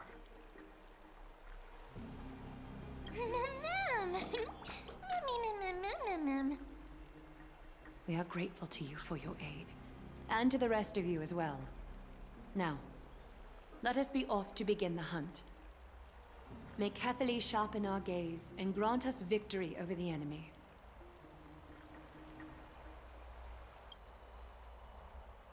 You mean Mydei? He's dealing with a different problem. Don't worry, that man would never miss out on this fight.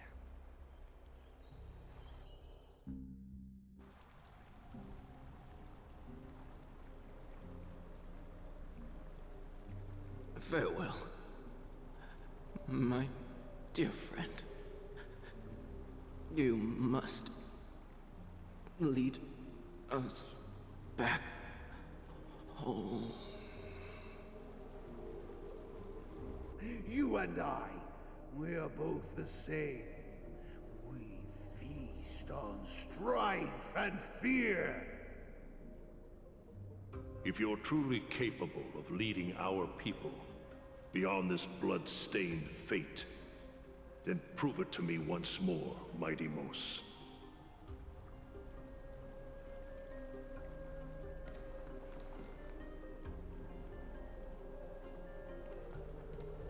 I knew you'd be here. I heard you're about to set off on an expedition. That's right. It's going to be a tough battle, and our destination is... turns out to be Castrum Kremnos. Is that why you're here? To pray to the dead Nikador? No, just the opposite. I'm here to tell you, you can entrust the front lines to us this time. You can't afford to lose your upcoming battle either.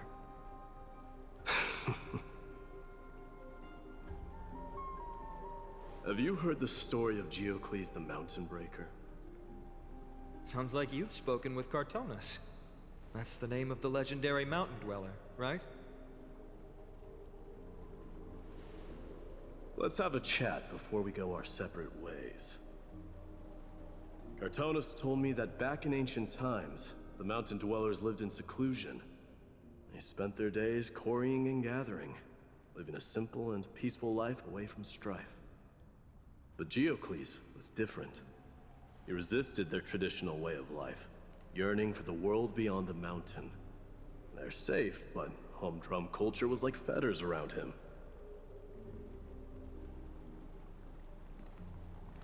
He sounds a lot like you.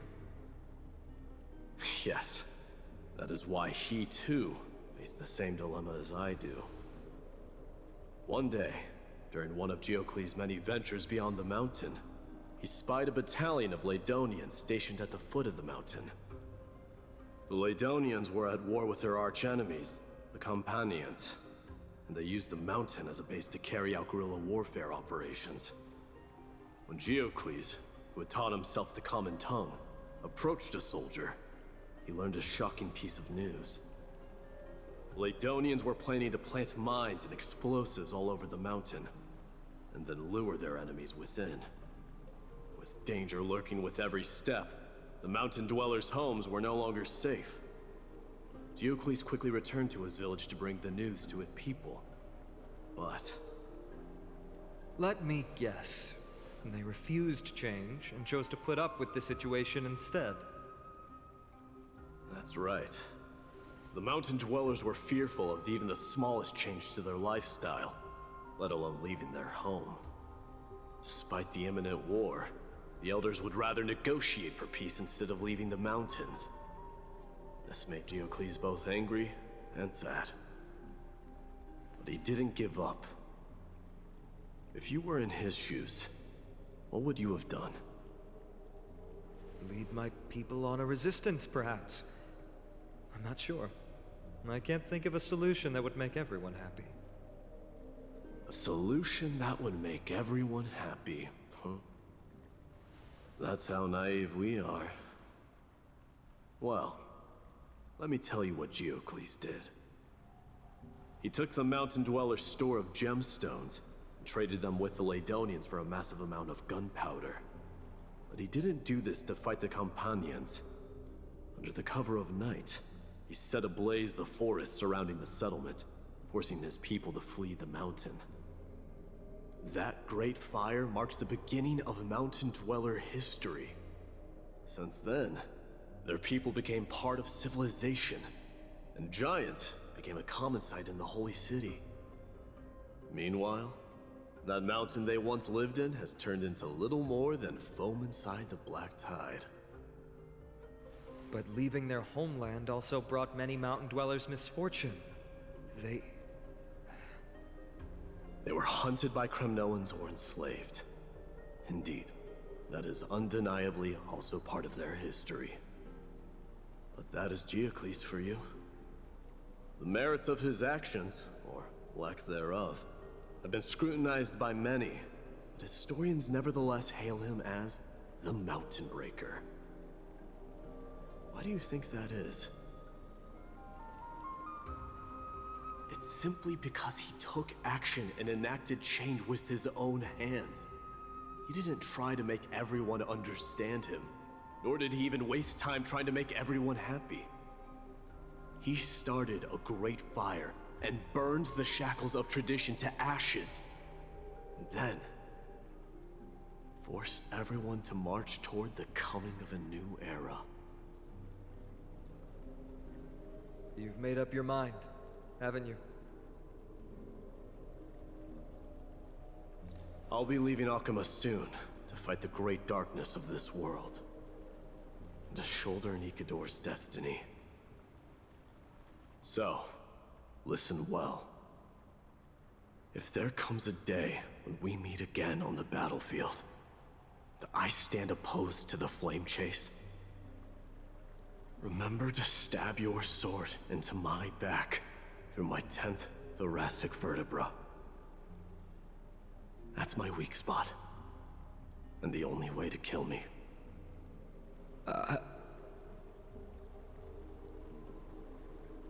You have my word.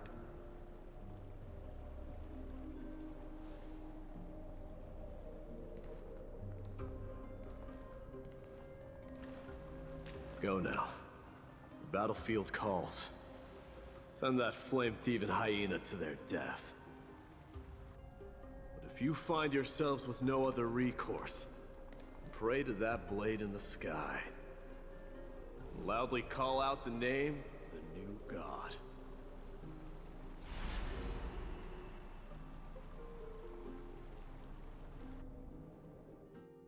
That's the sound of an all-out war.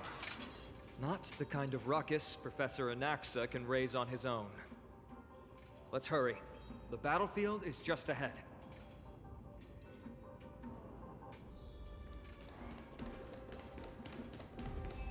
No way.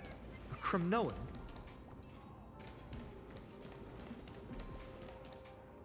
I didn't think she'd manage to send the Kremnoans to assist. Brave warrior, what's the situation on the front line? Nakaman, why are you here? What? Didn't Aglaea tell you? We have been instructed to assist you in trapping the Flame Reaver.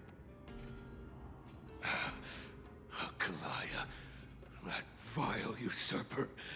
I spit on her name. Our king will be back soon. He'll be able to deal with you and that black road.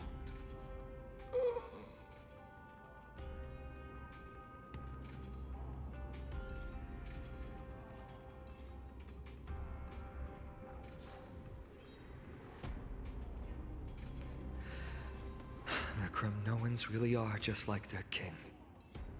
Rest in peace. May your glory last forever. Did they come to fight on their own accord? Or... I can still must become king. Nikador is with us! Stream forth, gleam of old That sound! We're almost there. Can't see. Once we take back the core flame, Yanis's passage will open. When that happens, you must evacuate immediately. Don't stay behind. The rest will be up to how well we work together. But remember what Mydei said before? Cast aside all distractions once you're on the battlefield.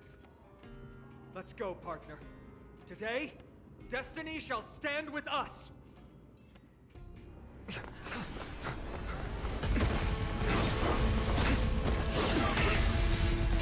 Finally.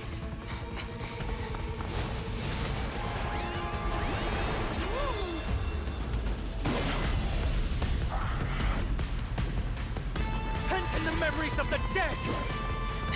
Executioner! You sure know how to keep a man waiting. Any later, and I fear the Titan would have sacrificed me. Frail child of humanity, 'tis more effort keeping you hale and whole against that blade than it is in seeking the truth of the world. Since you're already here, why not have a meal before you leave?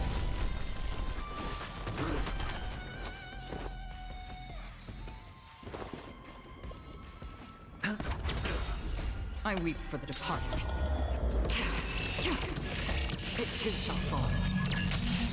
The dice have been cast. Bust.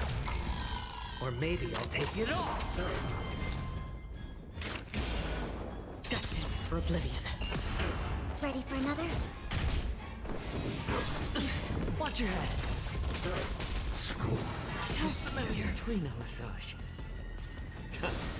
Enemy data signet markers activated. Time for a good old counterattack. It's on me. I weep for the departed. It too shall fall.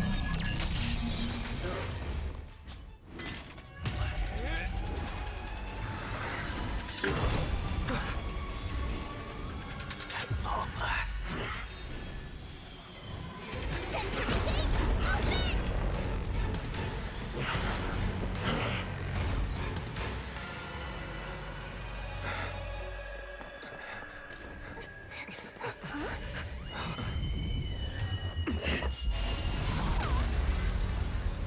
How embarrassing. You didn't come down from the sky? This city is mine anyway. So why shouldn't I go through the front door?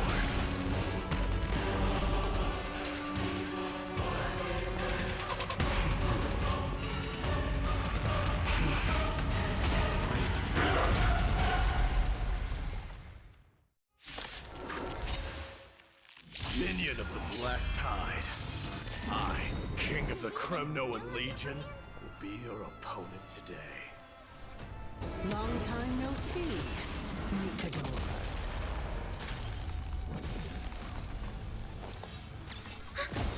Enemy data signet markers activated. Time for a good old counterattack. How about letting check? I'm honored by your... Since you're already here, why not have a meal before you leave? Hedge your bets. I weep for the departed.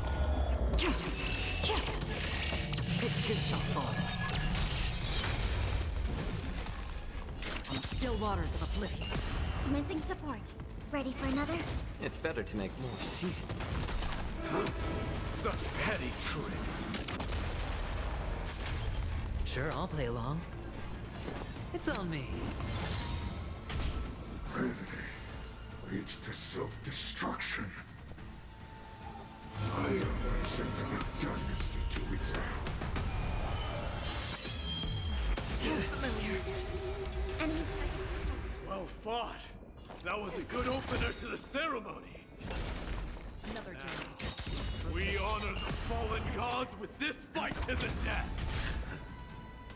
It's time to end this.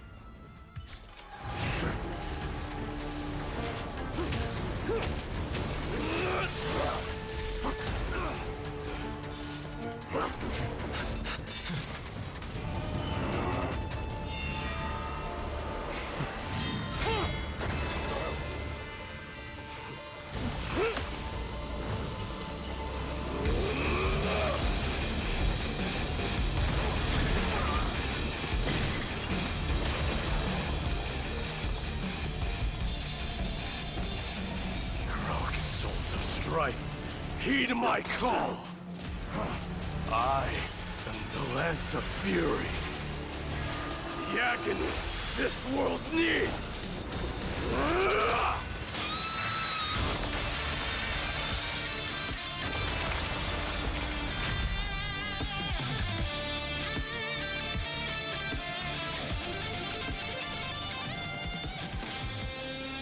Witness this.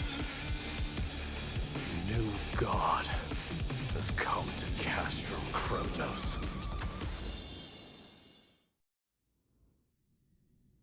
Look! The warriors have returned! But are the rumors true? Has Oronyx fallen? It's as the Council of Elders said. We face a dangerous threat. Yet the Chrysos heirs are only inciting more chaos. They don't care about the people's safety. They really gave the core flame of strife to a Cremnoan at the end. What a noisy crowd. This, doesn't feel right. It's probably because Oronyx is gone. Oronyx was a generous titan in the eyes of the people. They graced us with miracles, allowing humanity to reap many a convenience from the past. What they don't know is that the Titan didn't do all of that of its own volition. Regardless, the Titan has fallen, and we must surrender Oronyx's core flame. A meeting with that woman again so soon? I just can't catch a break. Professor Anaxa, why don't you find someplace to rest first? Matters that require Aglaea's attention are piling up. You two meeting again will, forgive my honesty, only distract her. Just try to stay on your best behavior, if you know what I mean. That's not up to me, I'm afraid. I've been trapped in her prison the moment I set foot in this holy city. The price of having a Titan living in my head, I suppose. Don't worry, I don't want trouble either.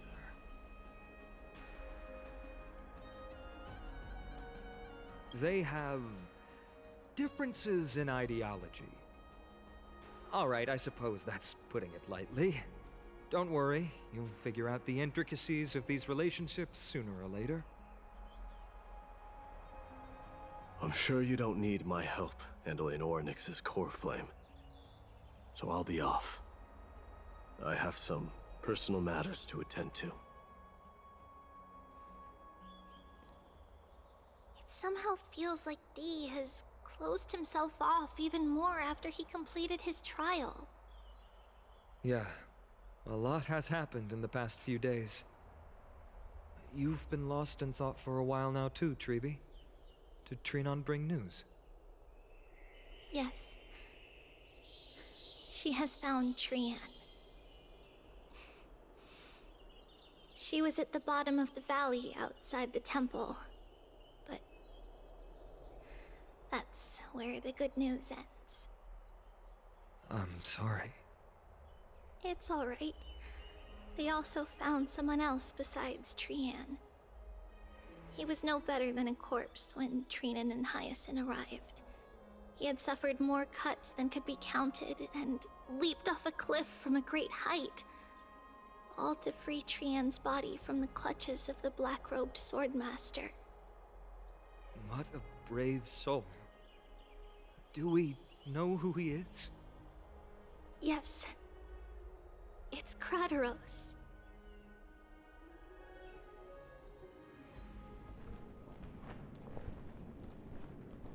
Stop!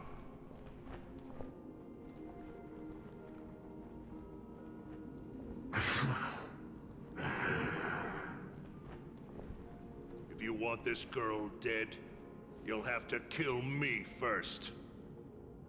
How ludicrous. Your body made of flesh and blood as it is will not survive more than a single strike from me. Better to die in battle than return even in glory. As a Kremnoan, I know not the fear of death. She's lost her divinity. I have no interest in an empty shell. But answer me this, child of strife. Why do you raise your shield for her? As the leader of the God Shield Brigade's elite, I protected the king against the Black Tide with this very shield. And I've done this over and over, hundreds and thousands of times. A pathetic killer like you could never understand the weight it bears. Pity. And crumble like rusted iron. Good. Supreme glory shall be mine, as I indulge in the libations and incense offered by my descendants. Come, let us fight! For Kremnos! For my king! For Amphoreus!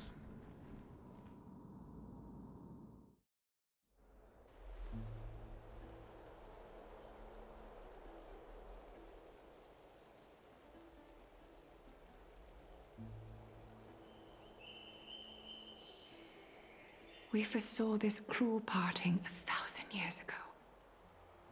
Today is but a reminder of that bitter taste.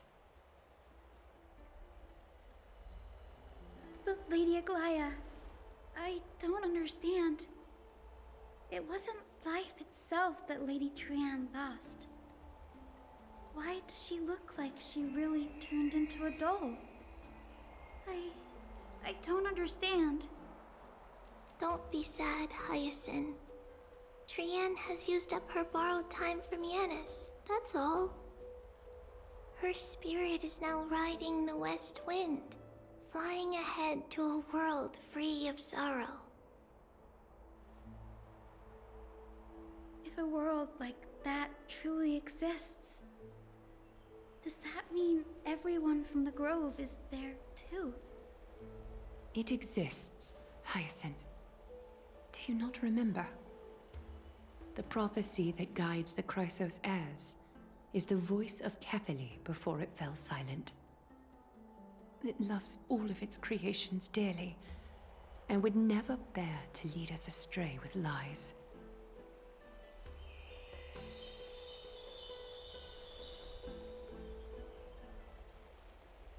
What about the Kremnoan veteran? How is he doing? The Twilight Courtyard has done all we can. Even so, we've only managed to keep him from breathing his last.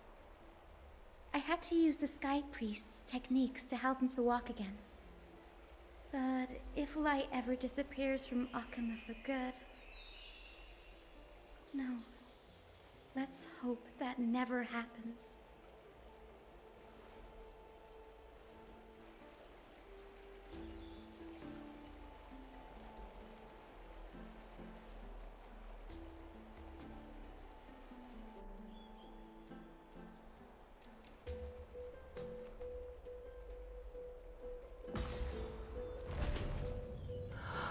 The parting hour is upon us.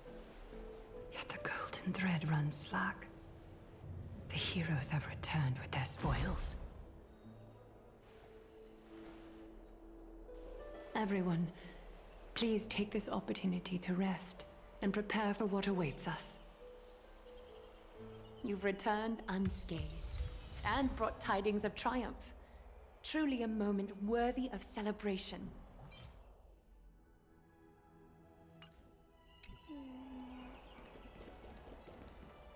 It's incredible to think that we returned Nikador's coreflame not so long ago. It wouldn't be an exaggeration to say that you and your friend's arrival has melted the glaciers of history. You could say this is the true face of history.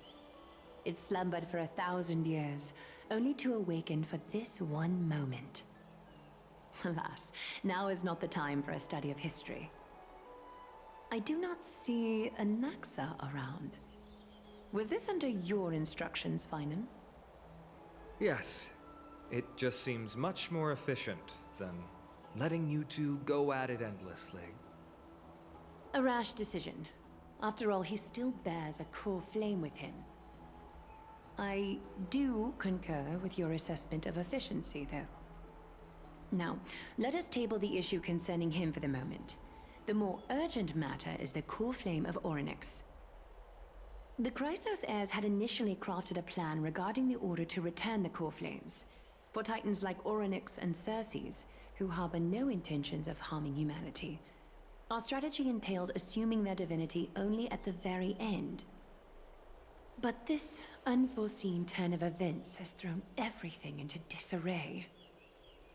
If we don't return the core flames to the vortex of Genesis, and we leave the Titan's divine positions vacant, we can't even begin to imagine the disaster that would follow. But the most pressing issue at hand is that we haven't found the Krateros heir capable of bearing Oronyx's divinity. Phainon, Castroice, Mydei, and Hyacinth. Tribbie and I devoted a millennium scouring the world, only to find these few people. Only a chosen few possess the capacity to assume divinity, the elite among the Krateros heirs. We would never hastily extend our invitation without first verifying their potential to bear such power. Yet, we cannot compel anyone into divinity, as it would be no different from sentencing them to the gallows. Truly a dilemma. Yeah. How about letting him give it a try? Mem special mem. Mem.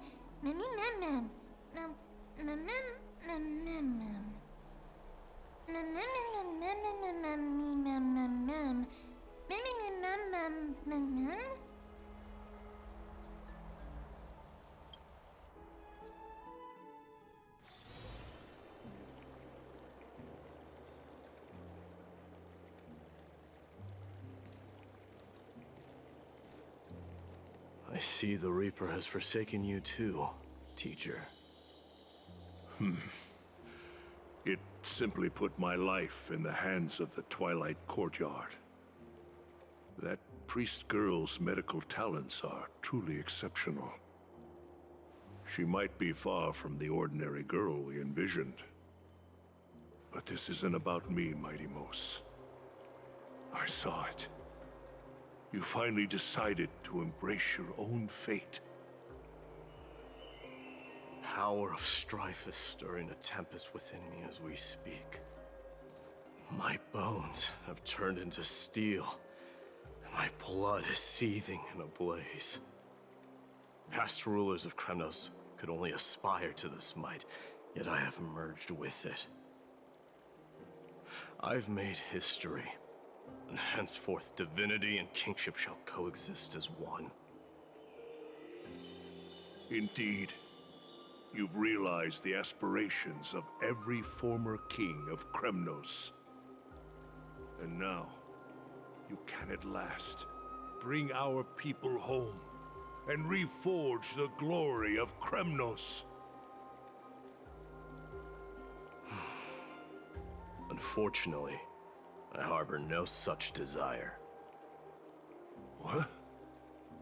What do you mean by that? Over 2 millennia past, devotees of Nikador's might banded together beneath their feet and erected a city of their own. Ever since then, Cremnoans have served as the blades wielded by the god of war, following the Titan's path in its conquest. Yet, gazing upon our history through the lens of my newfound divinity, I now see it with unprecedented clarity. This history is sheer absurdity and inferiority. People surge onto the battlefield like ants, plundering and slaying for their own greed, only to be trampled upon like ants. The city and the beliefs that Cremnoans hold so dearly, alongside the supposed tradition, mere anthills that can be crushed with a single touch in the eyes of the Titan. You! Are you trying to strip Cremnoans of the pride we've amassed over thousands of years with mere words?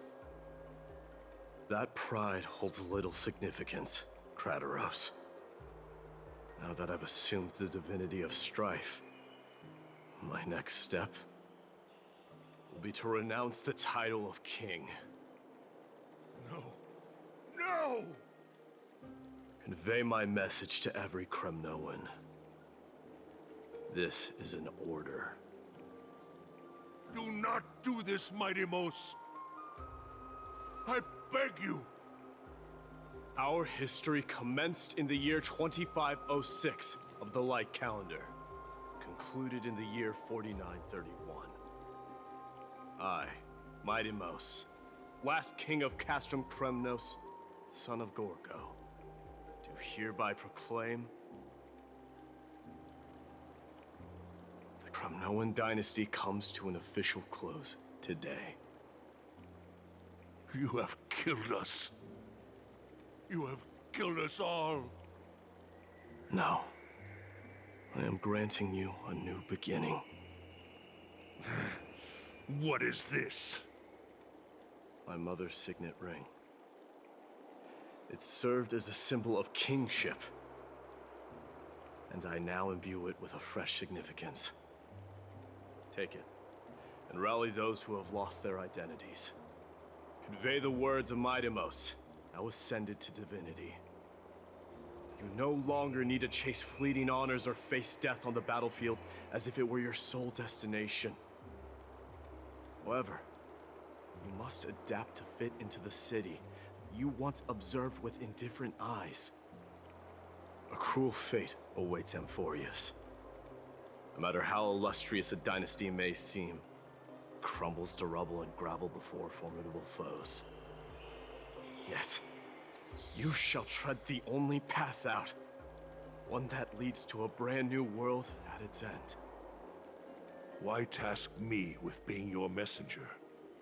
Why not explain all this to them yourself? Because only humans can guide the path to be trodden by humans. It's not the lot of humans who crave the power of gods and spiral into madness for it, but humans who stand ready to raise their shields high to protect the lives behind them. I failed to save that child. That is irrelevant. As demigods, they have long been prepared for it. What truly matters is that you showed up there and shielded her. The one who persuaded Aglaea to set me free that night. Was that you, Mydei? Yes. She's not one to easily make a concession. What did you offer her?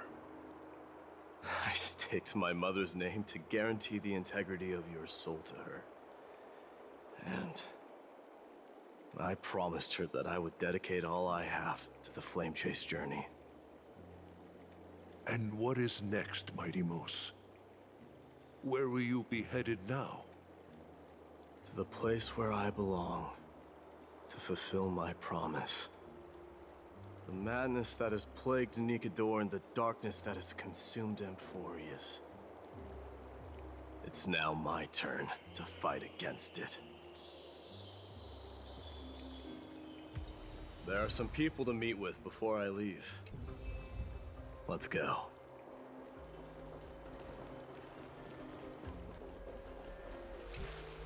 You're here, Mydei. It seems that you are prepared. Yes. You aided Akuma through yet another trying ordeal, and my gratitude knows no bounds. Isn't that exactly what you wanted? Not everything unfolds according to my plan. In the current state of the world, I can only proceed one step at a time. Furthermore, you are ready to dedicate all that you have, regardless of the promise you made to me, aren't you? Throughout my time in the Holy City, I've gleaned valuable lessons from you. Strategy, leadership, and adaptability to change. Yet, it's only recently that I've come to realize the truly remarkable quality you possess. And what is it? It's the magnetic allure in your presence. It draws people to gather around you willingly, to seek your guidance. They strive not to disappoint you, not due to fear of repercussions, but out of sincere alignment with your ideals. That is precisely what every ruler of Castrum Kremnos has been missing. I am truly honored to hear that. And now, Mydei, you have risen as the most powerful demigod in the world. How do you intend to wield this newfound power? I shall see Nikador's aborted mission through to completion, and become the strongest bulwark for Amphoreus to defend against the Black Tide. I will secure enough time for the Flame Chase journey, until you manage to lead everyone to reach the miracle of Genesis. Mydei, a new chapter awaits Amphoreus. Yet, the one who guides the people to the destination need not be you and I. Huh. What did you see after assuming Nestia's divinity? Despite the passage of 1,000 years, every word of that prophecy remains as vivid as ever. You shall have your final bath in warm and radiant gold. Just as cryptic as all the other prophecies. What's the reason for the laughter? I was just thinking, if an ordinary person encountered these words, they would probably stay away from the baths for the rest of their life. But I cannot forgo the delightful experience a bath offers. So, I assume you also glimpsed yours, Mydei? One day, you shall die with a wound in your back. Well, that is a rather straightforward scenario. If I were to be terrified by drivel with no basis, I would not have attracted your gaze and joined the Flame Chase journey in the first place. You speak the truth. May you be destined for a powerful fate, and may we reunite in the promised new world. Farewell, Mydei. Is Lady Tribios not here? Lord Mydei! Hyacinth. So you are the physician Krateros spoke of. It's no wonder then that he was pulled back from the brink of death. You have my gratitude. I can take that as a compliment, right? I've heard about what happened at the Grove. I'm deeply sorry for your loss. I've heard far too much about death and grief recently. To quote Lady Tribbie, we should all focus on tomorrow, shouldn't we? That's a valid point. You've always been the most optimistic one among us. Well, I must say, it feels quite incredible to see a new demigod standing right before me. You should prepare yourself as well. Humanity has already taken hold of strife, and one day, it will also reach the sky. Do you really believe I can do it? Even my ancestor, that hero of legends, couldn't conquer the core flame of Aquila. Given your good rapport with the demigods, you should know that the path to assuming divinity is never limited to swords and spears. You've always been so perceptive, Lord Mighty. Rest assured, if fate has truly selected me, I'll be ready. Right. You are here looking for Lady Tribbie and Lady Trinnon, no? They're not around at the moment. Is there a message you'd like me to pass on to them? No need. I've already bid farewell to Aglaea. Meeting with the Oracle is simply a matter of courtesy. You've bid farewell? I'm heading back to Castrum Kremnos to fight against the Black Tide. In all likelihood, I will never again return to Akuma. Oh. On second thought, there is something that I'd like you to help me convey to them. I'm all ears, Lord Mighty. I'll make sure to convey every single word. Tell them that there is no longer a need to send scouts behind enemy lines. With a single message, the Lance of Fury will target anyone who dares oppose Akuma. Lord Mighty. I'll be embracing my destiny before you do, Castroice. Can you feel Thanatos right now? I don't feel them at all, regrettably. You have been painstakingly seeking that Titan for so long. But have you ever considered reaching out to me for help? You mean... Death refused to ferry me. If you were to send me to the Netherrealm, I may uncover clues along the way back. I would never do that, Lord Mighty. Death is not a game. You're right. That may very well be the reason why my people have struggled for millennia. They underestimated the significance of death. So, are you returning home alone, Lord Mighty? Returning home, you say? Maybe. At this moment, Castrum Kremnos is not just my birthplace, but also my fated destination. Work harder, Castroice. Go and do what you have to do, so that the trials we have endured may have meaning. I will, Lord Mighty. May we reunite on the other side, where the warm west wind blows. The King of Kremnos, without the signet ring, but looking more like a king now. No longer the king, Grand Craftsman. Matters not the title. Surpassed all former kings your achievements have. I will honor your trust and liberate the world from the clutches of fear. Nevertheless, I must request that you continue to watch over Phainon, Cartonis. I have a feeling that his fate will weigh heavier than all of ours combined. Keep Phainon in mind, I will. Return to your home, brave king. Together with everyone, I shall remain here. That thunder from Castrum Kremnos, we wait to hear.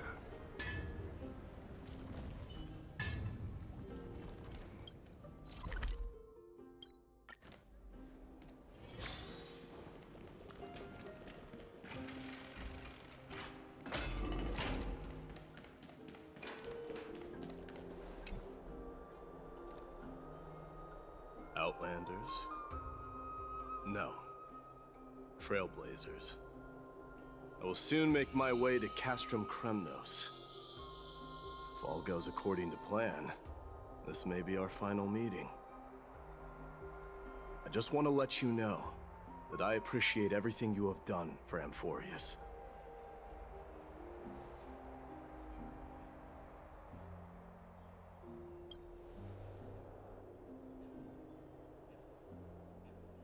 That means a lot to me. May success accompany your trailblazing wherever it leads.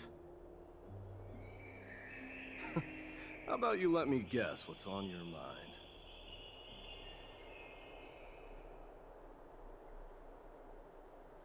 Are you gonna say something insane again, Trailblazer?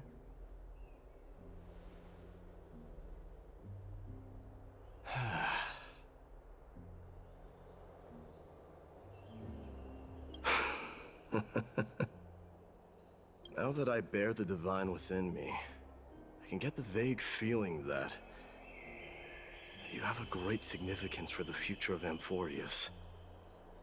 With this departure, I fear that I will never again return. Can I entrust you both to watch my back, and to continue supporting the Flame Chase journey in my absence? You have my gratitude. Then, farewell. Yes?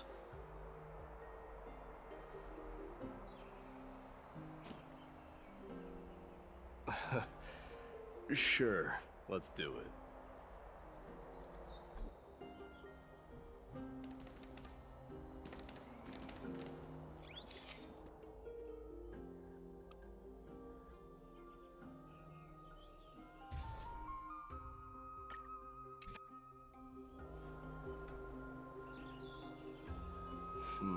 Well, feels peculiar, I suppose. I'm not talking about your photographic skills. It's just that I rarely take photos. But this one, it's pretty good.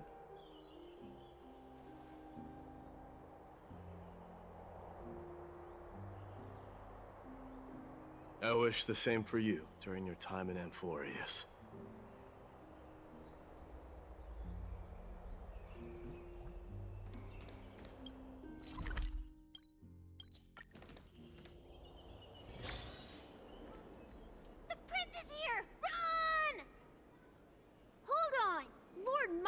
Isn't the prince anymore. He's now the guardian of Amphoreus.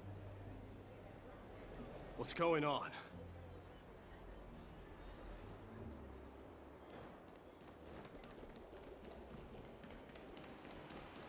We salute the guardian of Amphoreus.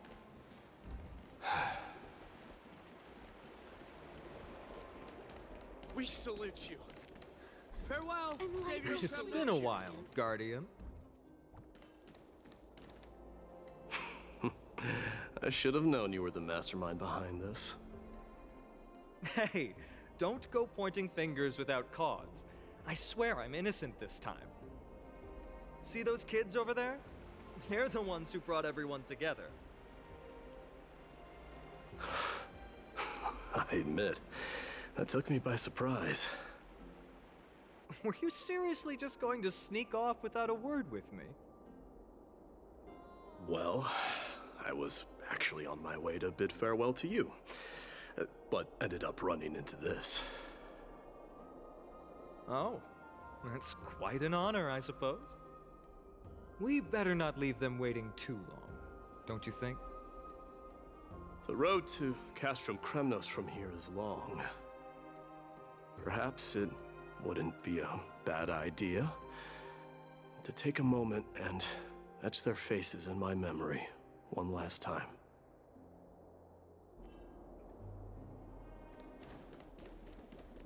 I think I see more than just the Kremnoans here. I'm thinking maybe it's about time the god of strife gets a new name. How about the god of solidarity or preservation? Dan Heng mentioned that one to me. All right, it's about time for us to part ways.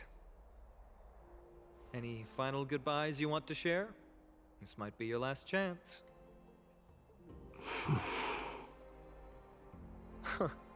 Why so quiet? I thought divinity would wash away some of your sentiments. Do you truly feel as carefree as you seem? Or is this just a facade you wear? You know what? You sound just like Aglaea at this moment.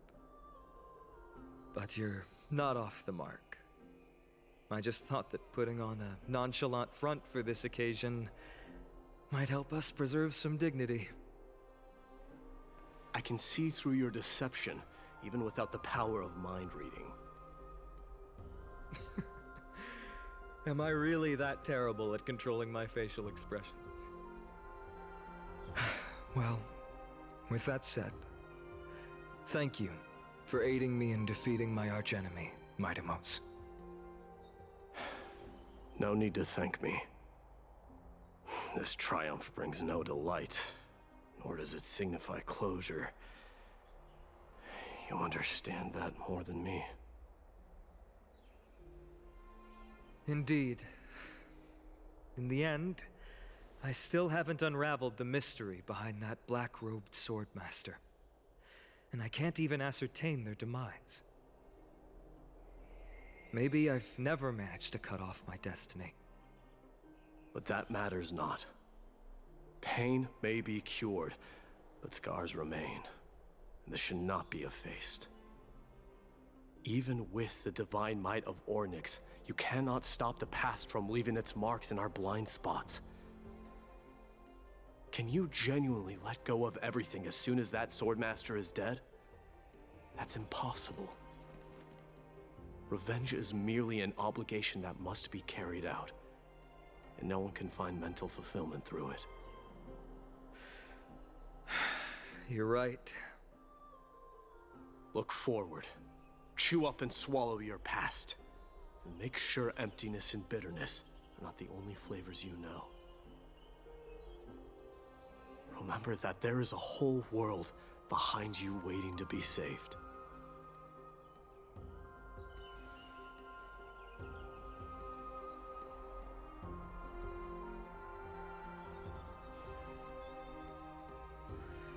I will keep that in mind.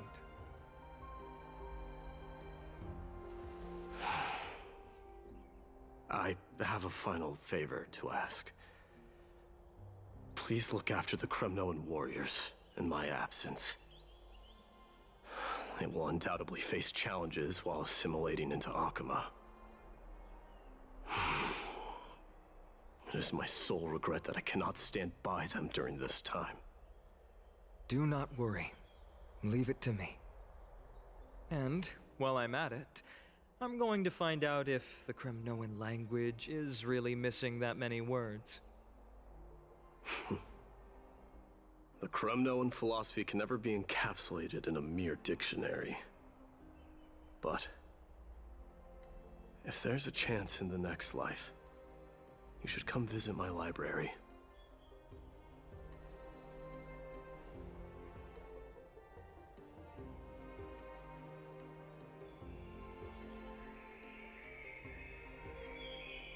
I'll be on my way, Deliverer.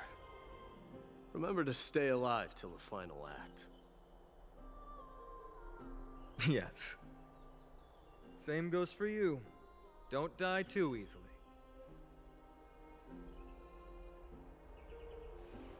May triumph always be yours, Mydei.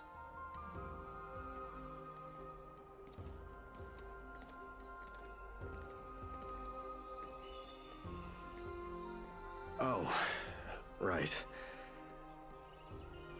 One last question. Go ahead. You better not leave any regrets behind.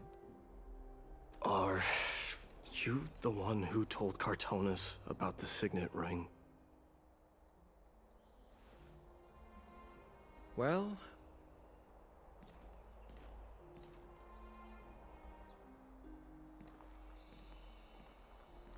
who knows?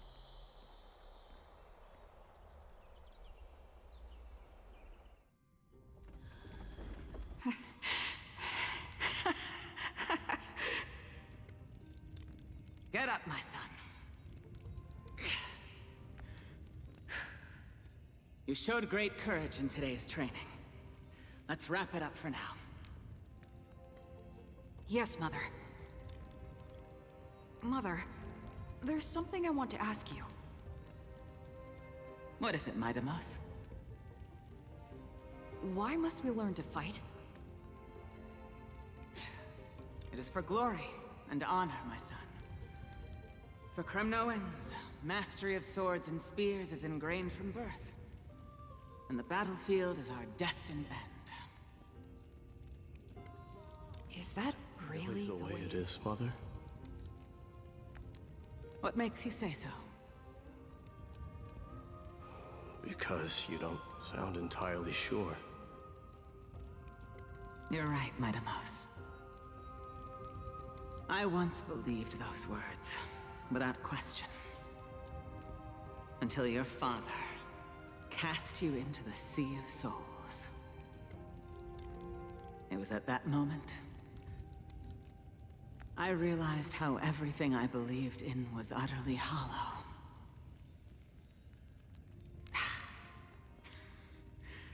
Perhaps the spirit of Kremnos had once existed. But as greed bloomed in the hearts of humanity over the years, such spirit had long faded alongside our glory. I no longer put my faith in any oath or doctrine. Now I have just one role. That of your mother, Mydei. Your guardian.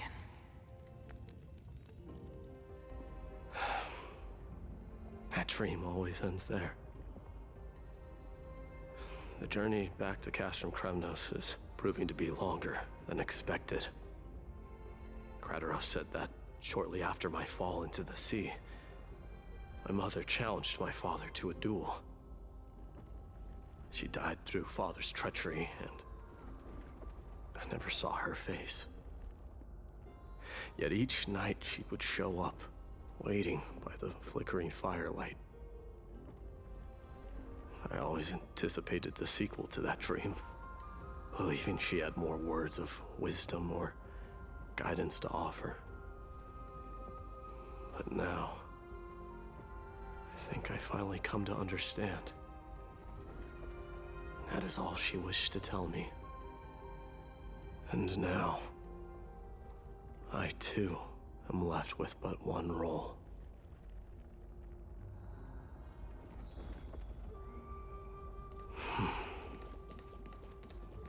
It is time for this journey to reach its end. Look! Mydei is back! Glory belongs to you! We've got fresh pomegranate juice. Welcome Want to try back. some? We meet again, Your Highness.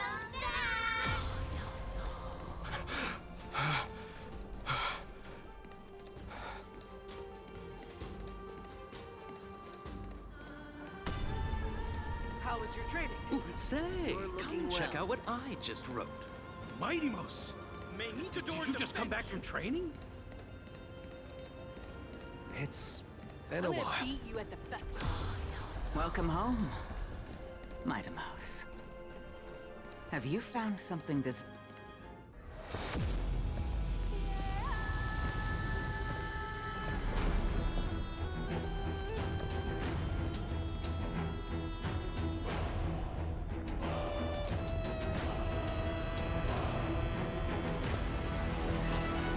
The son of Gorgo will be crowned in blood! The son of Gorgo will be crowned in blood!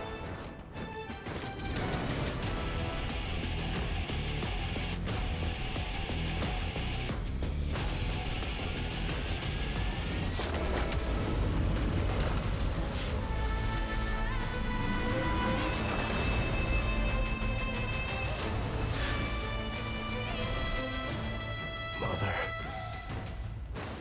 I'm home.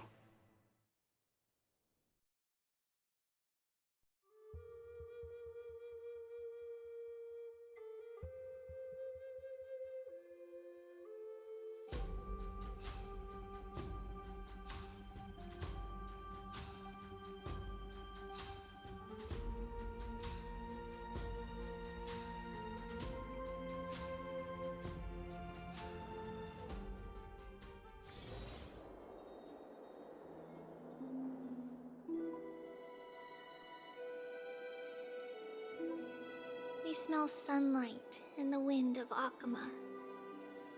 This was your favorite spot, wasn't it, Trianne? Lady Trianne, why did it have to end up like this? Take it easy, Cass. Departure is a part of life. It's just that ours isn't as tumultuous as it is for ordinary folks. When we started our journey, Yanis had already provided their prophecy. Just like how that Titan divided themselves to create the countless passages in the world. It's only natural for us to follow the same path since we inherited their destiny. If you don't mind, Tribbie, are you still willing to unveil that past for us? The past regarding the prophecy?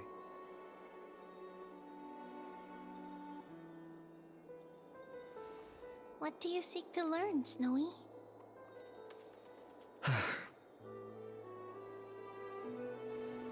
Mydei has left the city to face his own fate. That is, the fate of every demigod. We will all eventually let go of our past to follow the same path as his. So, what I want to know is, as Amphoreus' first demigod, what compelled you to take the first step on this journey? And what has sustained you to make it this far without looking back? Despite the fracturing of your body and the numerous departures you have endured.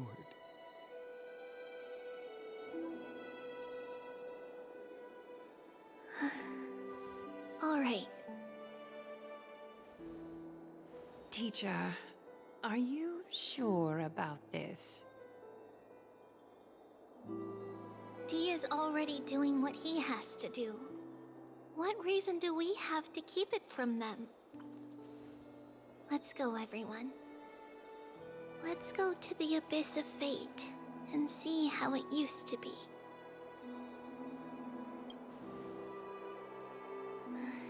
Then we will leave it to you. Trinnon, would you mind? Tribbie, are you not coming with us? I want to stay here with Trianne for a bit longer. I see. We'll be off then. Take care. Since you have made your decision, then let's proceed as you wish. See you later, teacher. Cass, are you not going with them? No. I'd prefer to remain here to accompany Lady Trianne. She hated being alone. What's this? A little gift that I had hoped to deliver to her personally. Though fate had other plans. Oh. So you saw us arguing that day? Yes. I figured Lady Trianne would like it a lot, so I bought it. I see. Cass, you know, I recognized it immediately that day. It truly is an authentic piece from Yanisopolis. Then why? It's just that Trianne had forgotten far more things than I. For example, she forgot that this glass object meant something unfortunate according to the traditions of our homeland. I'm sorry, Lady Tribbie. Should I... No need to apologize, Cass. At that time, I simply didn't want her to be trapped by our past, especially considering how much time had passed since we left home. But now... it might just be the perfect gift for Trianne. All shall bid farewell to one, and that person alone will witness the miracle. While you and I have long accepted this absurd fate, they remain fresh and inexperienced. Teacher, don't let the weight of that cruel prophecy crush their spines. But it would be even more cruel if we allow them to ignorantly fall before the gates of the new world. They will eventually need to know the truth. We just need the right opportunity. This, to me, feels like the right opportunity. Huh. So, this is how the Temple of the Three Fates looked back in the day. At this point, the Anaxapolis still resides under Aquila's protection, yet it is already fated for decline, and only contains a beautiful facade. Is it because Amphoreus has entered Era Bellica? Yes, strife remains distant from this part of Amphoreus right now. But in 5 years' time, at the same entry hour, this temple will become the source of another war. Then, where are you at this time? Right over there. Why does she look somewhat different? It's because we don't quite recall how we used to look. Oh, my apologies. Please don't. We should be the ones apologizing. Come, everyone. It's time to witness our last conversation with Oronyx.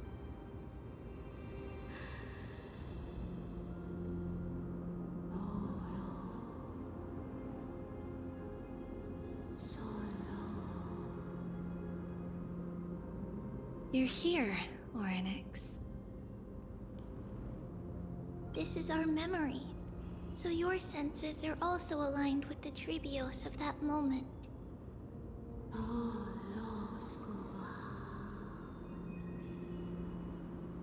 False prophecy, huh? So you still think that way?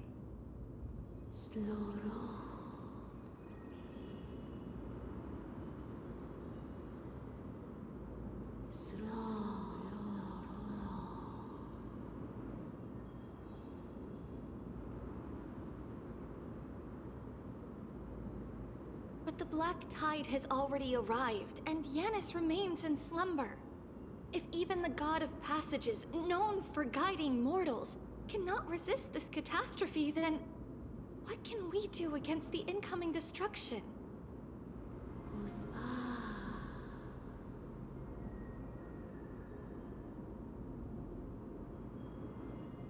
Those chosen by fate would never have their family taken from them. And how can I alone remain safe and secure while watching the entire world crumble before my eyes?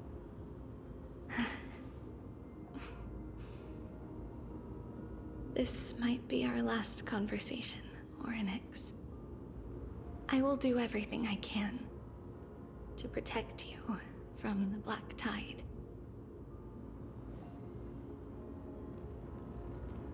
The family she just mentioned. It's our mother. She fell from the spot into the valley a long time ago.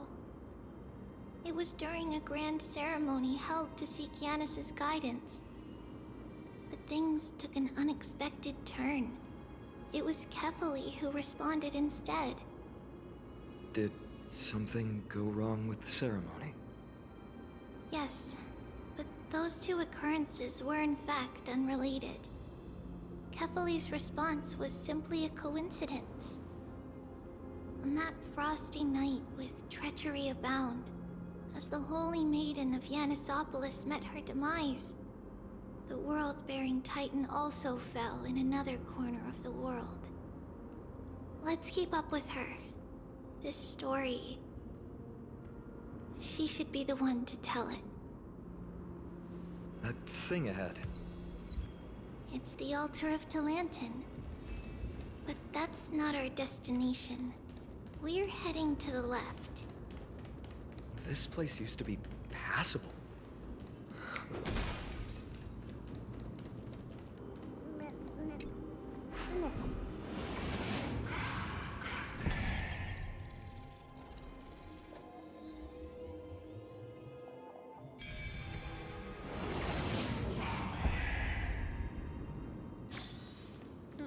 surprising win. Feeling lucky. I never thought there would be such a hidden space in the Abyss. This is the archive. Is this Giannis's maze that Trinnon used for divination in the past? Not only that, it also serves as a lock. Our childhood abode lies sealed within. This is the largest puzzle I've ever laid eyes on. And it even acts as a door lock. Should have expected something like this in the homeland of puzzles, I suppose. So, how are we going to solve it? Just follow the designated path and let the stone ball fall into the pool twice. Seems pretty straightforward. Even Mydei might be able to complete it in a single try. That's not talking smack. It's clearly a compliment. Mydei. If he were still here, we'd probably take a lot fewer detours to solve our issues. Enough with the talking. Let's just get started.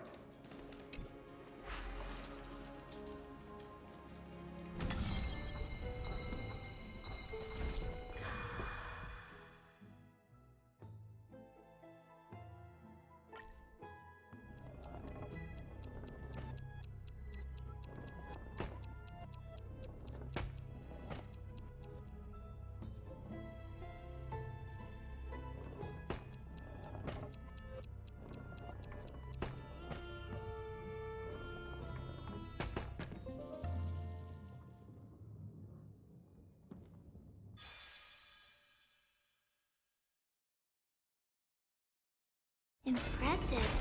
You too have the makings of a high priest now.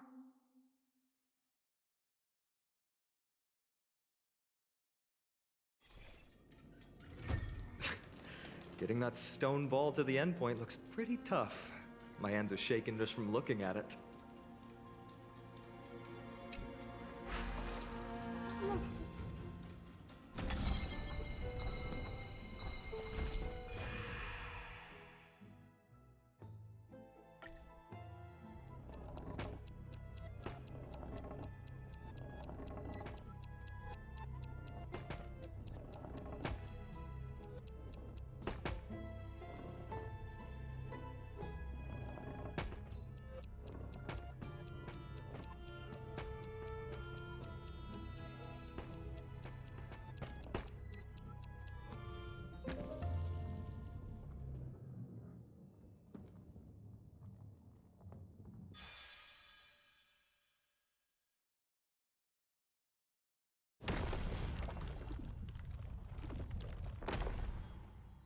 The secret door is open.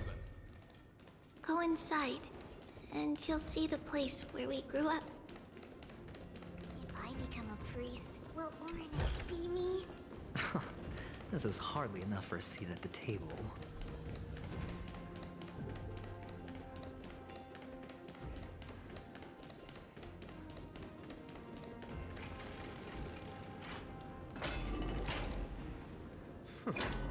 You grew up in a place like this?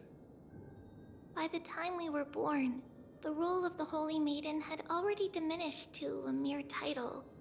Those in tune with the Titan's guidance are bound to become messengers for others. To maintain appearances, those in authority added some embellishments. And with Mother around, our childhood wasn't entirely without joy. Even so, I still find it hard to imagine. 20 years can go by in no time. Trinnon, for most people, 20 years is a long period of time. Right. Becoming a demigod sure changes how one lives through time. It's hard to believe it's been so long. Your power is exceptional, little Gray. This place looks exactly as before. Let's explore the room a bit.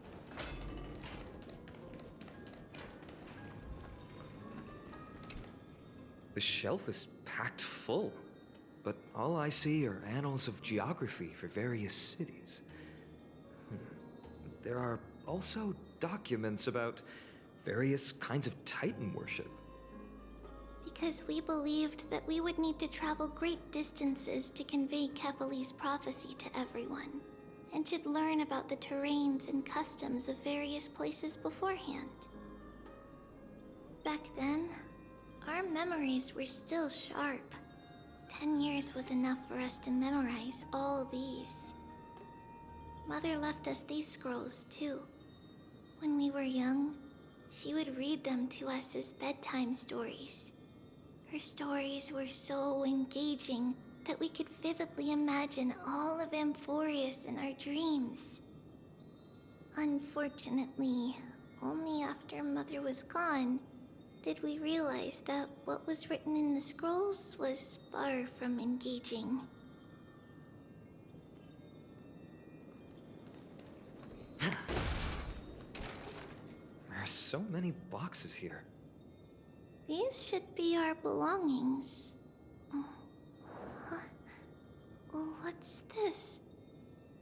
A red glass fragment? We were still very young the first time we saw it. Mother came back with a beautiful glass piece, but her face was streaked with tears. She simply placed it on the table. It looked so sparkly that we couldn't resist playing with it, but we ended up breaking it by accident. Mother didn't get angry. She simply held us quietly for a long time. It wasn't until we were older that we learned in Yanissopolis, if someone gloriously died for destiny, the Holy Maiden must pick a piece of glass from the volcano's quarry and polish it, then give it to the deceased's family. On the day Mother returned with the glass, her friend lost his life on the battlefield. Since he had no family left, Mother had to keep it herself. Later, on the eve of the ritual, Mother also gave us a beautiful piece of glass. Let's move on to the bedroom.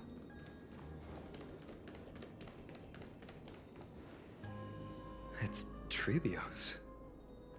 Just as expected. It's time to get going after all. Mama, are you going to that ritual tomorrow?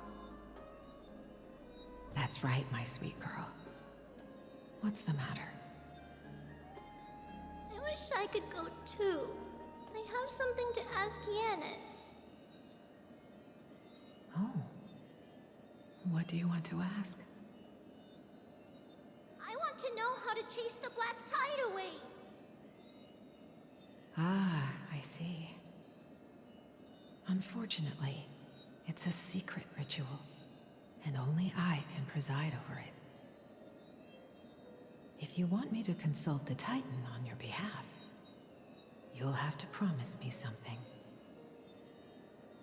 What is it?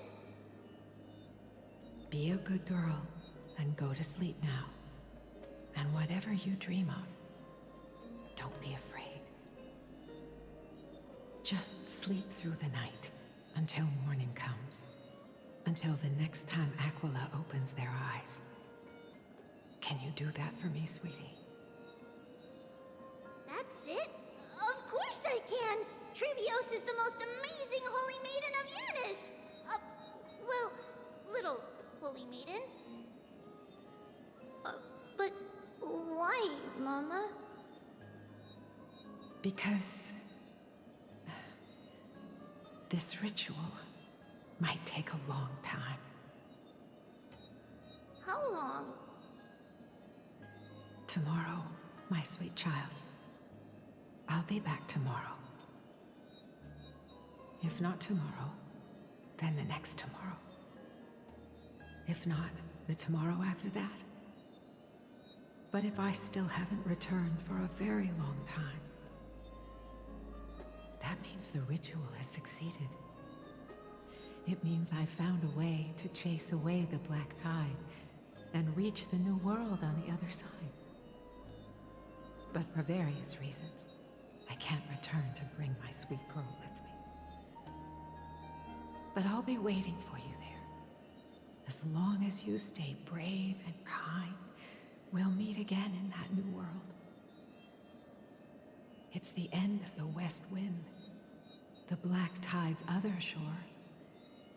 A radiant sea of flowers, blessed and protected by the gods. In the rosy horizon, you'll see a silver-white shoal. It marks the end of your voyage. The haven, free from storms, cold, and heavy rains. No sorrow can linger there.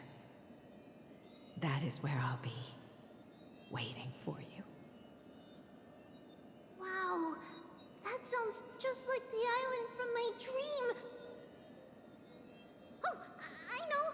I'll turn the moon into a ship and the stars into sails to go find Mama. Pinky promise? Pinky promise. As long as you sail toward tomorrow. As long as the sun will rise for the next day. Our wishes will come true together. If the final murmurs of the Titan are true, if such a place really exists on the shore beyond the Black Tide at the end of Genesis, then our promise still stands. Please, wait for me, Mother.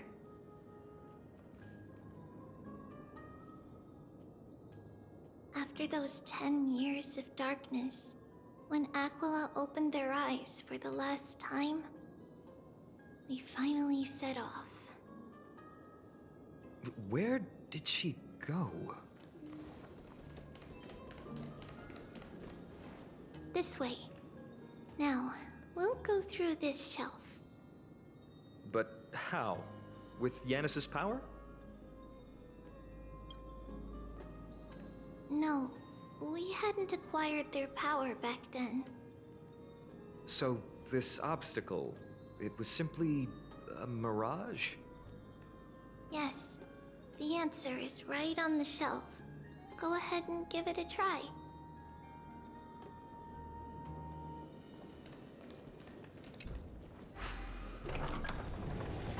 It's a secret passage. It was a secret passage prepared by the Holy Maiden's supporters for Mother and me as a precaution. And now, it is turned into our passage to escape, just as anticipated.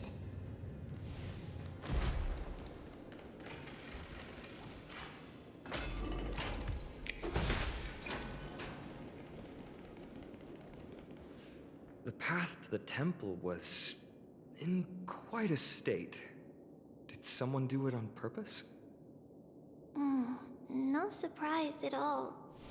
Some people caught on to what we were planning and tried to intercept us, while others were willing to clear the way for the Holy Maiden.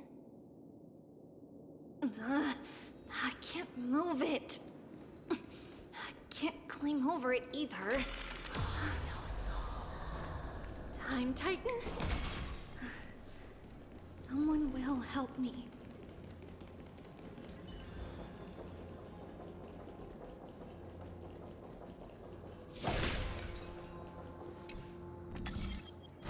Just like this. Regardless of our actions, the past will remain unchanged. It was someone else who helped Tribios in the actual events of history. We don't remember the details. As for why memory recreated the past to be like this, it must be because it's closer to the answer within our heart. The passage is now cleared.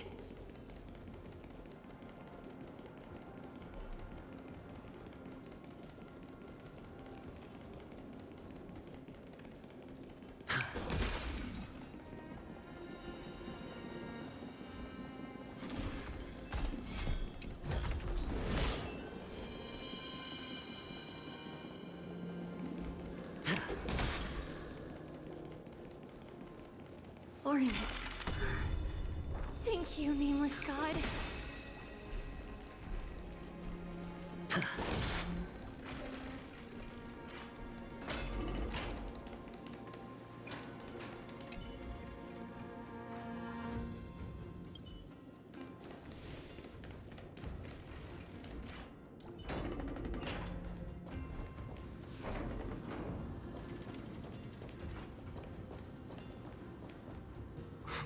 Whoa! It looked truly magnificent back then. Relax. Take it easy. All these people, they're just civilians, not enemies, correct? Mostly, but it might not be the case later on.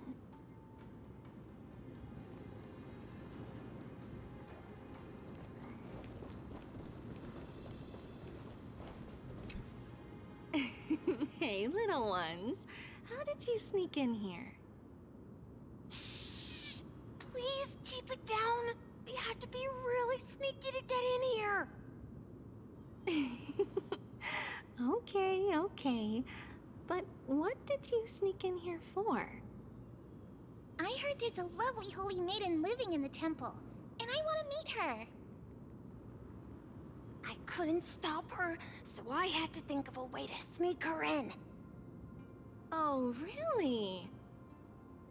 I was here to meet the Holy Maiden as well, but the guard said she had to go somewhere far away today. Huh? What a bummer. Mommy even asked me to bring her gift to the Holy Maiden. It's getting late. We couldn't go home now, okay? Okay then. We'll come back next time. Thank you. By the way they are dressed, the siblings look like civilians living outside the temple. Mother mentioned that when she was a holy maiden, she caught a girl sneaking into the temple to steal the tributes. Stealing from the temple was punishable by death, but that poor girl had no family and just wanted something to eat. So Mother took her outside and even gave her some food. Perhaps these two children are the descendants of that girl from back then.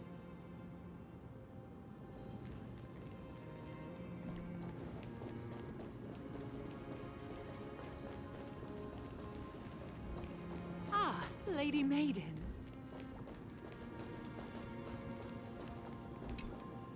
Lady Maiden, you need to dress warmer. It's pretty cold out. Let me get you a blanket. No need to trouble yourself. I'm just going for a quick walk. All right, but please take care of yourself. Your mother made us promise to look after you before she left. It's been a while since I last saw you. I just realized you've grown into such a beauty, just like your mother. Oh, here, have some of my sweet pastries. She used to enjoy them, so maybe you'll like them too. What's wrong, Lady Maiden? I'm fine. It tastes really good. This lady is Mother's old friend. When we were little, we sometimes got to eat the sweet pastries she brought back. We've always remembered the familiar taste, and only now do we learn where it came from.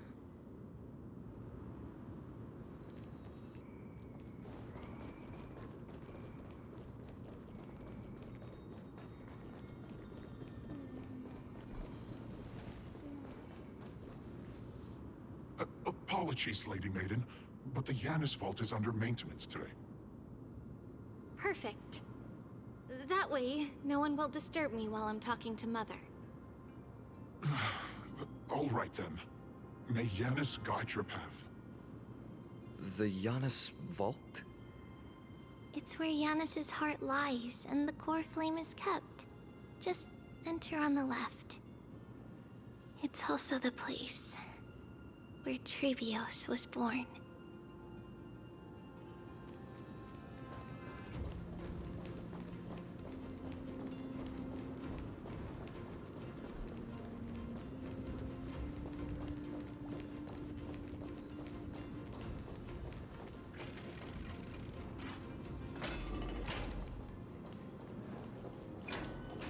Tribios.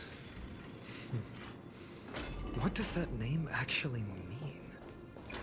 The one with 3 lives.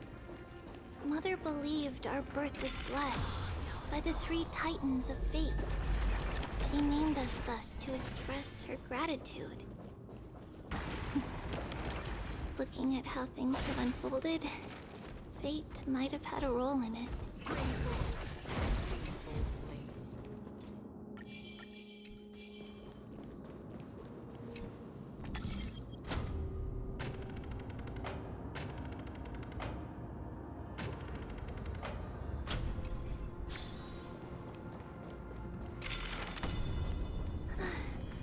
Finally, the Asphalt is right ahead.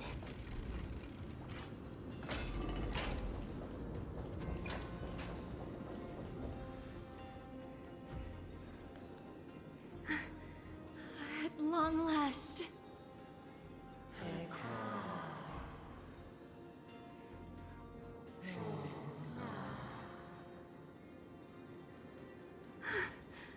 I knew there was some sanity left in you, Yanis.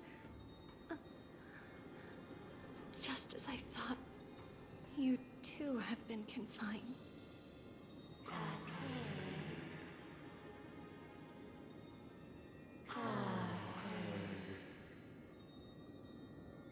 No, Yanis. I've come here to take on your fate.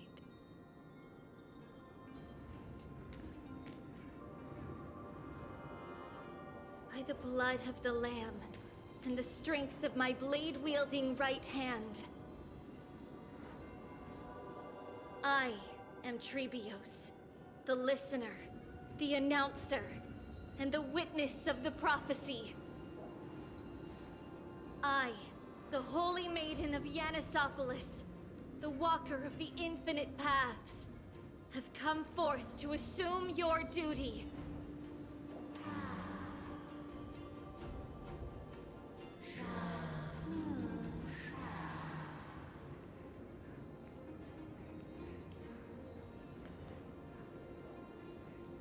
Just as I wished. This journey promises to be a long one, with 1,000 selves to accompany me. I'll never be lonely.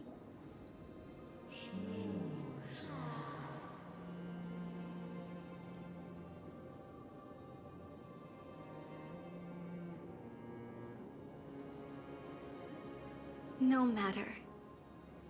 My hands are not made for bearing arms. But my feet are destined to embark on a journey for the benefit of all.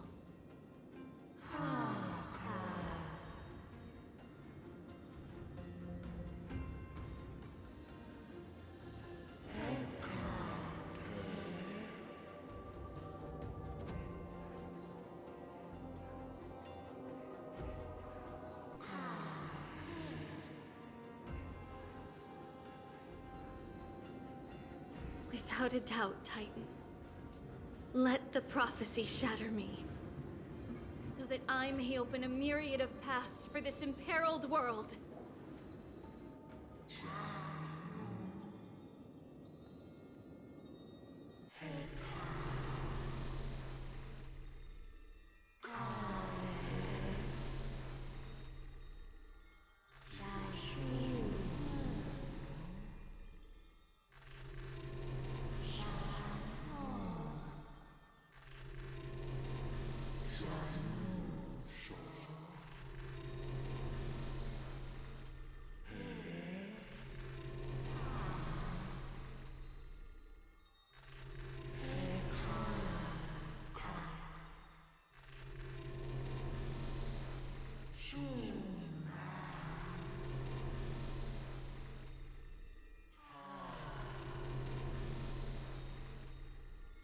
I understand, Yanis.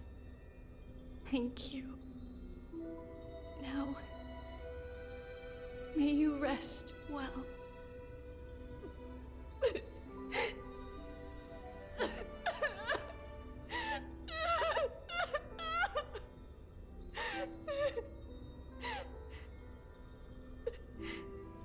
Mother,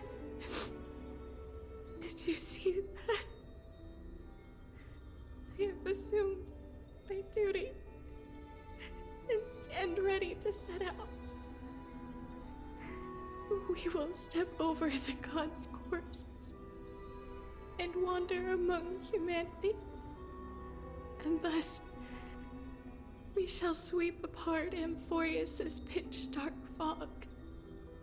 May we...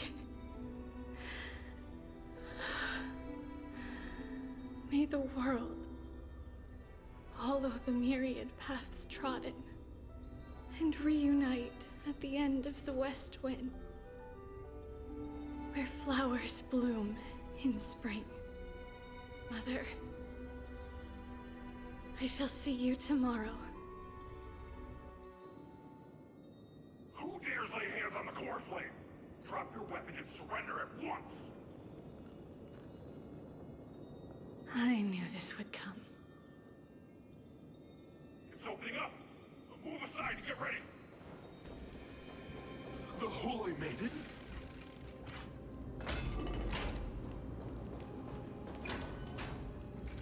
What's happening here? Lady Maiden, where's the thief who stole the coreflame? Look at what she's holding, you buffoon! She is the thief! Take your positions and ready your arms! We're taking back the coreflame! Bring it on! What? Come forth, loyal guards. At least do it properly. Pierce me in the chest. What are you scheming? This is your last chance. If anyone wants to earn a promotion and rise through the ranks, I'm right here. You all know who I am. Go ahead.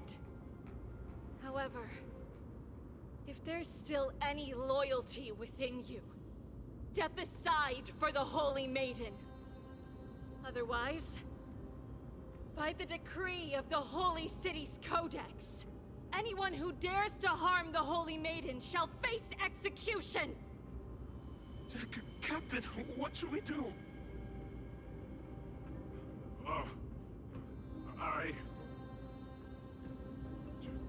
Do it. Kill her! If any of you want to get rich, then come with me. Take this traitor's head and wealth will be ours! We can't just stand by and do nothing. Let's move, partner.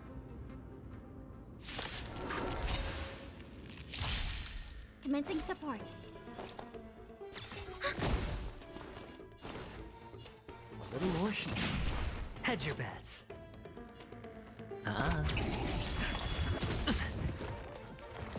How familiar.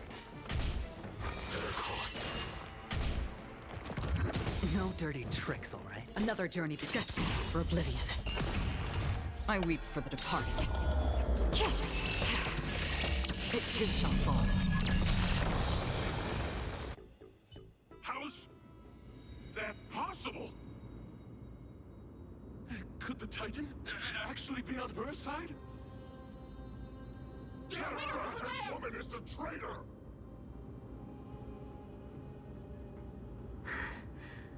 I should go. Let's keep up.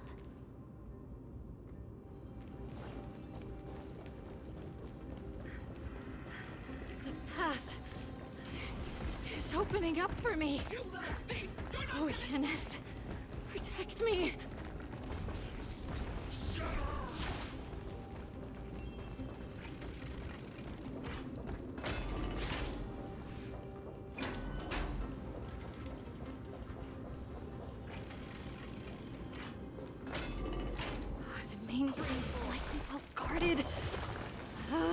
What do I do? That red-haired woman is the... Just as I thought. Inside!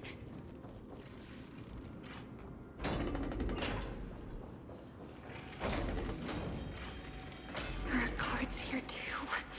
Don't alert them.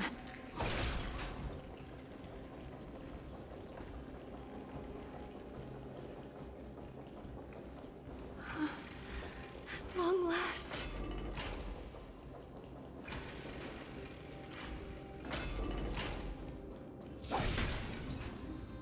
A creature of the Holy City Guards, but I'm already so close! This should be the last fight. We have to help her get through. But I don't get it. This has been puzzling me for a while now. Who has been aiding Tribios in her escape?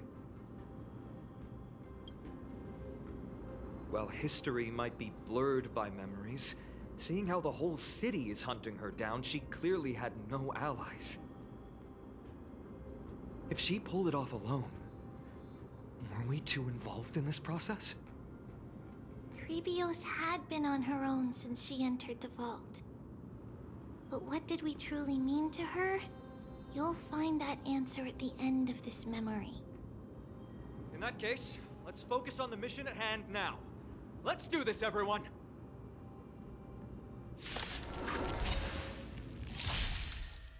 My back. Enemy data secure net markers activated. Time for a good old counterattack. The dice have been cast. Bust. Or maybe I'll take it all. Watch your head. How about letting I'm honored. Since you're already here, why not have a meal before you leave? I weep for the departed. It too shall fall.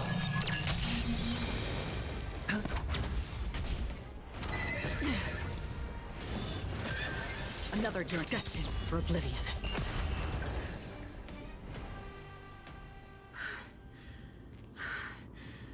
Finally, beyond this gate awaits a boundless world. This is where my journey begins. God of passages, can you see me? I will complete the path that you started. No response after all. Yanis, may you have a good dream. I can't stay here much longer. It's time to leave. Well, looks like this is the end of the memory. Not yet. The question that has been puzzling you. She's about to reveal the answer.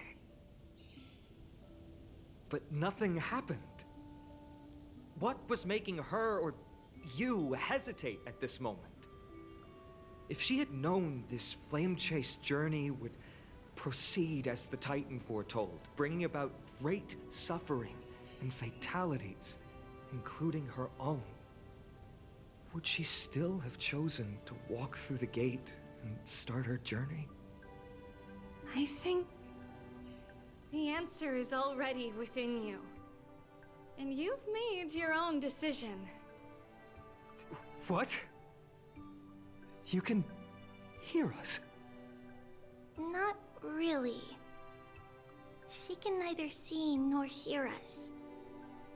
Yet she knew that one day, someone would return to unveil this dust-covered memory. We can never know for sure who helped us back then. But that kindness was forever engraved in our hearts, motivating us to move forward. Time has modified this memory into a special letter, so that we do not forget our original intent. It's a letter written by Tribios of the past and sent to her future self. In this memory, it is Tribios of the future who overcomes all difficulties for her and sends her on a long journey toward the tomorrow where we are.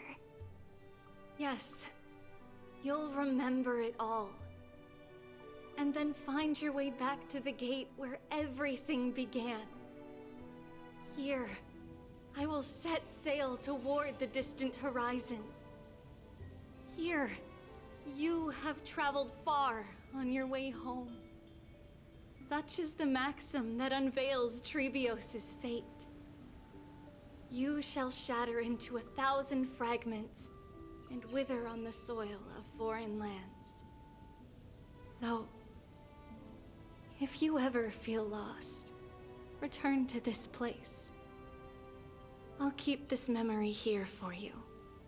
Or for me, to embrace it again. Worry not.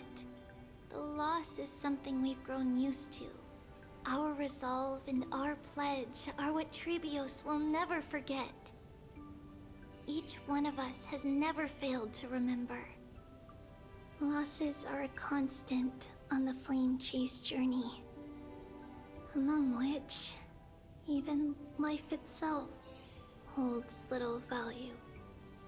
The hot blood of the sacrificial lamb will not be spilled in vain, like my mother and I. The libations poured are guaranteed to bear fruit, just as my blade-wielding right hand is not a hollow formality. Surmount the myriad passages of Yanis, and we will once again ride the west wind, and let the wings carry us far away. So, this is your answer? That's right. In the name of the three fates, I stand by my answer with no regrets. Now, with or without the god's blessing, I run towards the world's agony. If I can truly pierce through the utter darkness, we will meet again at the end of the west wind, where flowers bloom in spring.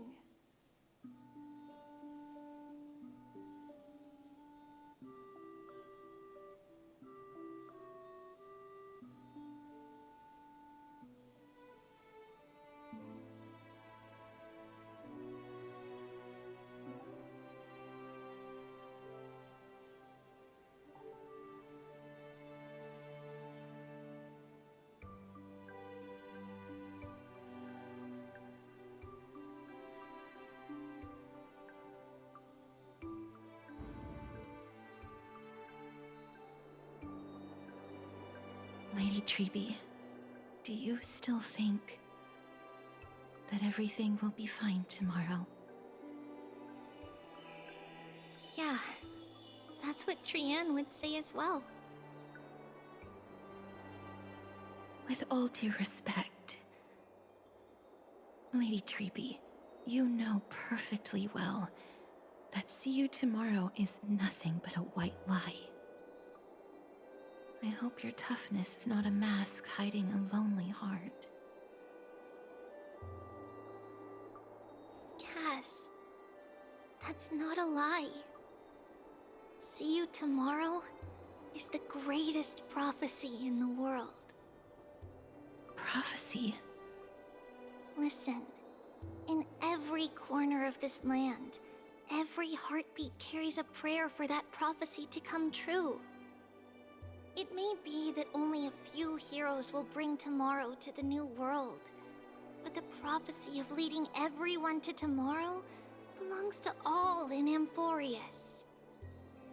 But not everyone has the chance to see tomorrow. How can such words be called a prophecy? Because people believe it will come true, and they are trying hard to hold on to that belief. Even as the world teeters on the brink of collapse, everyone is pressing forward, longing to reach farther and move toward tomorrow. And that is why a holy maiden exists to lead the world toward tomorrow, and why Yanisopolis' prophecy unfolds as passages. Fate is not about the outcome, but the journey. It's not the flowers that bloom at the end of the road, but rather the paths that lead beyond the gate, where people tread toward the sea of flowers.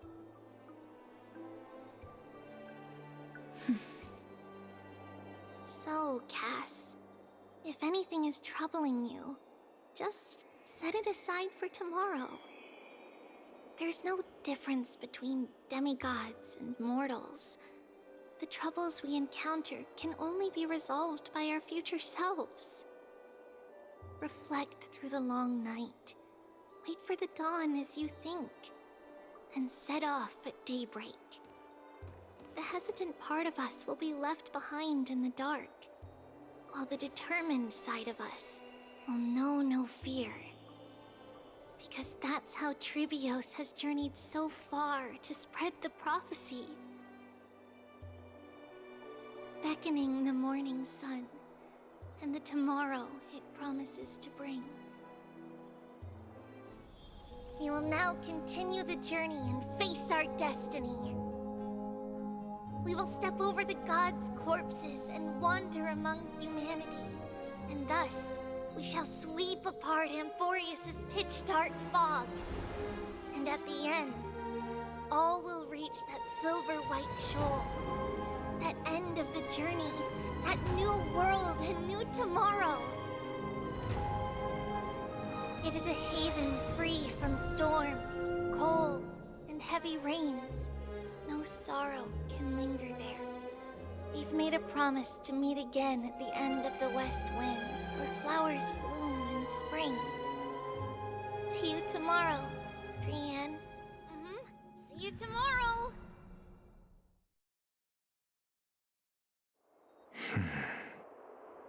Child of humanity, surely you are not waiting for the arrival of night. Nights do not fall upon Akama. That's why it's futile for you to wait here. Honestly, I didn't expect the renowned Reason Titan to behave like this. And that's all thanks to you. If your soul weren't as prickly as a hedgehog, I wouldn't have to act this way. If you were more accommodating, you wouldn't be opposing me all the time, and I could teach you more freely instead. It was you who insisted on implanting the coreflame in me. Forget it. Cut the sarcasm and just say what you need to say. Fine, fine. All I want is to remind you. There's not much left in your soul. If you don't do something soon, I will have to take over this body. If I'm not worried, why should you be? I know what you're planning.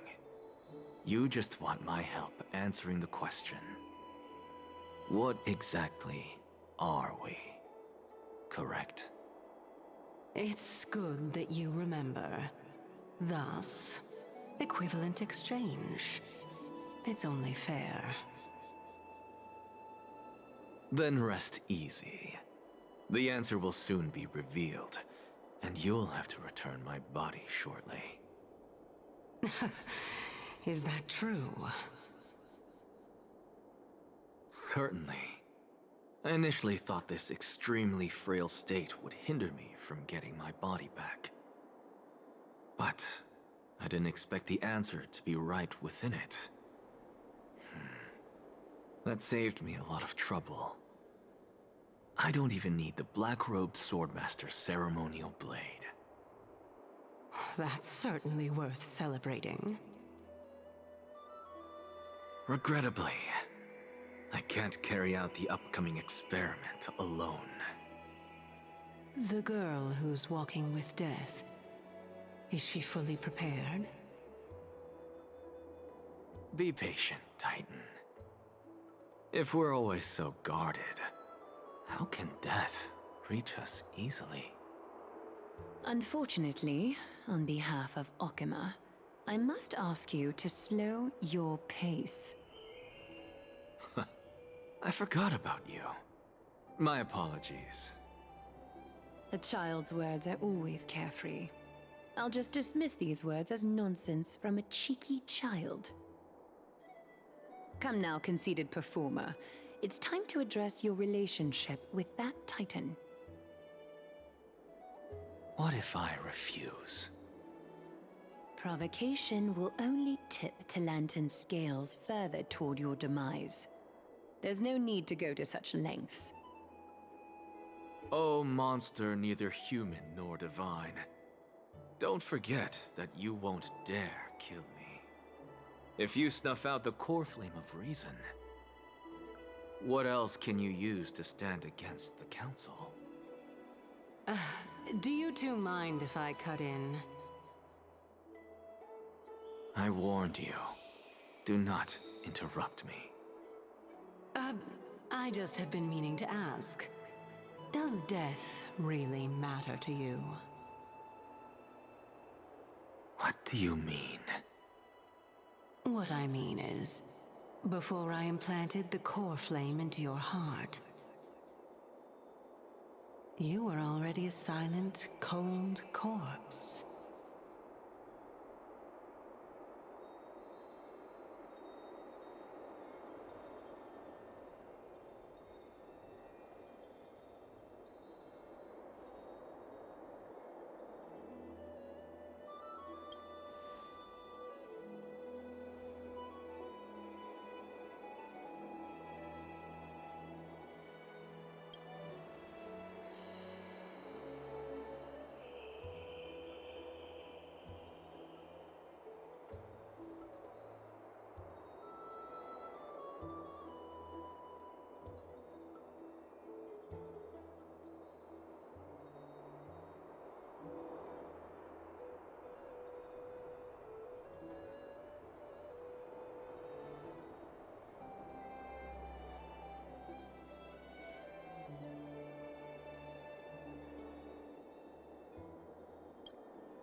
And so, this long day passed for Akama.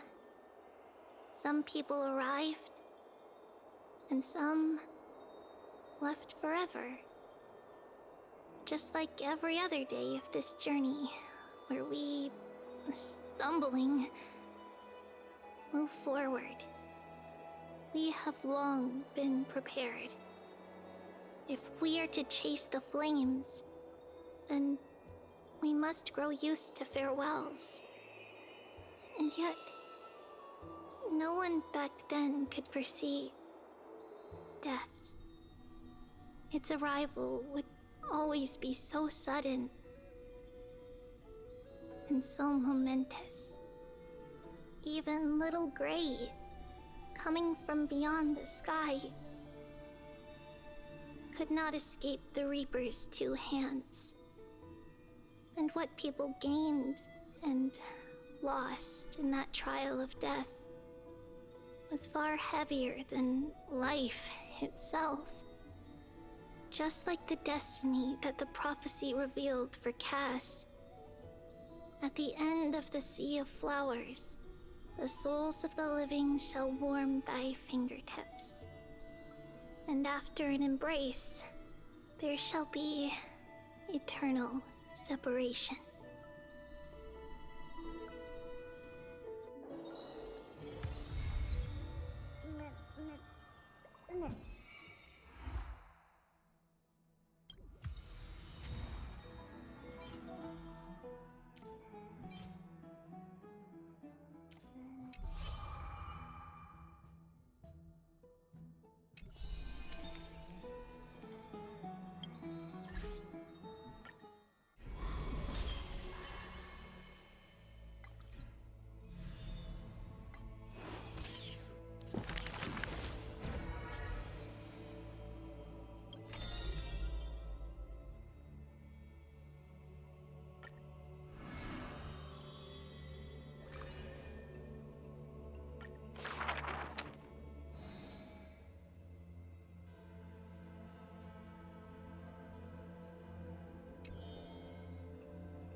His years of drifting made him detest water's waves.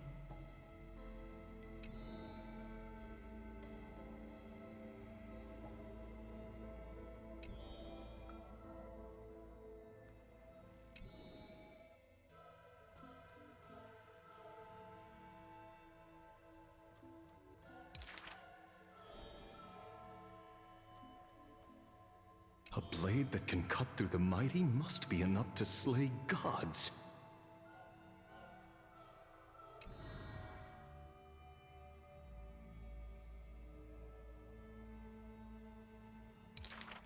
Apart from Kremnos' traditions, what do you have left?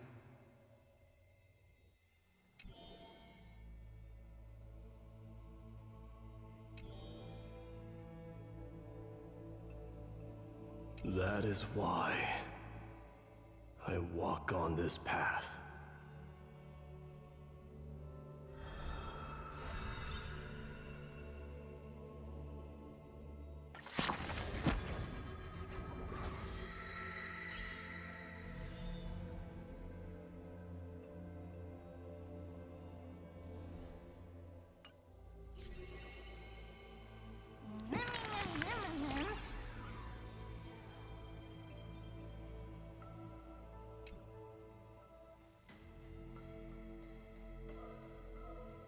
Ma'am?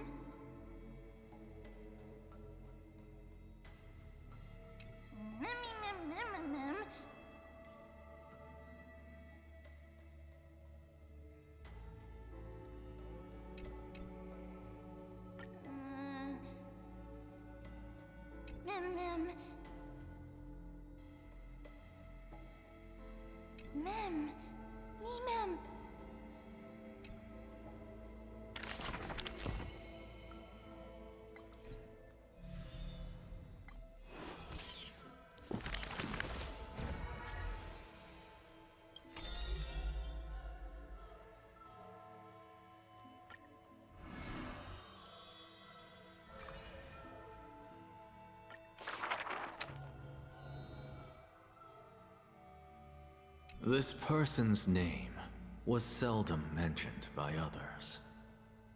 Incomplete, just like his fate.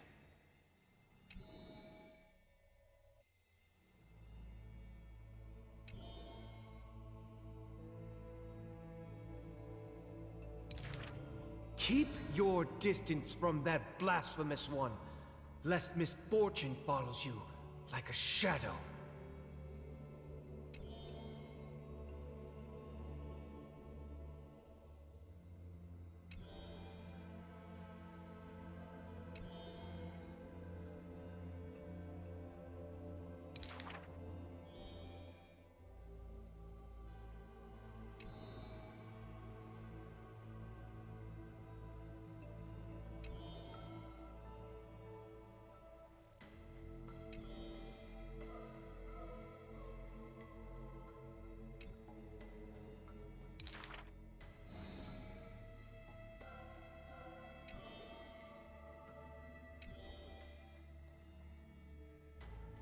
Faced with a god's edict, even I cannot resist.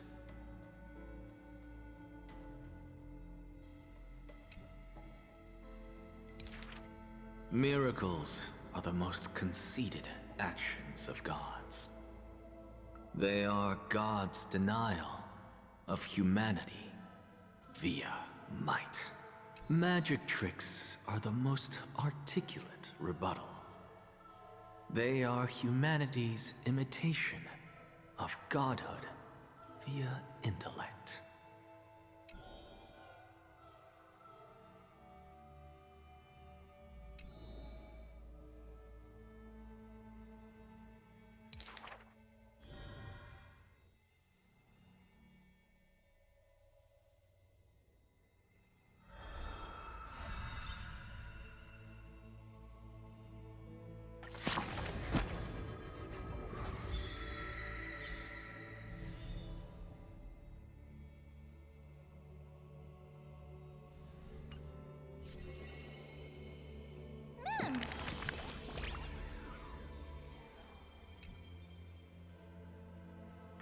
Mem. Me mem. Mem.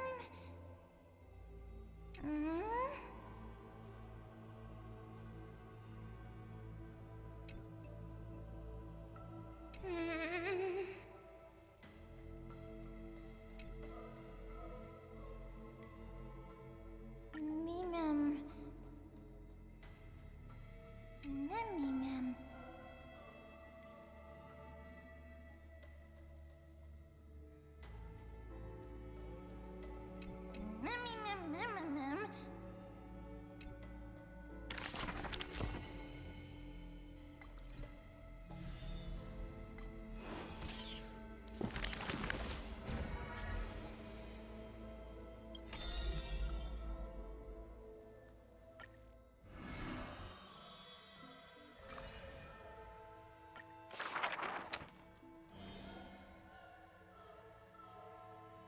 Oh, my lover. Why does your mood change faster than the clouds above?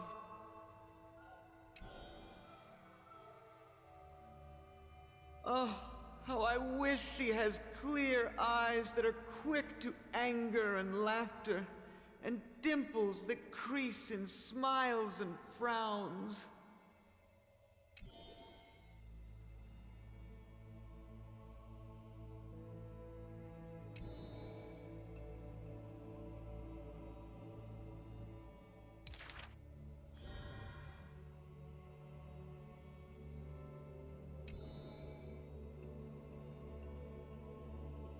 Lady Aglaea, I am Apollos' retainer, here for an outfit to take to my master.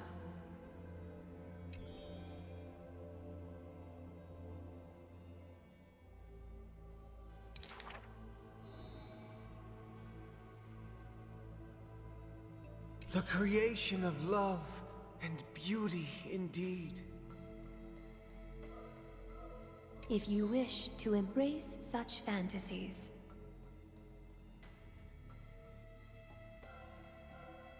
you must beware of the scissors that can pierce through the chest.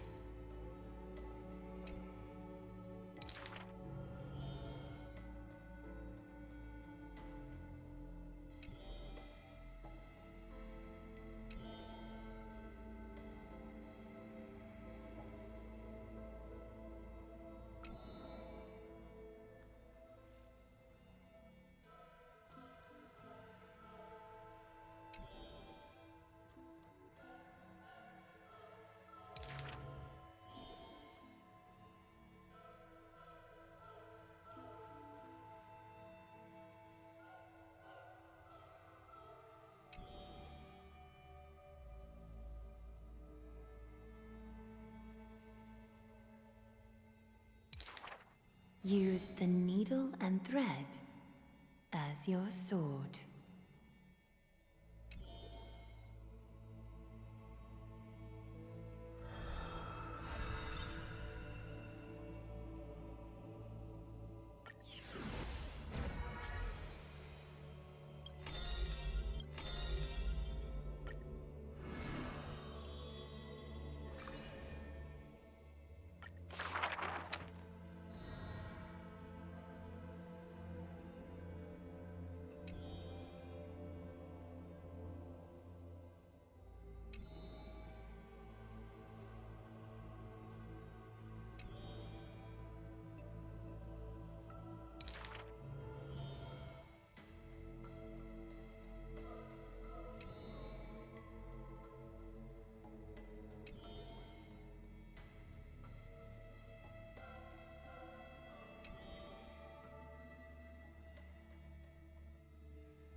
The lion has its own historian.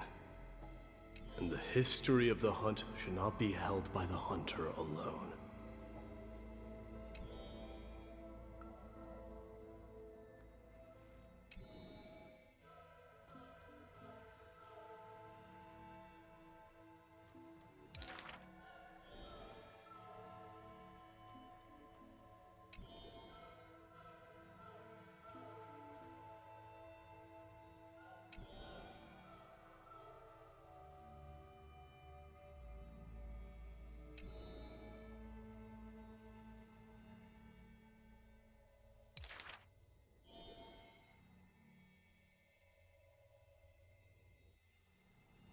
Even insects consume each other. And he's no less than the Mad King's kin.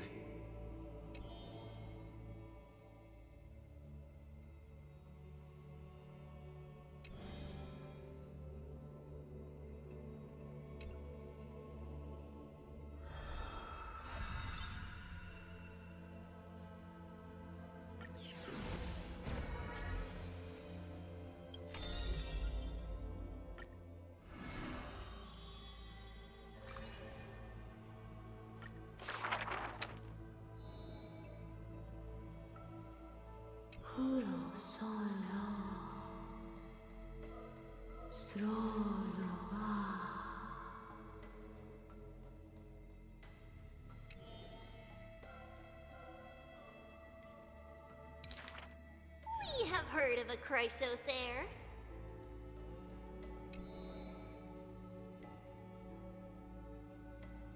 There will always be warriors like me, who believe in and are willing to protect the tomorrow they prophesize.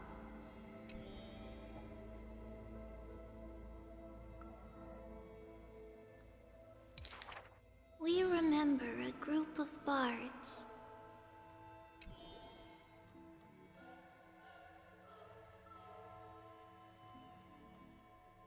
Though we lack the might of swords and shields, we can take you to walk every part of this world.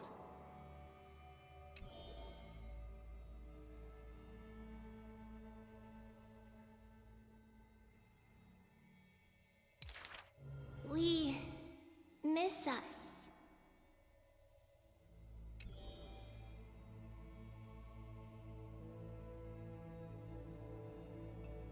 We will run towards the world's agony.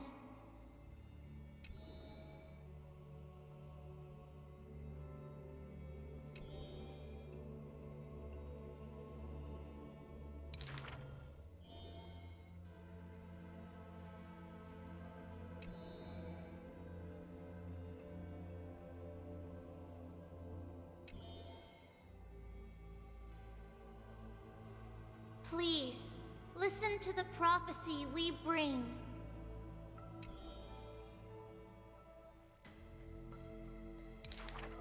Chase the core flames with me.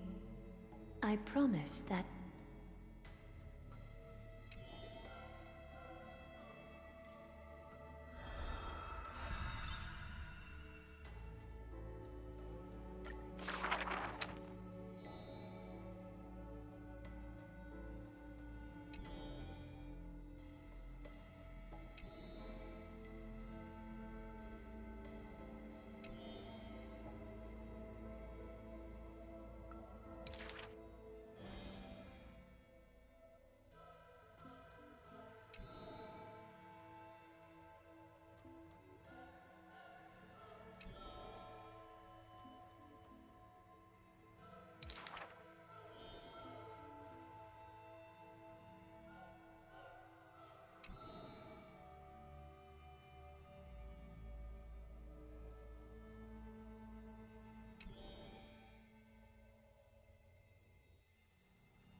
all shall bid farewell to one, and that person alone will witness the miracle.